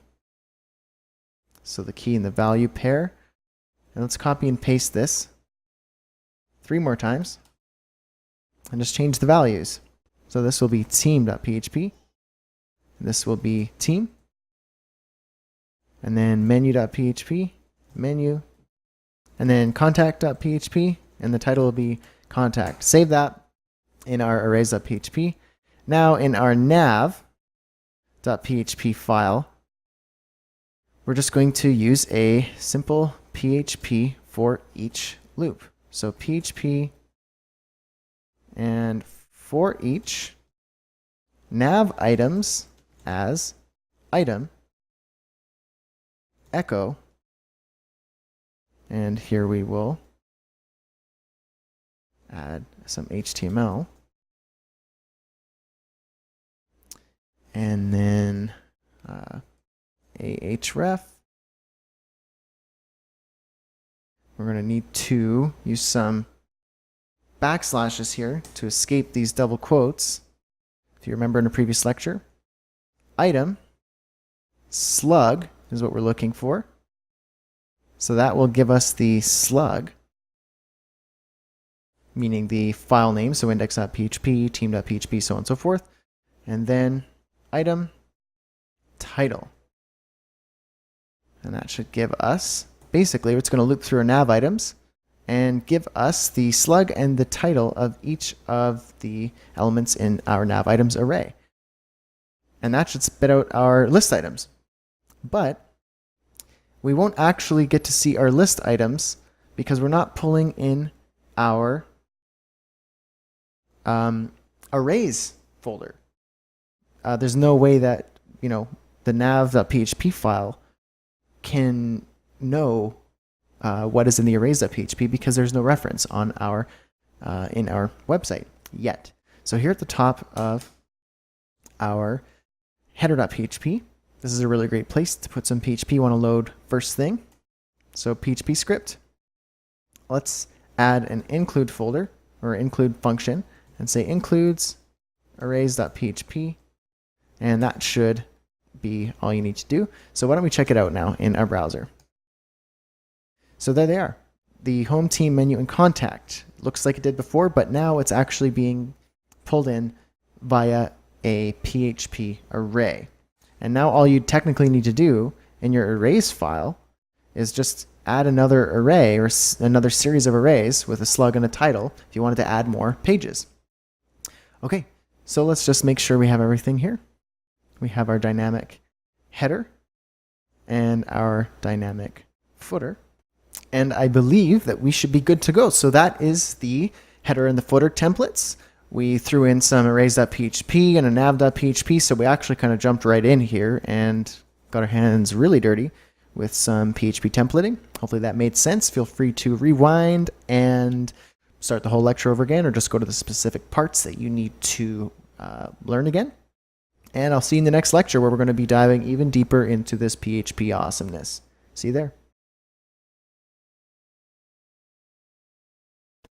Hey everybody, welcome back to Code Dynamic Websites with PHP. This lecture is called Dynamic Copyright and Hours of Operation. And in this video, we're going to go through and add the copyright information to the bottom of our footer, but it's going to be dynamic. So it's going to know the current year, so it's always up to date.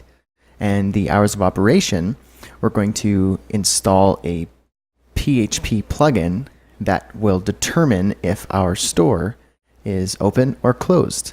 So let's jump right in. All right, so in your code editor, make sure you open the footer.php file in your includes folder within the student folder. In your footer.php file, this is where we added all of the footer information. So the phone number, the location, our hours of operation, and the copyright information, plus the closing body and HTML tags. Currently, this is all static, so we're not actually using utilizing PHP to make our footer a bit more dynamic, and so that's what we're going to do here.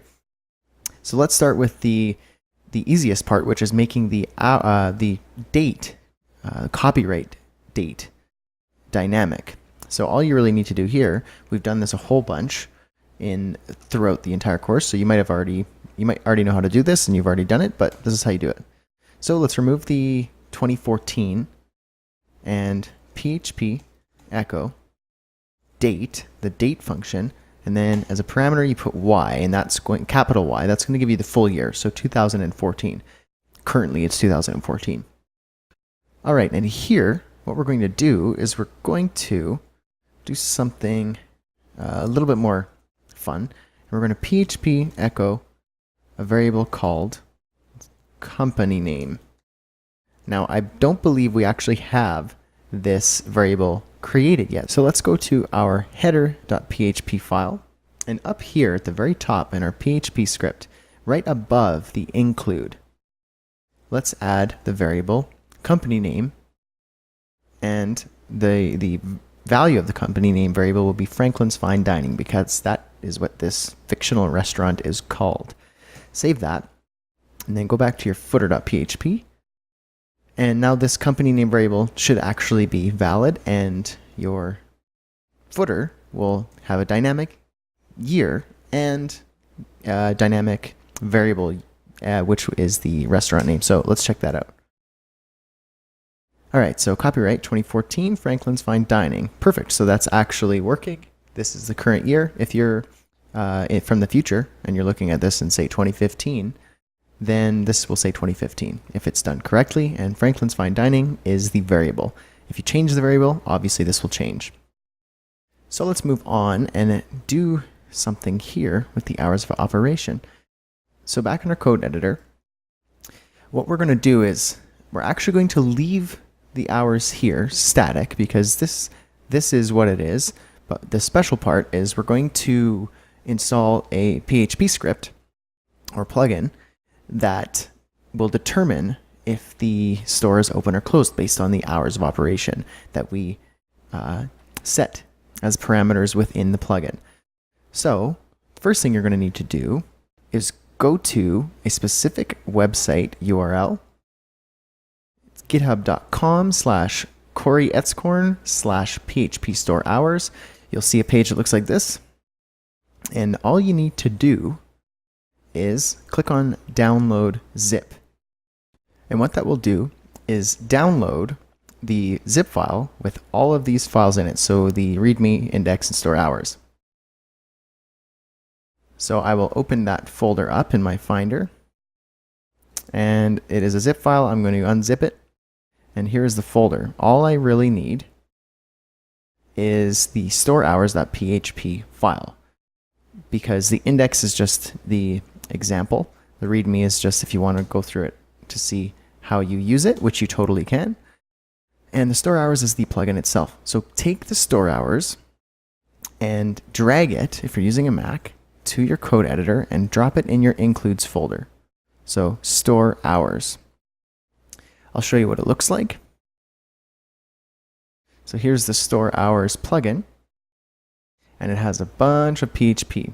And all we really need to edit is what it actually says here. From on line 9, there's a comment that says edit following section only. And then somewhere down here, it will say end editing. So you don't need to touch any of this stuff down here.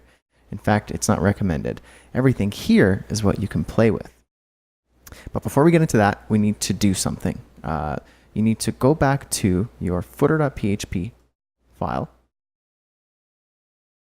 And under the, let's say, the Sunday to Monday text here at the very bottom, I'm going to PHP include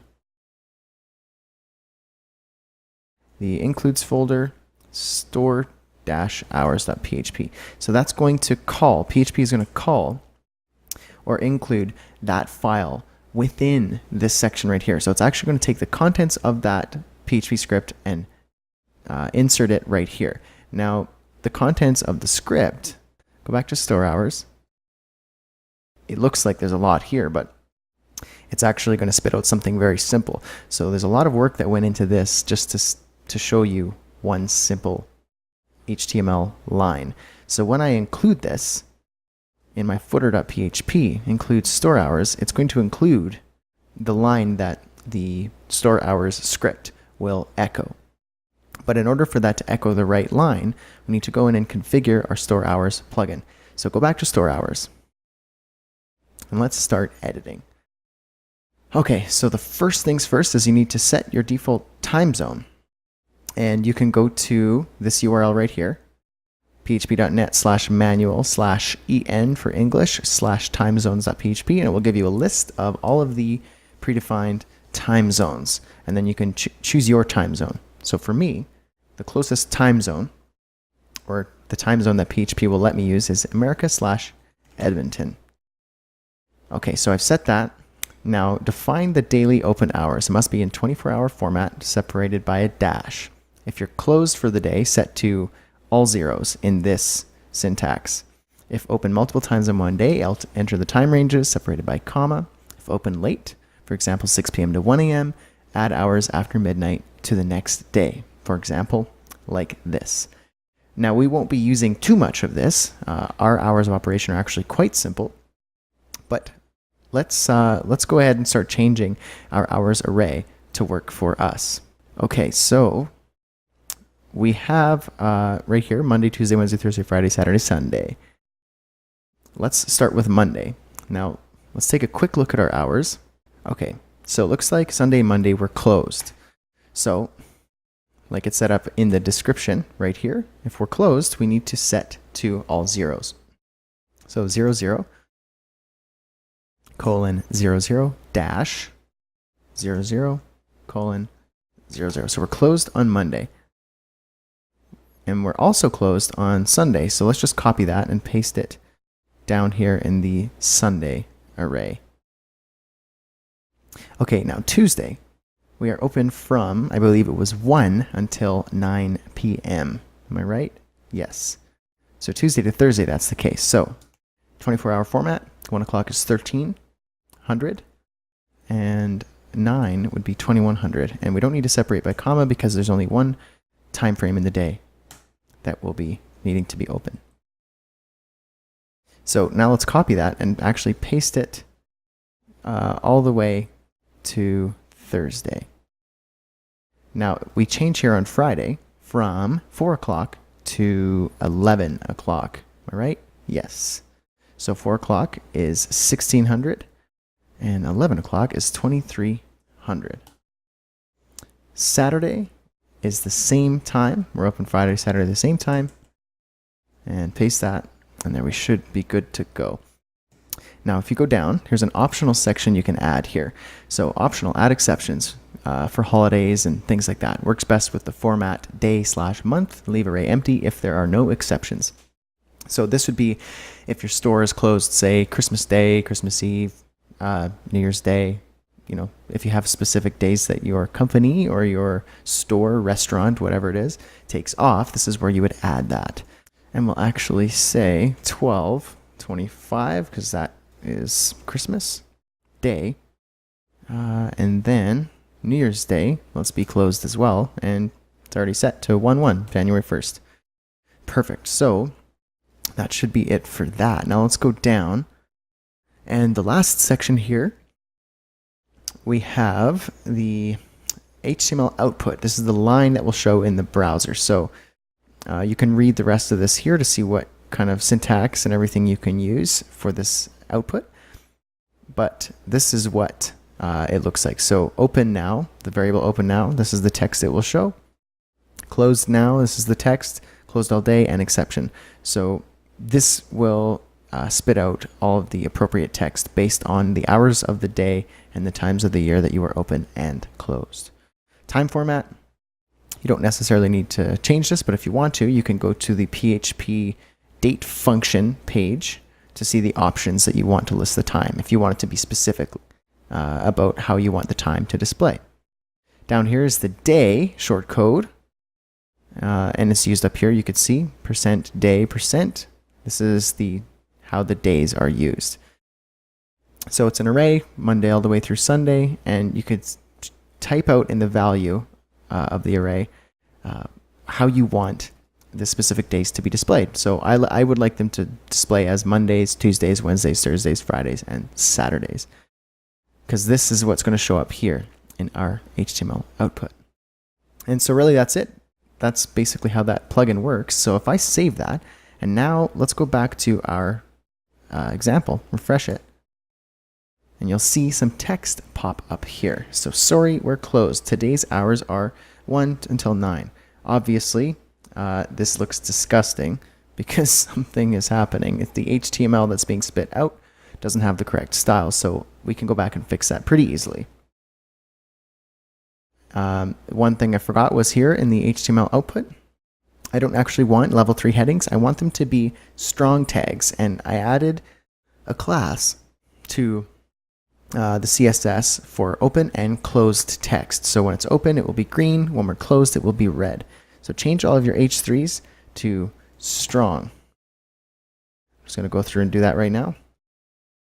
H3 strong. Looks like this here didn't have a closing tag, so make sure to add that. Strong, strong, so strong, very strong. Cool. One last thing. Let's add some classes to the strong tag. So for open, we're going to add the class open, And be sure to use single quotation marks here because we are currently within double quotation marks and we don't want to cancel them out. So class open for the open, HTML output, class closed for the closed HTML output. Looks like that's all the rest of them. So add that to the strong tag, save that, now go back to your website. Here we go. So for me, it is a Wednesday at 12:45 p.m., which means we should be open from 1 to 9. So currently it says, sorry, we're closed. Today's hours are 1 until 9. When it is 1 o'clock until 9 today, for me, this will be green and will say, yes, we're open. Today's hours are 1 until 9. So that's how the PHP plugin works. And there are many PHP plugins out there, so if you don't want to build something yourself, sometimes it's too hard or it's out of your skill level, or you just don't want to reinvent the wheel and somebody's already done it really good. There's a lot of really good PHP developers out there, and there's a lot of open source plugins. That means they're free. People work on them all the time, so you can come up with really cool things like this without having to do too much work yourself if it's already been done really well. So that's what we did here. And hopefully that made sense. If not, you can go back and check out the lecture again. Otherwise, I'll see you in the next lecture. See you there. Hola, everybody. Welcome back to Code Dynamic Websites with PHP. This lecture is called Code a Team Member Array and Template.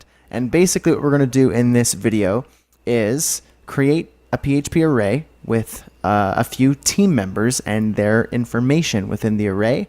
And then we're going to code a PHP template that will pull the information out of that array and display each of the team members. All right, let's jump right in. All right, so in your code editor, first thing I want you to do is create a new file called team.php in your student folder. So in the root of your website. So new file, team.php. Make sure that's in your student folder. There we go. And open the team.php file. Nice and empty blank slate. Let's get started. So let's add a PHP script. Inside our PHP script. Oh my goodness gracious. There we go. Let's do a couple things. Let's include our header.php. Something we're going to want to do for every one of our templates if we keep creating templates on our web page or website, and something that you will commonly do in most, if not all, of your PHP websites. Because we have the header.php that has all of the important information, like the doc type and the opening and closing tags and everything like that. We need to include that in our templates. So in our team.php template, we need to make sure to include that.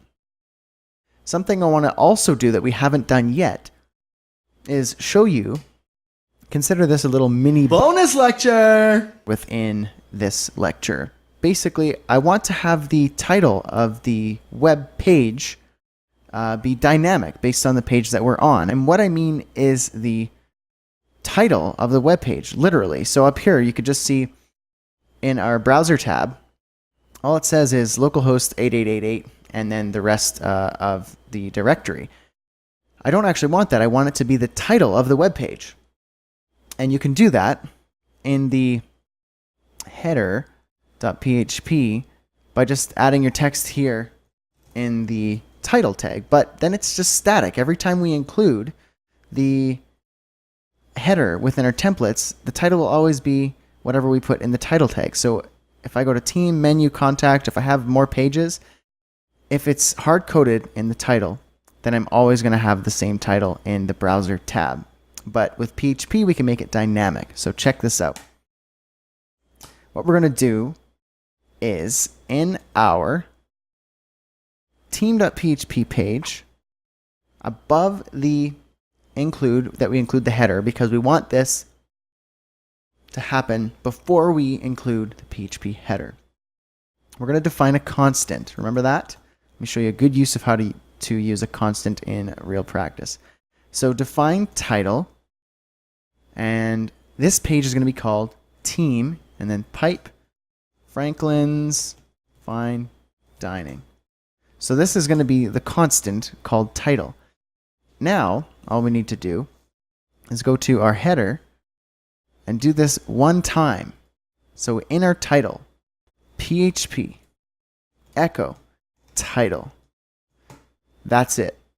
So every template that we create after this, as long as we define the constant title and give it the name of that page, the title of the web page that you're on will always be the one that you're on because you defined it in a constant and the title is dynamic. So check this out. All right, so I just realized a couple things. The title tab up here, or the tab up here in the browser, it just says title. The reason why is because we're on the index file, index.php.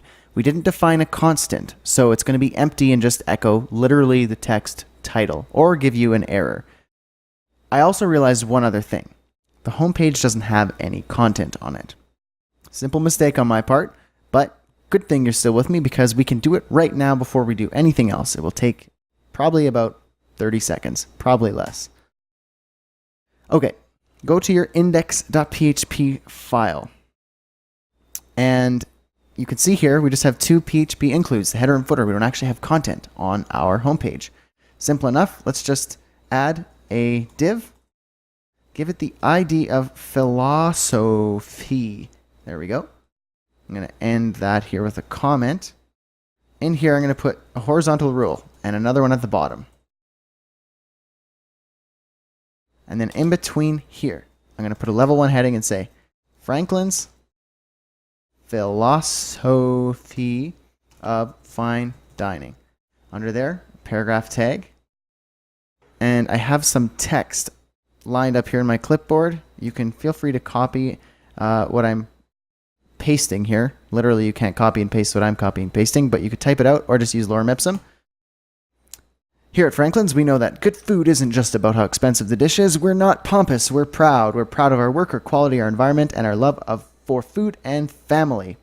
And then the last paragraph tag here, I'm going to say, oh, and you can call us Frankies. Your family here. Stereotypical restaurant text. Cool. So there we have our philosophy on our homepage. Save it, check out the homepage. Boom, there it is. Already looks nice. But we still have our title issue up here. Simple fix. In our index.php, define a constant. Define the title. The title will be home, pipe, Franklin's Fine Dining. And there's our constant. Save it, check that out. Home, Franklin's Fine Dining. There it is. Now if we go to our team.php page, which should be right here, just click on this tab. We've already added in our array the slug, so it should go to team.php. Here's team. You can see up here it says team. Awesome.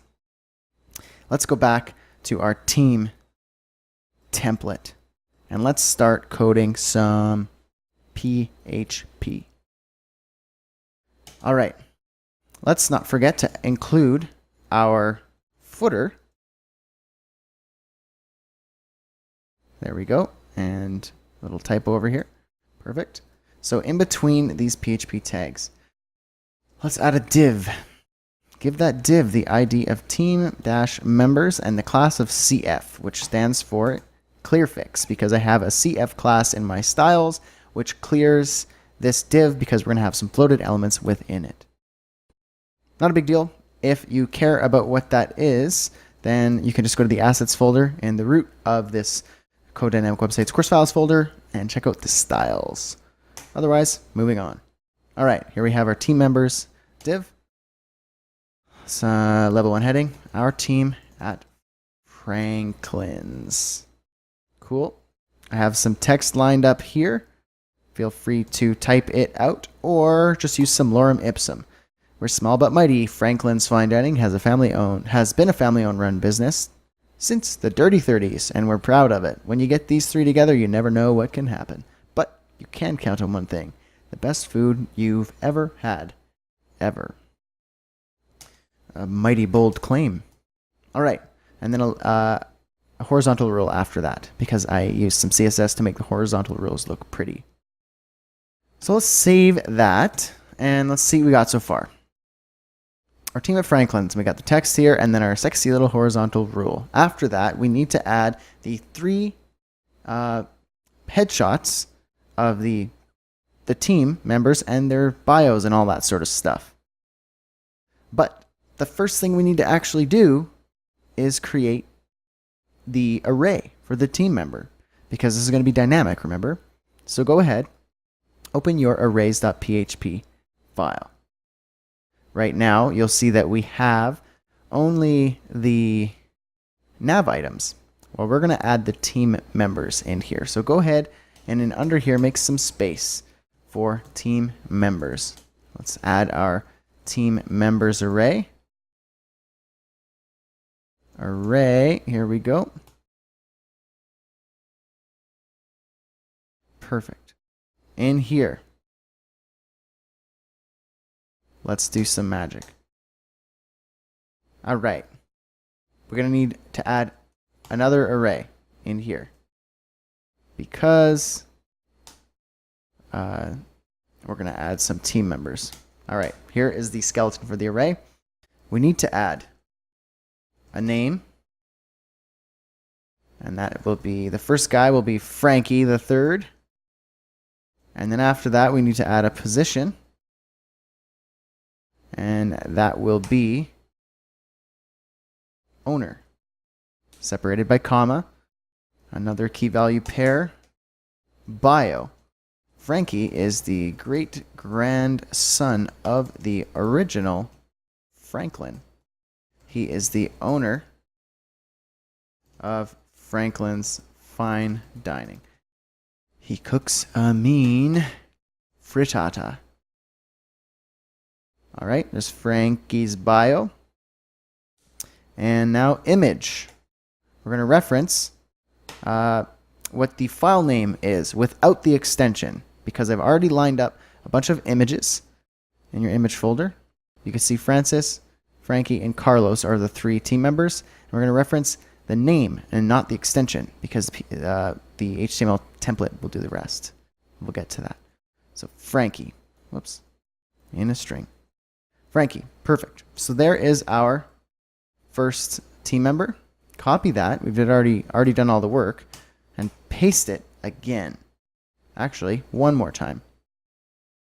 And here we will add the other 2 team members. So Francis is the general manager.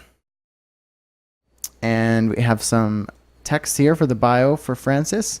Francis knows her stuff. The big sister of Frankie himself. She runs the show. Don't miss her Margarita Mondays. And then her image name is Francis. And then we have one more guy, and that would be Carlos, who is the head chef. His bio: Carlos is the epitome of the phrase, "Don't judge a book by its cover." These HTML entities are the left double quotes, right double quotes, the M dash, and then you simply cannot find a better chef. His image name is Carlos. All right. Save that. Head back to your team template. All right. In your team template, let's get dirty with some PHP.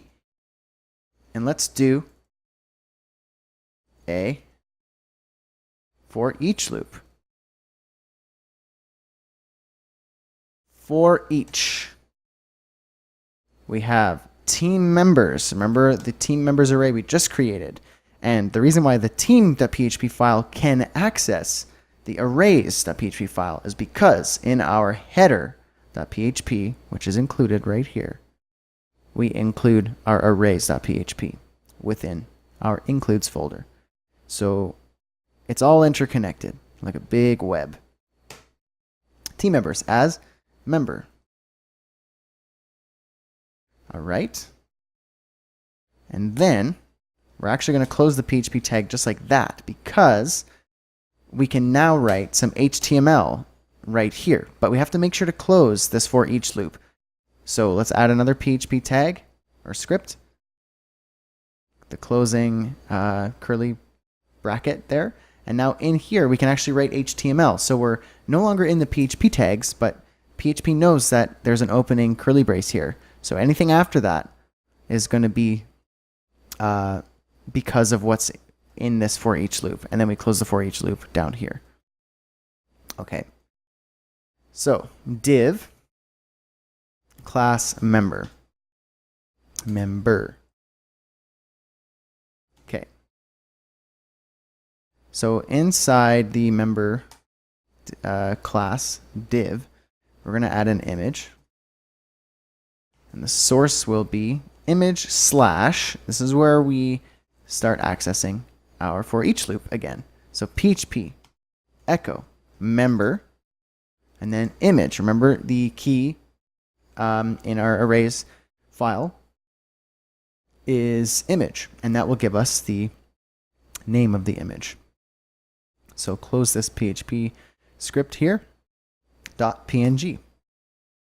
Alt, very important, PHP echo member name. The reason why I did this is because the alt tag should have something descriptive in the image tag. So member name is actually going to get the name of whatever team member we're looking at. And then right here, we're echoing the member image, which is the slug without the extension. So we are going to be pulling each of the team members using this PHP snippet here and here. So that will give us our image. A level 2 heading, PHP echo member name again. That will give us our name. We're going to get a paragraph tag here. And then PHP echo member and then bio. Okay, so that is basically, well, if I add one more thing down here after team members, I just want to add a level, horizontal rule just below there. But this is it. So that's all we need to do. We don't need to code 3 team members. We don't need to code this 3 times. I don't need to copy and paste this 3 times and then hard code each of the members' names, bios, and images, because PHP for each loop will do that. So I opened our for each loop right here. Said for each team members as member. So PHP is going to loop through our team members array and individually give us the information for each of those arrays within that array. And so each time it loops through, it's going to output this bit of HTML. So it's going to output a div with the class of member, an image with its respective image slug and its respective name. And then same here. It's going to get the name of the member we're currently looping through and the bio of the member we're currently looping through. And it will do that until the array is complete. So because of this, check this out. We have our 3 beautiful team members, Frankie, Francis, and Carlos, with their names and their bios, all because of PHP. So that's pretty cool. And that's it for the team template. And next up, we're actually going to be moving a little bit further in and getting our hands dirtier and a bit more, we're going to be a bit more advanced with our PHP-ing. So I'll see you there. Hey everybody, welcome back to Code Dynamic Websites with PHP. This lecture is called Code a Menu Array and Template. And in this video, we're going to be creating a couple PHP pages and we're going to be populating it with some dynamic menu items. And we're going to use PHP arrays to create some menu items that we are going to be pulling from in our menu templates. All right, let's do this. Okay, so first off, I want to show you what the final website looks like, in particular the menu section, so that you know what we are going to be building as we're doing some PHP and everything like that. I want you to have some context and a visual image in your head of what you're actually going to be building. So here's the menu.php page. And it has a basic overview of our 4 menu items that we're going to be creating. And each of these menu items are a link, and they go to their own separate pages, but in fact, they're all using the same page, which is called dish.php. And dish.php is a template where we'll be using some PHP to pull in the info from an array for each of these respective menu items. So if I were to click on Club Sandwich, I will get info about Club Sandwich. Notice here that I'm in the dish.php template, and then I have a question mark, item equals Club Sandwich. That's going to pull in the Club Sandwich information into the dish.php template and display it here on the page. If I go back and I choose a different item, like Mexican barbacoa, I have the same dish.php template, so same layout, but new information. And that's a really huge part of using PHP to program dynamic websites. So for example, Facebook has millions of users, and each of those users have a profile page, but Facebook isn't going to code millions of profile pages individually.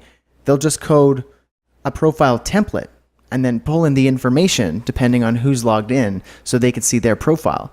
So you can see how efficient PHP or other similar programming languages can be when you scale it up on a really large scale like Facebook. But even in a smaller scale like this, if you have a restaurant website and you have menu items, you could have 10 or 20 or 30 menu items. And instead of having individual pages for every single one of those, you could just have it be dynamic and have one single template or a couple templates for different items. So that's why you would use PHP templates. All right, so why don't we jump into our code editor and get started. The first thing you're going to want to do is open your arrays.php file that you created a little while back. You should have a couple of arrays in there, your nav menu and your team members. We're going to add another array in here, and it's going to be your menu items. So let's do that. So this will be menu items. Go ahead and create the variable, call it menu items, and set up an array. Perfect. And within our array, we're going to add multiple other arrays like we did in the previous 2 arrays. But the difference here is instead of just writing out a straight up array like so and putting our key value pairs within it, we're actually going to do something a little different. We're going to give the array itself a custom key name, because currently, if you just put array, it's going to have a key, but the key will be a numeric value. So this one would be 0 because it's the first item within this array. So instead of having it just be a plain array with a key, with a numeric key, we're actually going to give it a custom key name, like so. So club-sandwich equals, and there we go. So basically, it's the same thing as if you look up here, we have a key and a value pair separated by the equals and the arrow or the greater than symbol. Down here, it's an array, but it also has a key and what will be a value. So everything in the array is a value. So arrays can also have a key, a custom key, when it's within the array here. And that's what we're doing so that we can access this information instead of having to look for it within the array. And you'll see why in just a little bit when we start coding the template. So first off, we have our club sandwich. We're going to add our key value pairs. We're going to say title is obviously club sandwich. Price, we're going to add a price. Price will be an integer, so just 11. Blurb will be the little text blurb. And I have lined up some bacon ipsum. It's just baconipsum.com. There we go, within our strings. Remember to separate it by a comma. And then drink, meaning a suggested beverage to have with our club sandwich. And I'm going to say club soda. Seems fitting. All right, next up, let's add another item. So I'm just going to copy this whole thing and paste it right after it and just change the text. So instead of club sandwich, we're going to have dill dash salmon. And remember here, I'm putting a dash in between because we're going to be using this text, this key for the array in our URL. So we need to have no spaces, and I'd like it to be all lowercase with a dash in between. So let's change the rest here. Lemon, ampersand, dill, salmon. The cost will be $18. And here I have some more bacon ipsum lined up. There we go. You can write your own blurb if you'd like. And obviously, if you're using this for your own website, you're going to want to have the text be something else. But I'm just going to use some bacon ipsum. Fancy wine will be the suggested beverage with this. All right, next up, we're going to add another item. And it will be super salad. Super salad will be the name, the super salad. And actually, I'm going to put a sup tag. Sup actually means superscript. So the text that will be within the sup tag will actually be small and up a little bit. So you'll see what I mean. So if you have like the registered trademark, which we're actually going to be doing, ampersand reg, semicolon, that will give us the registered trademark sign. So it's a small little bit of text that's superscripted above the text. And you'll see what that looks like. Price, $34. And here I have some veggie ipsum lined up because it's a super salad. All right, there we go. And our suggested beverage, a jug, water. Perfect. Next one, last but not least, we have our Mexican barbacoa. Very good. The title here will be Mexican barbacoa. Barbacoa. The price, $23. Very expensive. And just to be random, I have some cupcake ipsum lined up. Boom. Okay, and we're going to do a beer with a lime. Suggested beverage. Perfect. So save that, and you have your menu items array. In order to use this array and make it actually worth our while, we need to create a couple different pages. Let's first start by creating our menu.php file. So within your student folder, create a new file, call it menu.php. Make sure it's in student. There we go. Open up menu.php.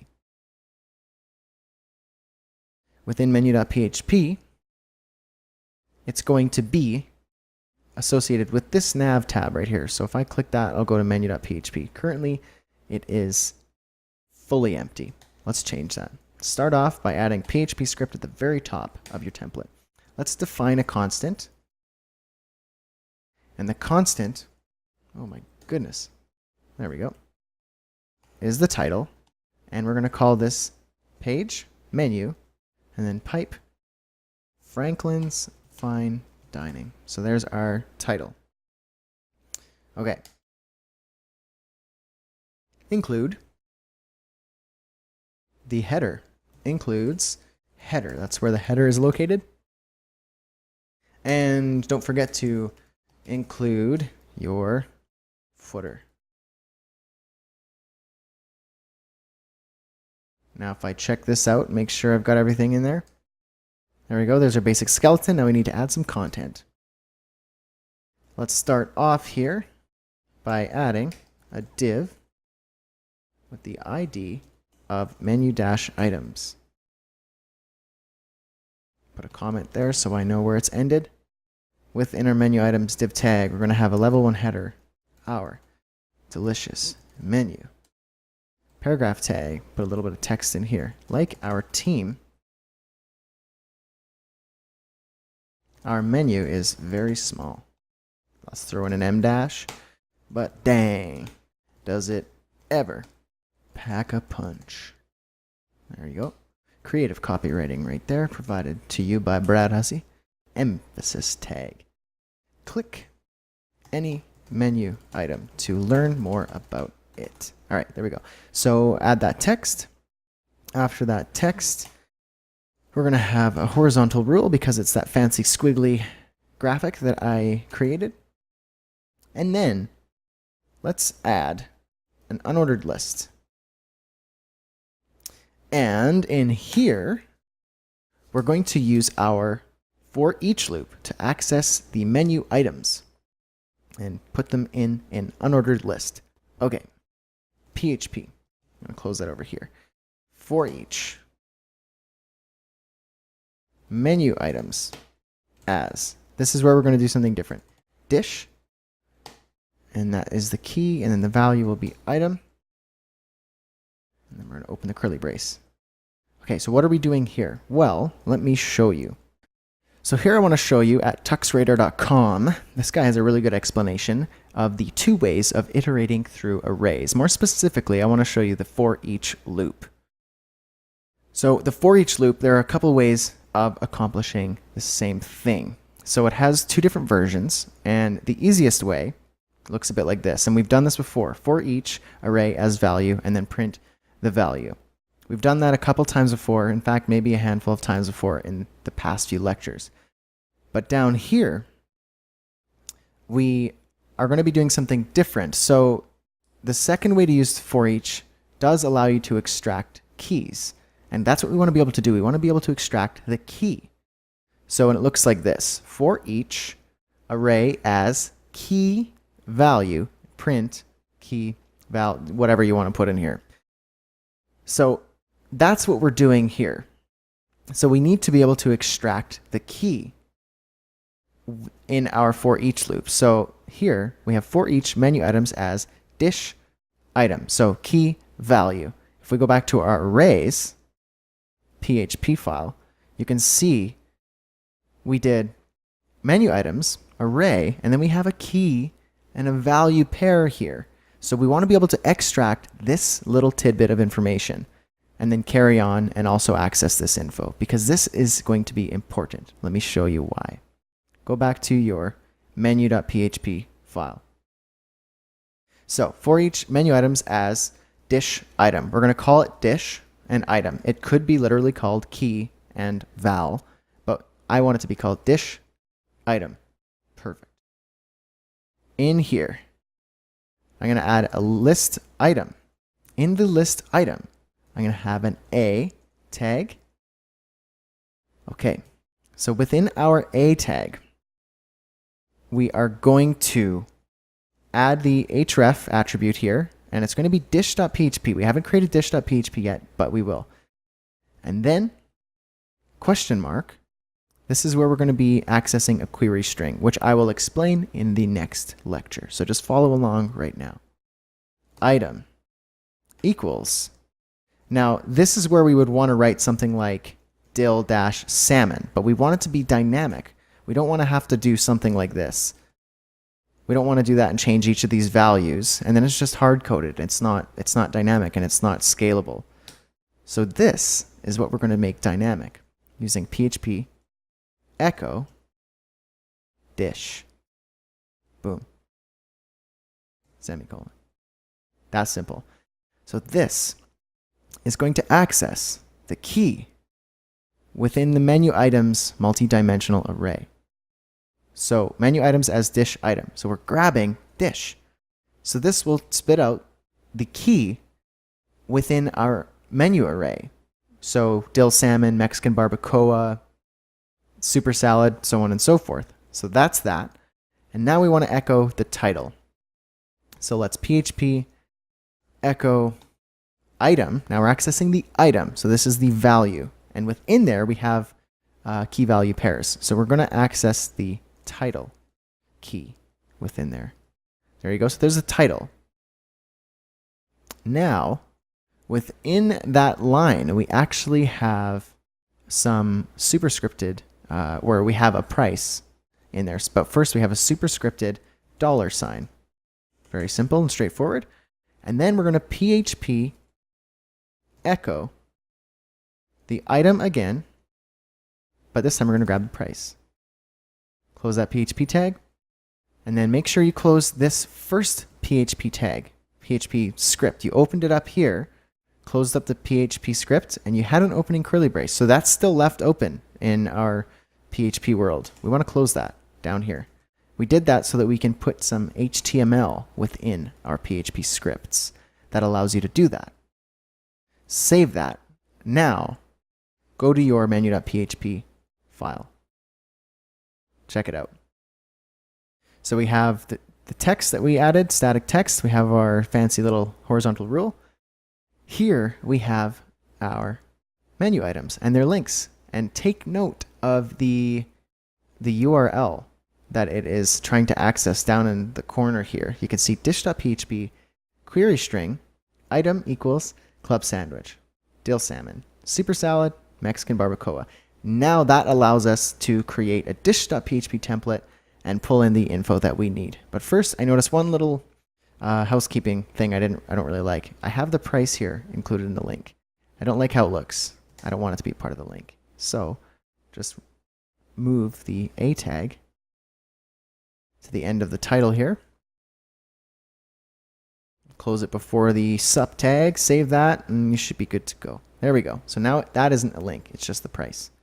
All right, so next up, we're going to have to create our dish.php page, but we're not doing that in this lecture because I don't want it to be too long.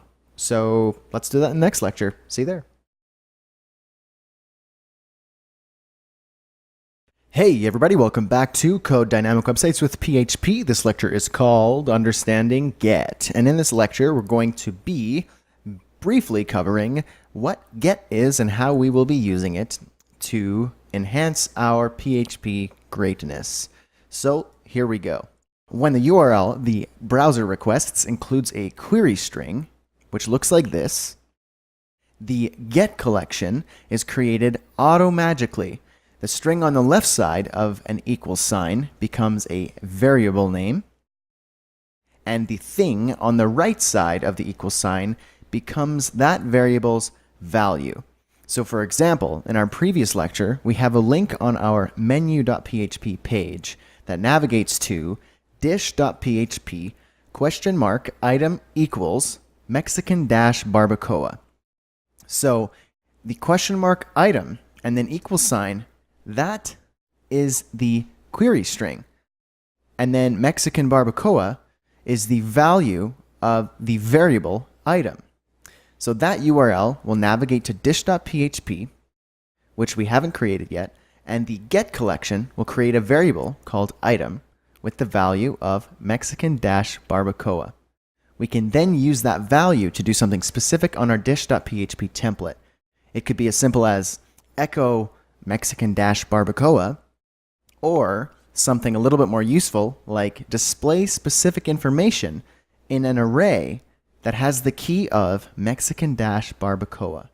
And this is exactly what we'll be doing in our next lecture. So hang on tight, amigo. See you there.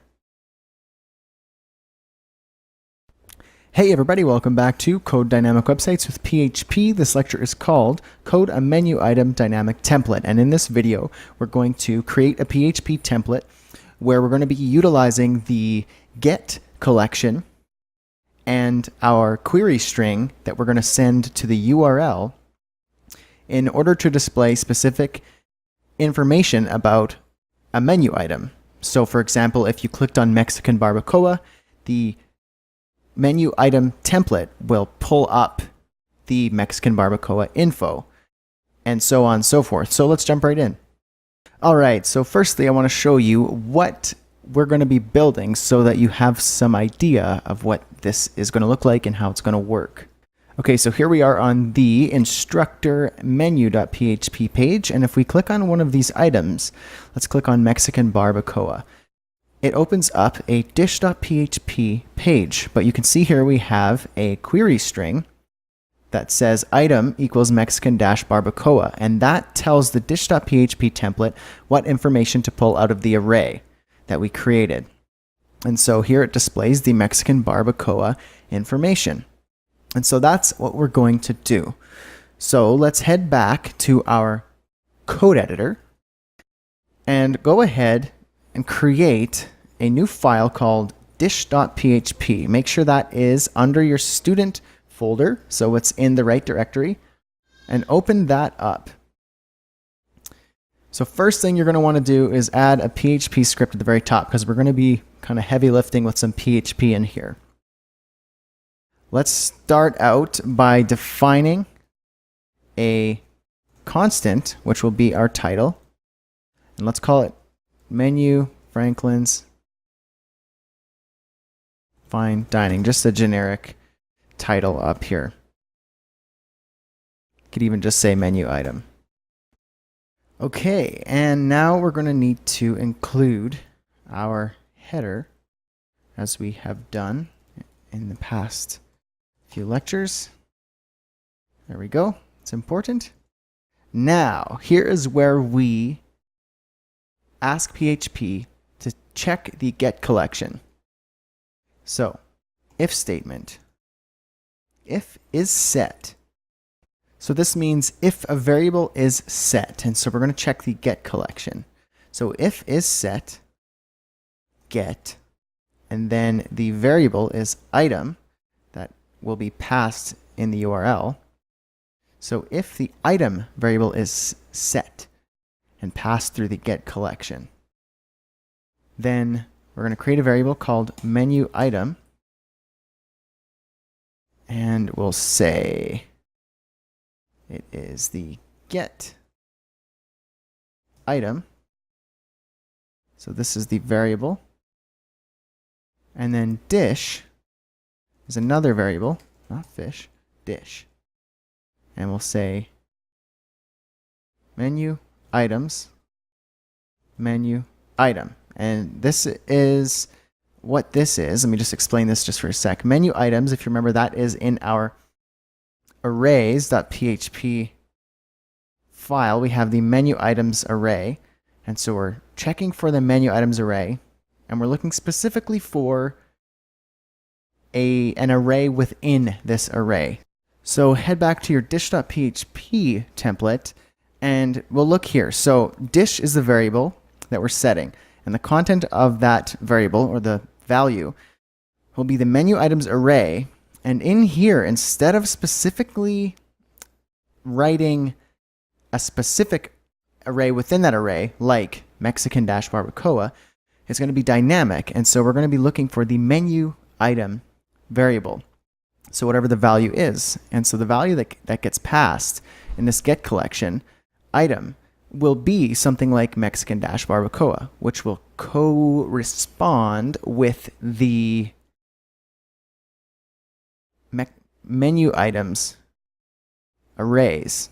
So Mexican barbacoa, super salad, dill salmon, and club sandwich. You can see how that will end up working out now. So go back to your dish page. And there's something that we're going to actually do here, because if I just were to set this variable like so, then that leaves us vulnerable to some header injections, which is a fancy way of saying people trying to hack your code and do something bad, like install malicious code or find information out of your database, so on and so forth. You need to be able to clean this out so that if somebody tries to inject some PHP into your header to find out things that they shouldn't, we need to be able to take that into account. And so what we're going to do is we're going to create a little function that will strip the bad characters out of what somebody might try and type in the URL manually. So we're going to go up here, and just below your include function, we're going to create a function called function strip underscore bad underscore chars for characters. And then in here, a parameter will be input. Now this is a little bit of an advanced technique, so I won't go too far into how it all works, but I'll give you the necessary resources to find out a little more if you're curious. So a variable will be output, and we're going to use the built-in PHP function preg underscore replace, which will check a regular expression to see if it matches what what I'm going to be looking for within my parameter here, and then replace the bad characters with just an empty string. So essentially what it will do is find the bad characters that we're not going to allow inside of the URL and strip them out entirely so that it hopefully eliminates any chance of an attack. Okay, so preg replace. Inside some strings here, we're going to create a regular expression. And regular expressions look scary and are kind of scary and kind of take a little bit of figuring out to do. So here we go. /, opening square bracket, caret, lowercase a, dash, lowercase z, capital A, dash, capital Z, 0, dash, 9, underscore, dash, closing square bracket, /. And then that is your regular expression, which basically looks for bad characters and we'll strip them out with a second parameter here, which will be an empty string, and then another comma, and that will be the input we'll be checking. So essentially, we're going to be returning output here. So like I said, this is kind of an advanced PHP move and not really within the scope of this course to explain it fully, but I do encourage you to learn more about preg replace and regular expressions at php.net and search for preg replace. Feel free to look up regular expressions as well. It's kind of a fun little advanced technique you can look into, but this is what we're going to be using. This is the advanced built-in function custom function that we're going to use. And how are we going to use that? Well, down here at menu item, we're going to wrap the value of this variable in our custom function. Strip bad chars. And there it is. So now what's going to happen is if is set the get collection with the variable item, store a variable in menu item using the get collection, but first strip the bad characters out of the get collection if somebody tried a PHP attack, and then store it in here. So we got a good clean version, and then check our array, menu items array, store that value in dish. All right. So why don't we just code a little bit of HTML down here? Keep it nice and light. Horizontal rule. Let's do a div. Give that div the ID of dish. Close that up with a comment. All right, and here let's do a level 1 heading and say, this is going to be dynamic. PHP echo dish title, just like we've done in the past, no problem. Then we want to find out the price. So instead of just writing something like static, like $28, we're going to use PHP to find out the price of this array, this specific item in the array. So PHP echo dish price. There's our price. But we're going to do a little bit of HTML around this just to make it look formatted properly. So we're going to wrap that in a span tag, the price PHP script. Give it the class of price, and around the $, put a sub tag for superscripting it. We're going to make it go a little bit up and look properly formatted. So it's going to be small $, slightly superscripted beside the dynamic price. Awesome. All right, paragraph tag right after that. A little more PHP greatness. PHP echo dish, and that will be the blurb because we have a blurb within our array for each of the items. A break tag, we're going to separate something out here. Paragraph tag. A strong tag. Within our strong tag, let's type suggested beverage. We have a suggested beverage in our array, I believe. Actually, I know. And still within that strong tag, PHP echo dish and drink. All right, there is our drink. Below that, we're going to add another paragraph tag. In that, we're going to have an emphasis tag or M tag. Suggested tip. And we're going to do another sub tag, $, because we're going to have a $, or some money here. Now, how do we calculate the suggested tip? Because that's not actually within our array. So what we're going to do is some more PHP. We're going to create a custom function to find out what you should tip on this specific item based on the price. So let's do that. Go up here and under your isSet if statement, let's calculate a suggested tip by creating a function, call it suggested tip, and a couple parameters. We're going to put 2 parameters, price and tip. Open up those curly braces, a variable called total tip, and that will equal a little bit of math, price times tip. And then we're going to echo the total tip, but we're going to take that one step further because this is just going to, this doesn't know that, PHP right now doesn't know that this is going to be money. It's not actually a currency. It's just numbers. It's going to be numbers with decimals, and it is not going to look like a currency format. Luckily, PHP has a built-in function called money underscore format. Wrap that, and we need to tell the function what money format we're going to use. And that looks a little bit like this. So inside these strings here, percent period to n. Now, if you just look up on php.net, the money format function, you'll see all the different types of formats you can use. This is the standard money format, so it would be something like $20.19 or $10.12. It would kind of look like that, 10 period 12, something like that. Okay, and so there is our function, and the function won't do anything until we ask it to. So down here by our subtag, we're going to say PHP suggested tip, and we have 2 parameters.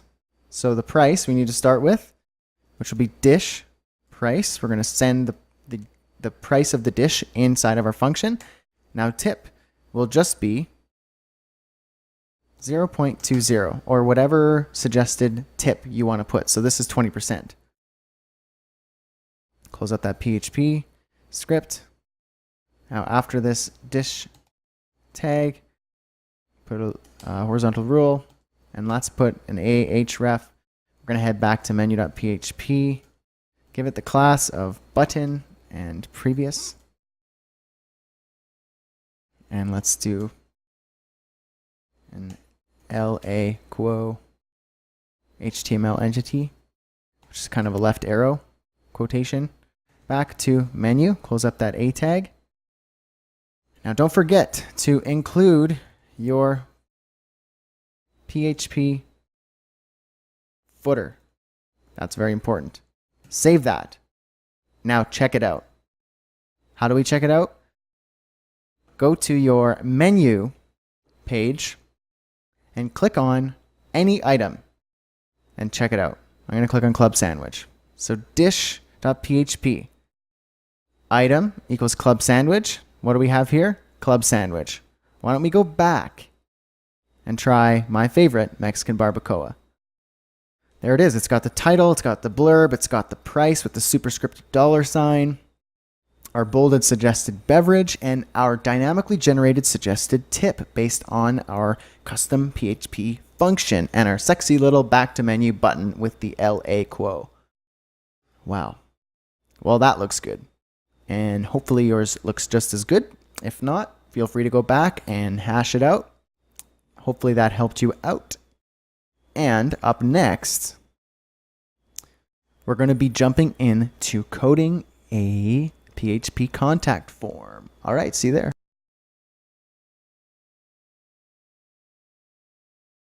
Bonjour! Welcome back to Code Dynamic Websites with PHP. This lecture is called Code a Simple Contact Form. And in this lecture, we're going to be coding a skeleton contact form just with some HTML and some classes and such. We're not going to do any validation yet, but I promise you that we will. But this lecture is just to create the skeleton. So let's jump right in. Okie dokie. So here is the contact form in the instructor folder. So this is what the final outcome will look like. We have a simple contact form that says, get in touch with us, your name, your email, your message, a checkbox to subscribe to a newsletter, and a send message button. We won't be doing any validation or form submission yet. This is just to create the form fields. So let's do this. Open up your code editor. Create a new file in your student folder called contact.php. Again, make sure it's not outside of your student folder. Keep it inside of the proper directory. Open your contact page and start off with your PHP script. In there, we're going to do the good old define the title constant. That will be contact us. Franklin's Fine Dining. Perfect. We're going to go ahead and include our header that is in the includes folder and close that up. And then there we go. Don't forget your quotation marks and your strings. Let's go ahead and add our footer.php or .php because we don't want to forget that. It's very important. Okay, so we got that stuff figured out. Let's go ahead and add some HTML. So first things first, a div. That div is going to have the ID of contact. Close it up with a comment so that we know there's going to be a lot of stuff between these tags. Going to have a horizontal rule. Level 1 header. Get in touch with us. Perfect. Okay. So let's just go ahead and add our form. So we're going to use the form tag. The form has a few attributes that we need to add. That is method, and the value of that attribute will be post because we're posting the information of this form to the server. Action is where the form will be posting to. So we're going to be leaving it empty because it's going to post to the same page, which is contact.php. If we wanted this to submit to a separate page, we would just say action contact success.php or success.php or thanks.php, so on and so forth. But leaving it empty will submit to the same page.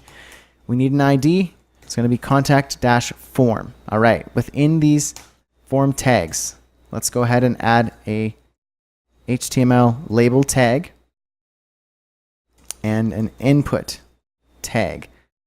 And the attributes of the input tag will be type, text, ID will be name, and the name will be, well, name, because we're literally going to use this field for your name. So let's go ahead and type that between the label and say your name.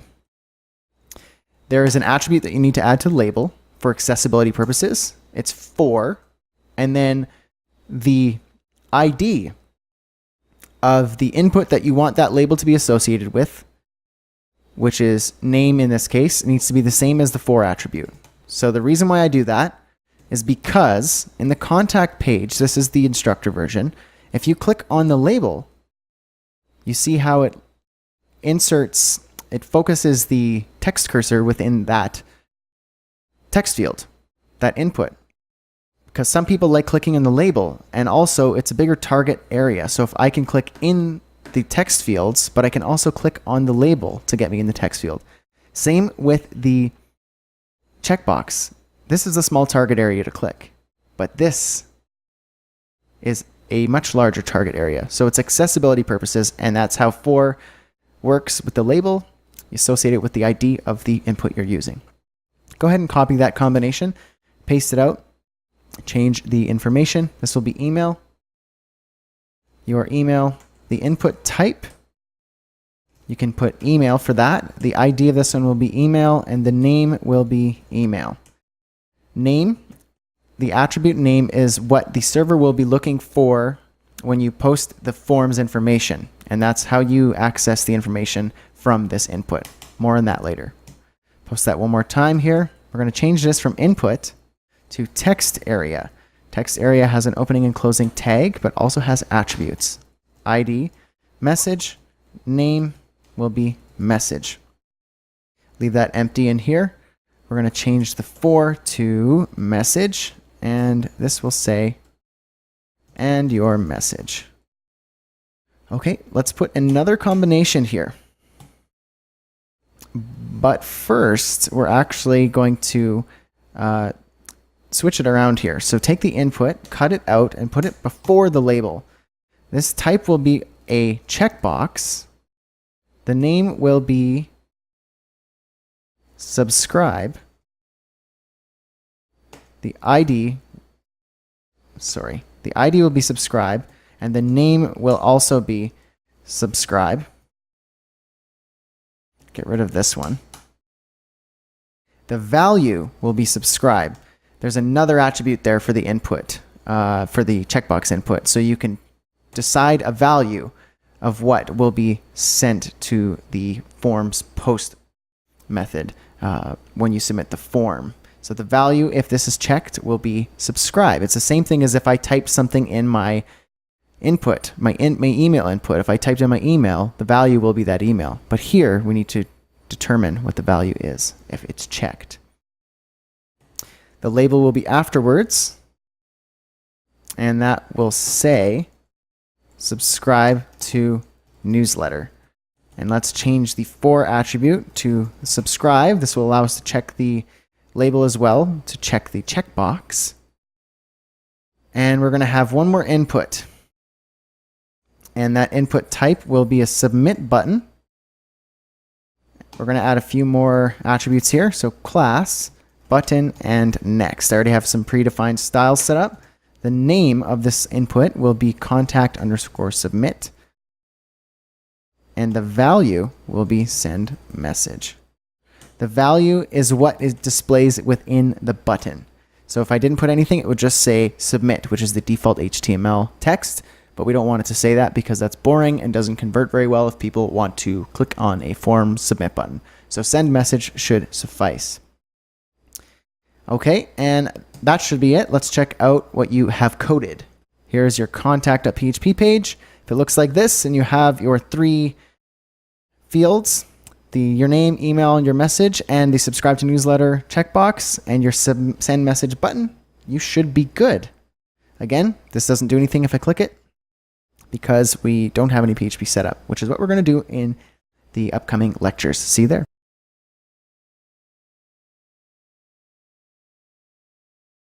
Hey everybody, welcome back to Code Dynamic Websites with PHP. This lecture is called Understanding Post, and in this video I'm going to explain briefly what post is and how we're going to be using it in our upcoming lecture. Alright, so post, much like get, is what is called a super global, and they're both used to collect form data.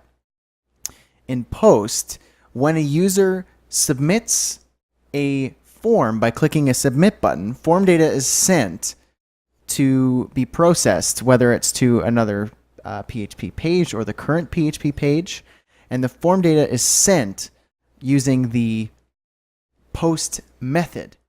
And the post collection will then store the information that was sent in that form. So if you have a first name field, a last name field, an email field, and a message field, when you submit that form, the values of those form elements will be sent via the post collection. And then you can use them to send an email, validate your form elements, log in a user, and so on and so forth. So in our example, what we're going to be doing is building a contact form, and we're going to use the post method to submit our form, do some really simple validation, and send an email. So that's basically what you need to know about post. See you in the next lecture. Hey everybody, welcome back to Code Dynamic Websites with PHP. This lecture is called Simple Form Validation and Submission. And in this video, we're going to take the contact form that we just coded in HTML in our previous lecture, and we're going to add some PHP to do some very simple validation to check to see if people filled out the form fields, and most importantly, submit the form so that you can send an email. Pretty cool. Let's jump in. All right, so here is the instructor version of the contact page. So this is the final version. And on the front end, it looks the same. But what matters most is if these form elements work, if it does some basic validation, and if it submits to an email that we specify. So if I just hit send message and don't fill any of these fields out, I should get a really simple error message. There it is. All fields required. Go back and try again. So that's the same as if I fill out a name and a message but no email. I'll get the same validation error message. So it's very simple. It's not the most advanced solution, but it's something that can get you started. There are plenty of PHP plugins that you can use that do a much better job.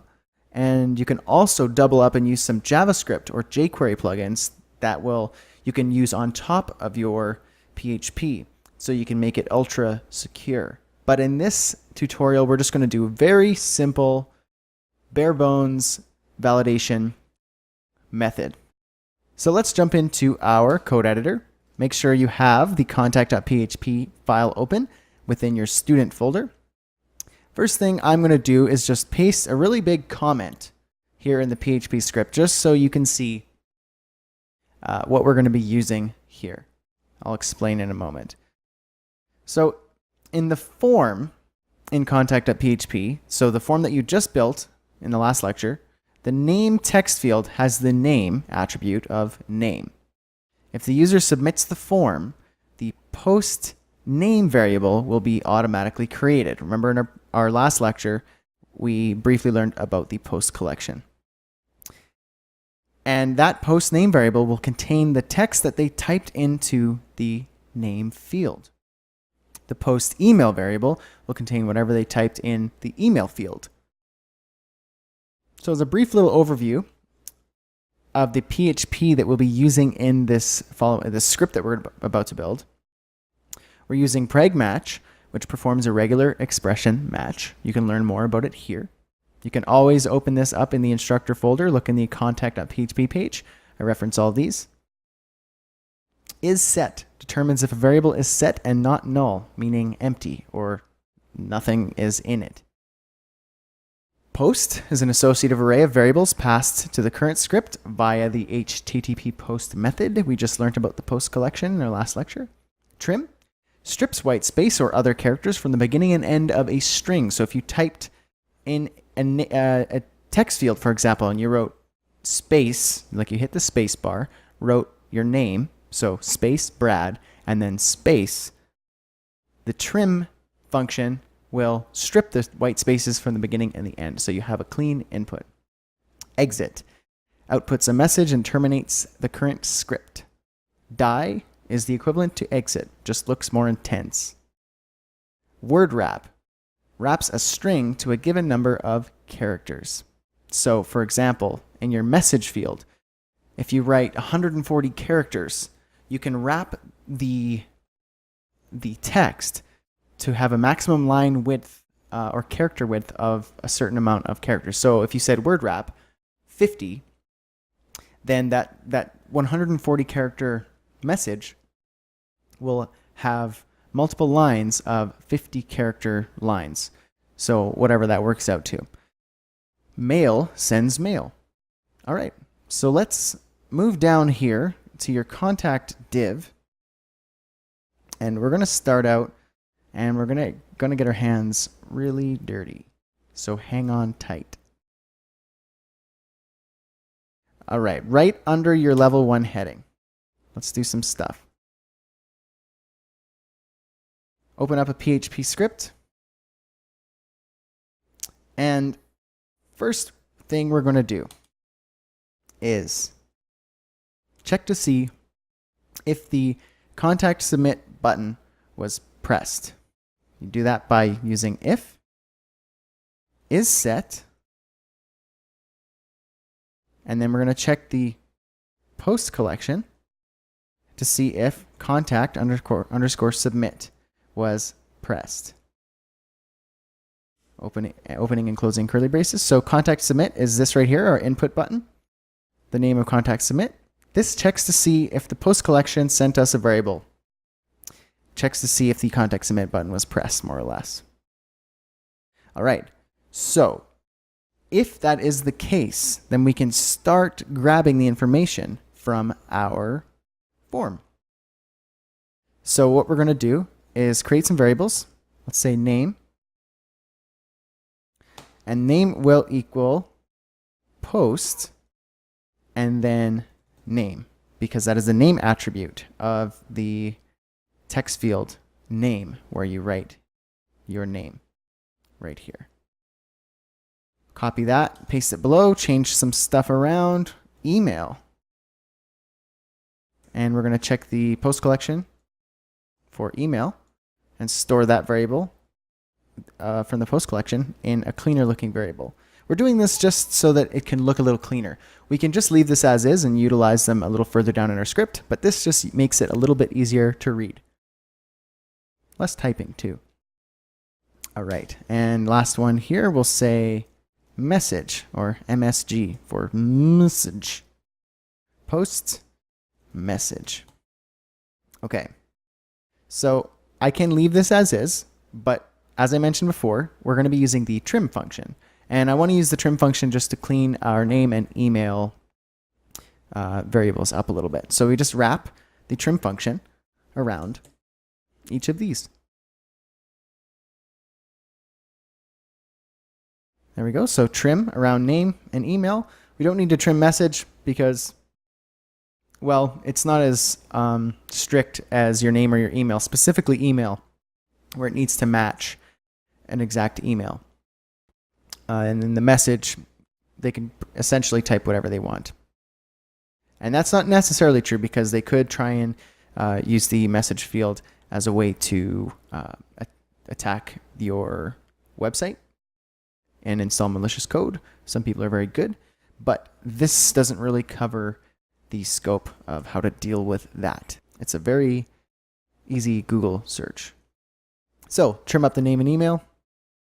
So now what we have to do is some very simple, well, we need to check to see if people are trying to hack our contact form by using what's called a header injection. So what is a header injection? Well, it's very similar to a email injection that an attacker will use to send out spam from your mail server using your contact form. So they will hack the name and email fields, or whatever fields they can access, specifically name, email, or even the subject fields, to inject PHP code and change who the email will be going to. So instead of just the one person you've written in your PHP script, they will try and change that to a whole bunch of people that they've probably found their emails on the internet using email farming, or they just have a list of their own, and then they spam all of those people with whatever it is that they spam those people with. Could be products, services, could be pornography, could be a bunch of crap, and it will look like it's coming from you, and you don't want that. So we're going to do a really simple preventative measure for email or header injections. And you can Google how to go even more in depth. The course doesn't really cover a really in-depth solution, but we're going to give you a very simple one, so follow along. So let's check for header injections. Okay. Function. We're going to create a function. Call it has header injection. And a variable will pass in here. We'll just say string. And then we're going to return preg match. So performs a regular expression match, searches and replaces. And we're going to use a regular expression, / opening square bracket, \, r, \, n, closing square bracket, /. And then after your string there, a comma, and then the variable that you passed in here as an argument. Okay, so then what we can do is below our if statement, within our if statement, after the variables, check to see if name or email have header injections. So we just do that by going if has header injection, and the string will be replaced, or the argument will be name, or has header injection email. If that is the case, then kill the script or die. So if true, kill the script. There we go. So this is some very basic, a very basic function that will just see if somebody is trying to perform a header injection with your name or email field. Save that. Now, let's do some basic validation. Very simple if statement. And this is all we have to do. So after the header injection if statement, let's add another if statement. This if statement will check to see if the name, email, and message variables are empty. Very simple. If not name, which means if name is false or if it's empty. So if nobody posts anything in the name field, then this will in fact be true. If not name. Or if not email. Or if not message. We're going to say all of them are required by doing this. So if not name, or if not email, or if not message, meaning if any of these are empty, then this if statement will be true. And if that is the case, then echo some HTML here. We'll say level 4 heading. And we'll give it the class of error. Notice I used double quotations in here, and therefore I used single quotations on the outside. All fields required. And then we're going to add an A tag.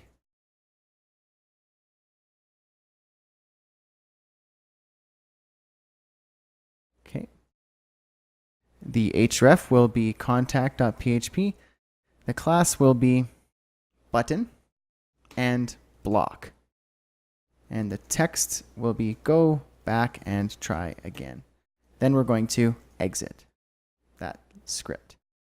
All right, I'm going to call this part 1 of this lecture because we still have quite a bit left to do and I don't want the lecture to get too long in one go.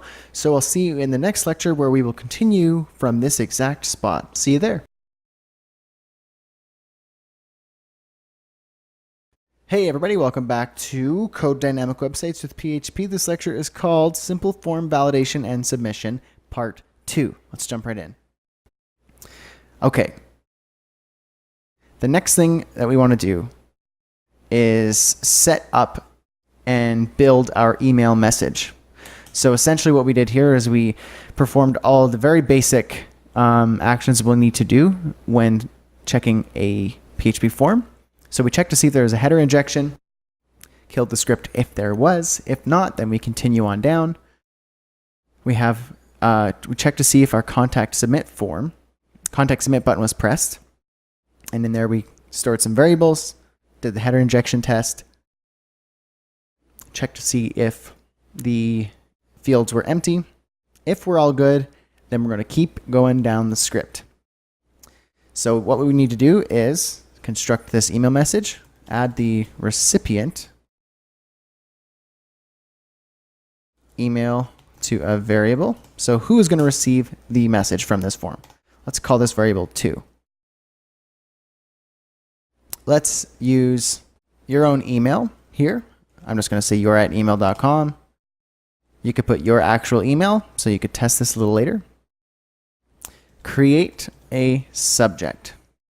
So that will be subject variable, we'll call it.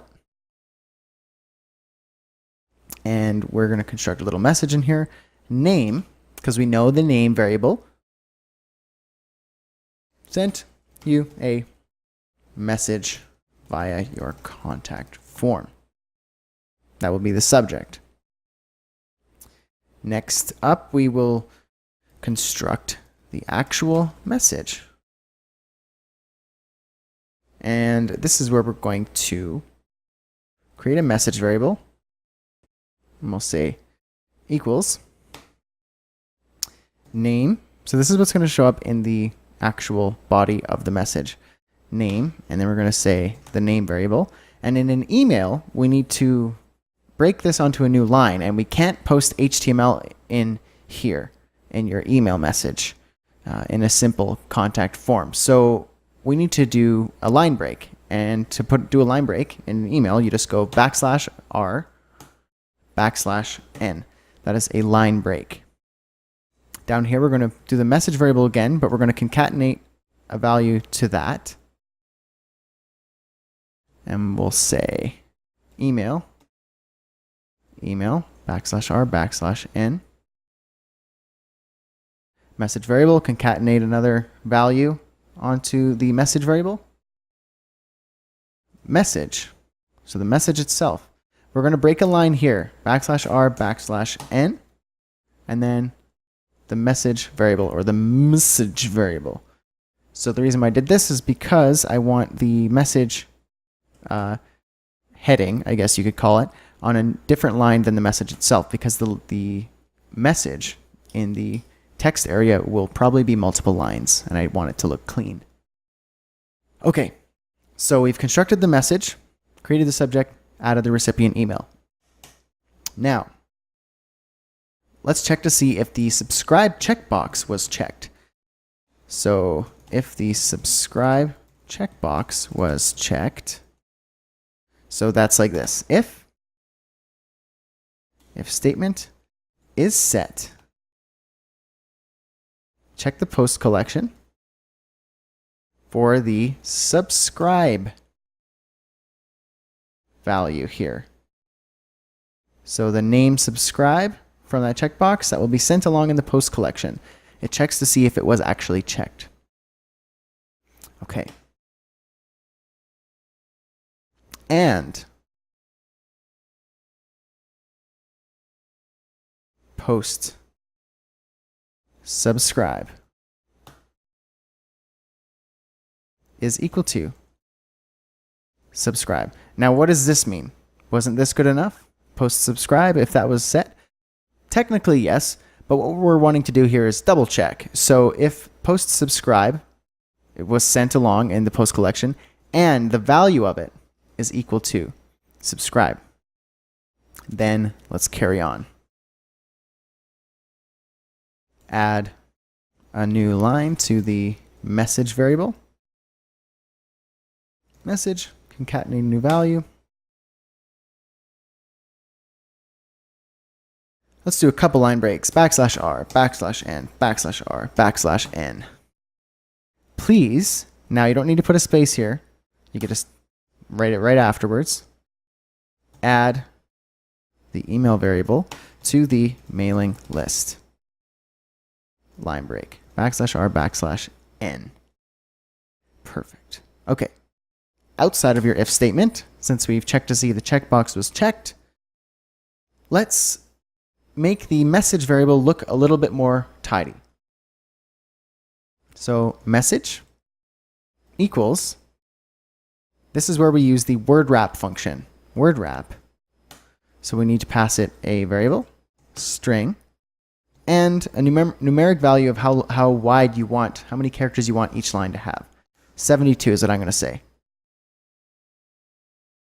There we go. So this will take the message, wrap the long string of text that will likely be typed into it, and wrap the message to 72 lines per line. Or sorry, 72 characters per line. Okay. Now we need to set the mail headers. And mail headers are required when you send an email because it lets the email client like Gmail or Hotmail, Apple Mail, so on and so forth. The MIME version, content type, who it's from, and if it's a priority, things like that. So let's set the mail headers into a variable. So a headers variable. Let's start off with the MIME-version 1.0 and break the line, \r\n. So the MIME version is 1.0. Headers. Let's concatenate a value on there. Content type. This is just plain text, so text/plain. And the char set equals ISO-8859-1. Break the line. You're probably wondering, how do you know all this off by heart? Well, I don't. I did it once by following an instructor who taught me how to do this back a few years back, and did some tutorials, and I just kept it in a default kind of template contact form script, and I just copy and paste it every time. You don't need to memorize this. You can look it up to see the different things you can send through mail headers. Very easy to find tutorials online. But this is kind of a basic way of doing it. Don't worry if you can't remember it, because I certainly do not. Okay, next line, headers. Concatenate another value in that variable. From, who is the message from? Put the colon and then a space. And then we're going to concatenate a value here. Actually, why don't we just do it in here? From, name, and then email. And let's break that onto a new line. I think this should be good. So this is the proper syntax of how an email is sent, who it's from. So the name, so the person's name, like Brad, and their email, like you're@email.com. So that should be good. Okay, another headers. Concatenated value. X-priority.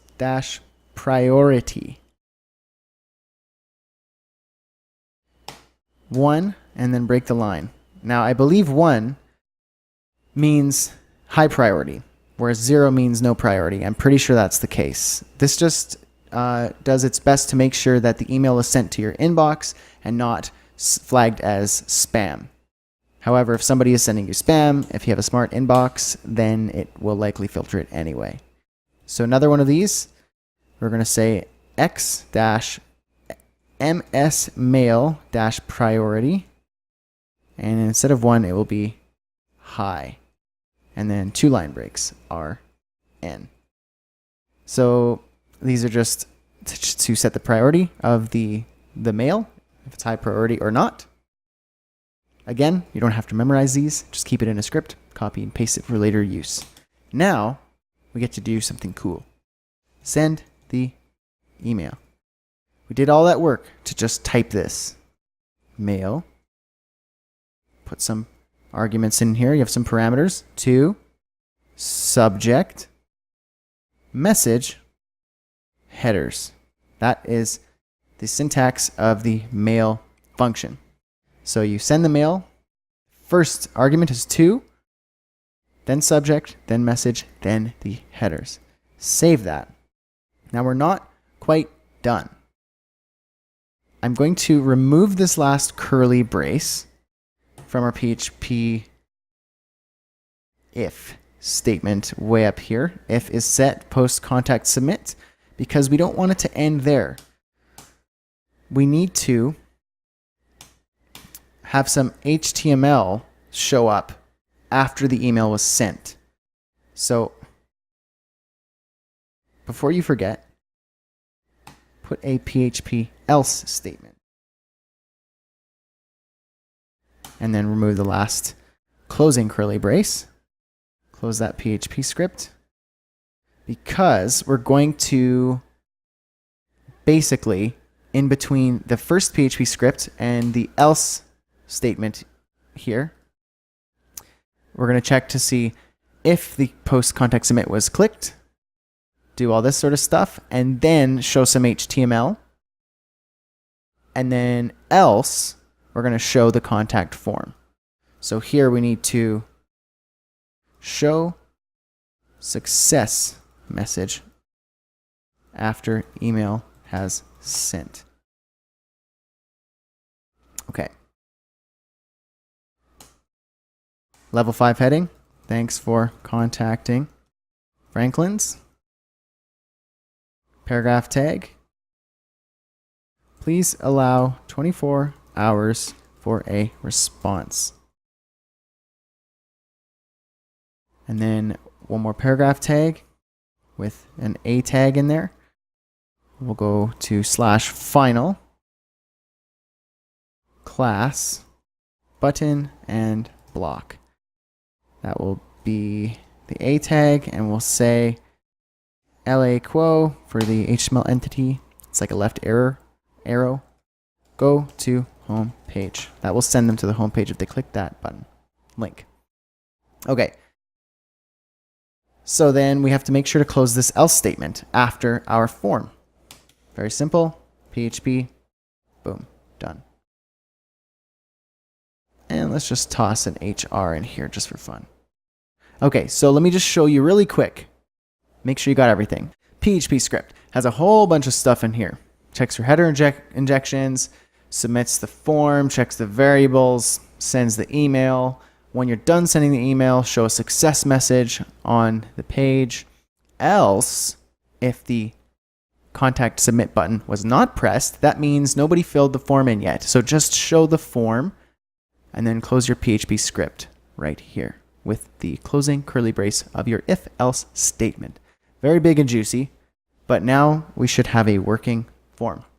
It is worth noting, if you're using a local host, like a local server on your computer, the email might not send, which means you need to have an actual web server. So if you have a website or a domain, then upload the site there and then try the contact form there.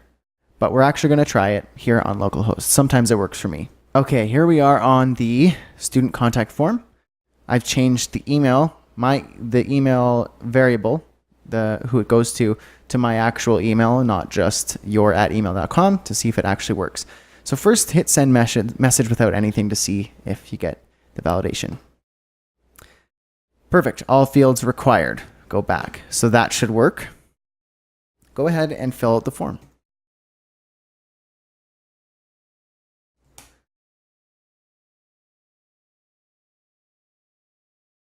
Subscribe to the newsletter. Send message. Let's see what happens. Thanks for contacting Franklin's. Please allow 24 hours for response. Go back to homepage. Now I'm going to check my email. See if I got the email. Here it is. Brad sent you a message via your contact form. Click on it. Here we go. Your@email.com. That's actually a fictional email, but a person would hopefully put their actual email in there. To me. So name, Brad, email, your@email.com, message, hello, testing this old form. Please add your@email.com to the mailing list. So there's the basic email message from your contact form. Hopefully you got that working. If not, go through the lecture again and do your best. Try your darndest to get it working. And that basically wraps up the majority of our tutorials and our course. But we have a little bit left, so hang in there, and I'll see you in the next lecture.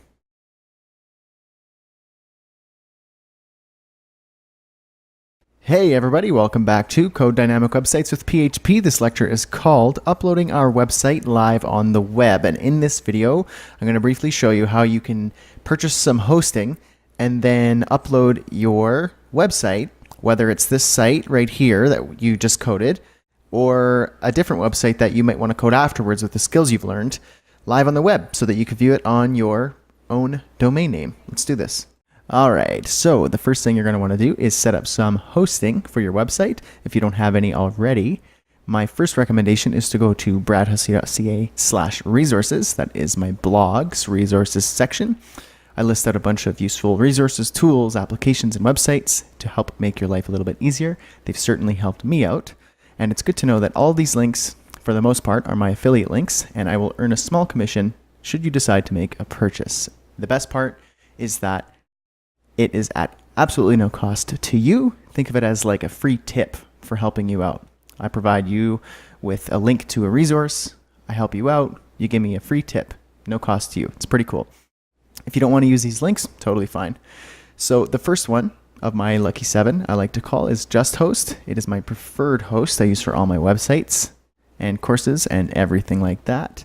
You can click on that, or you can go to bradhussey.ca/php host. That'll take you to JustHost. From here, all you really need to do is just hit get started, fill out the information, purchase a hosting package, and then you'll be sent an email with all of your login information for your control panel and for your FTP protocol. That stands for File Transfer Protocol.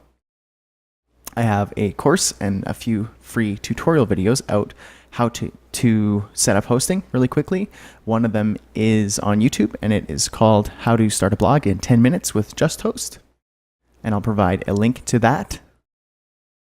Also, I have a free course called Web Hosting 101 on Udemy and YouTube. So check those out if you want to know a little bit more about hosting.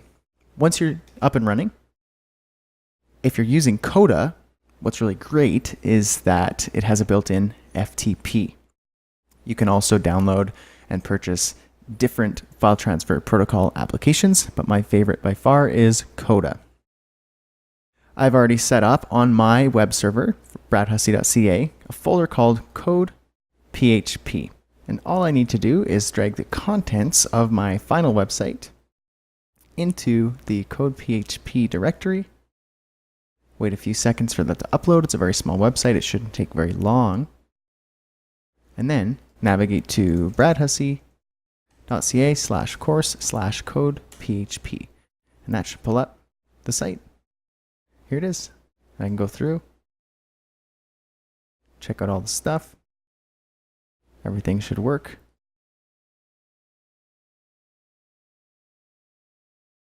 And then there's the contact form. Perfect. So that's it. That's really how you upload your website via FTP, File Transfer Protocol.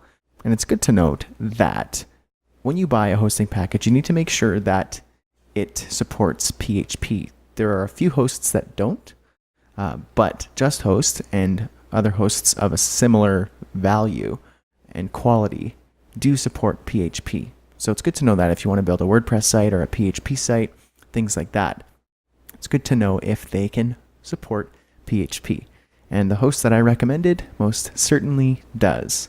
So hopefully this lecture was helpful to you, and I will see you in the next lecture where we wrap everything up. See you there. Hey everybody, welcome back to Code Dynamic Websites with PHP. This lecture is called Wrap Up and Where to Go From Here. My friends, this is the end of the course. Thank you so much for taking the course.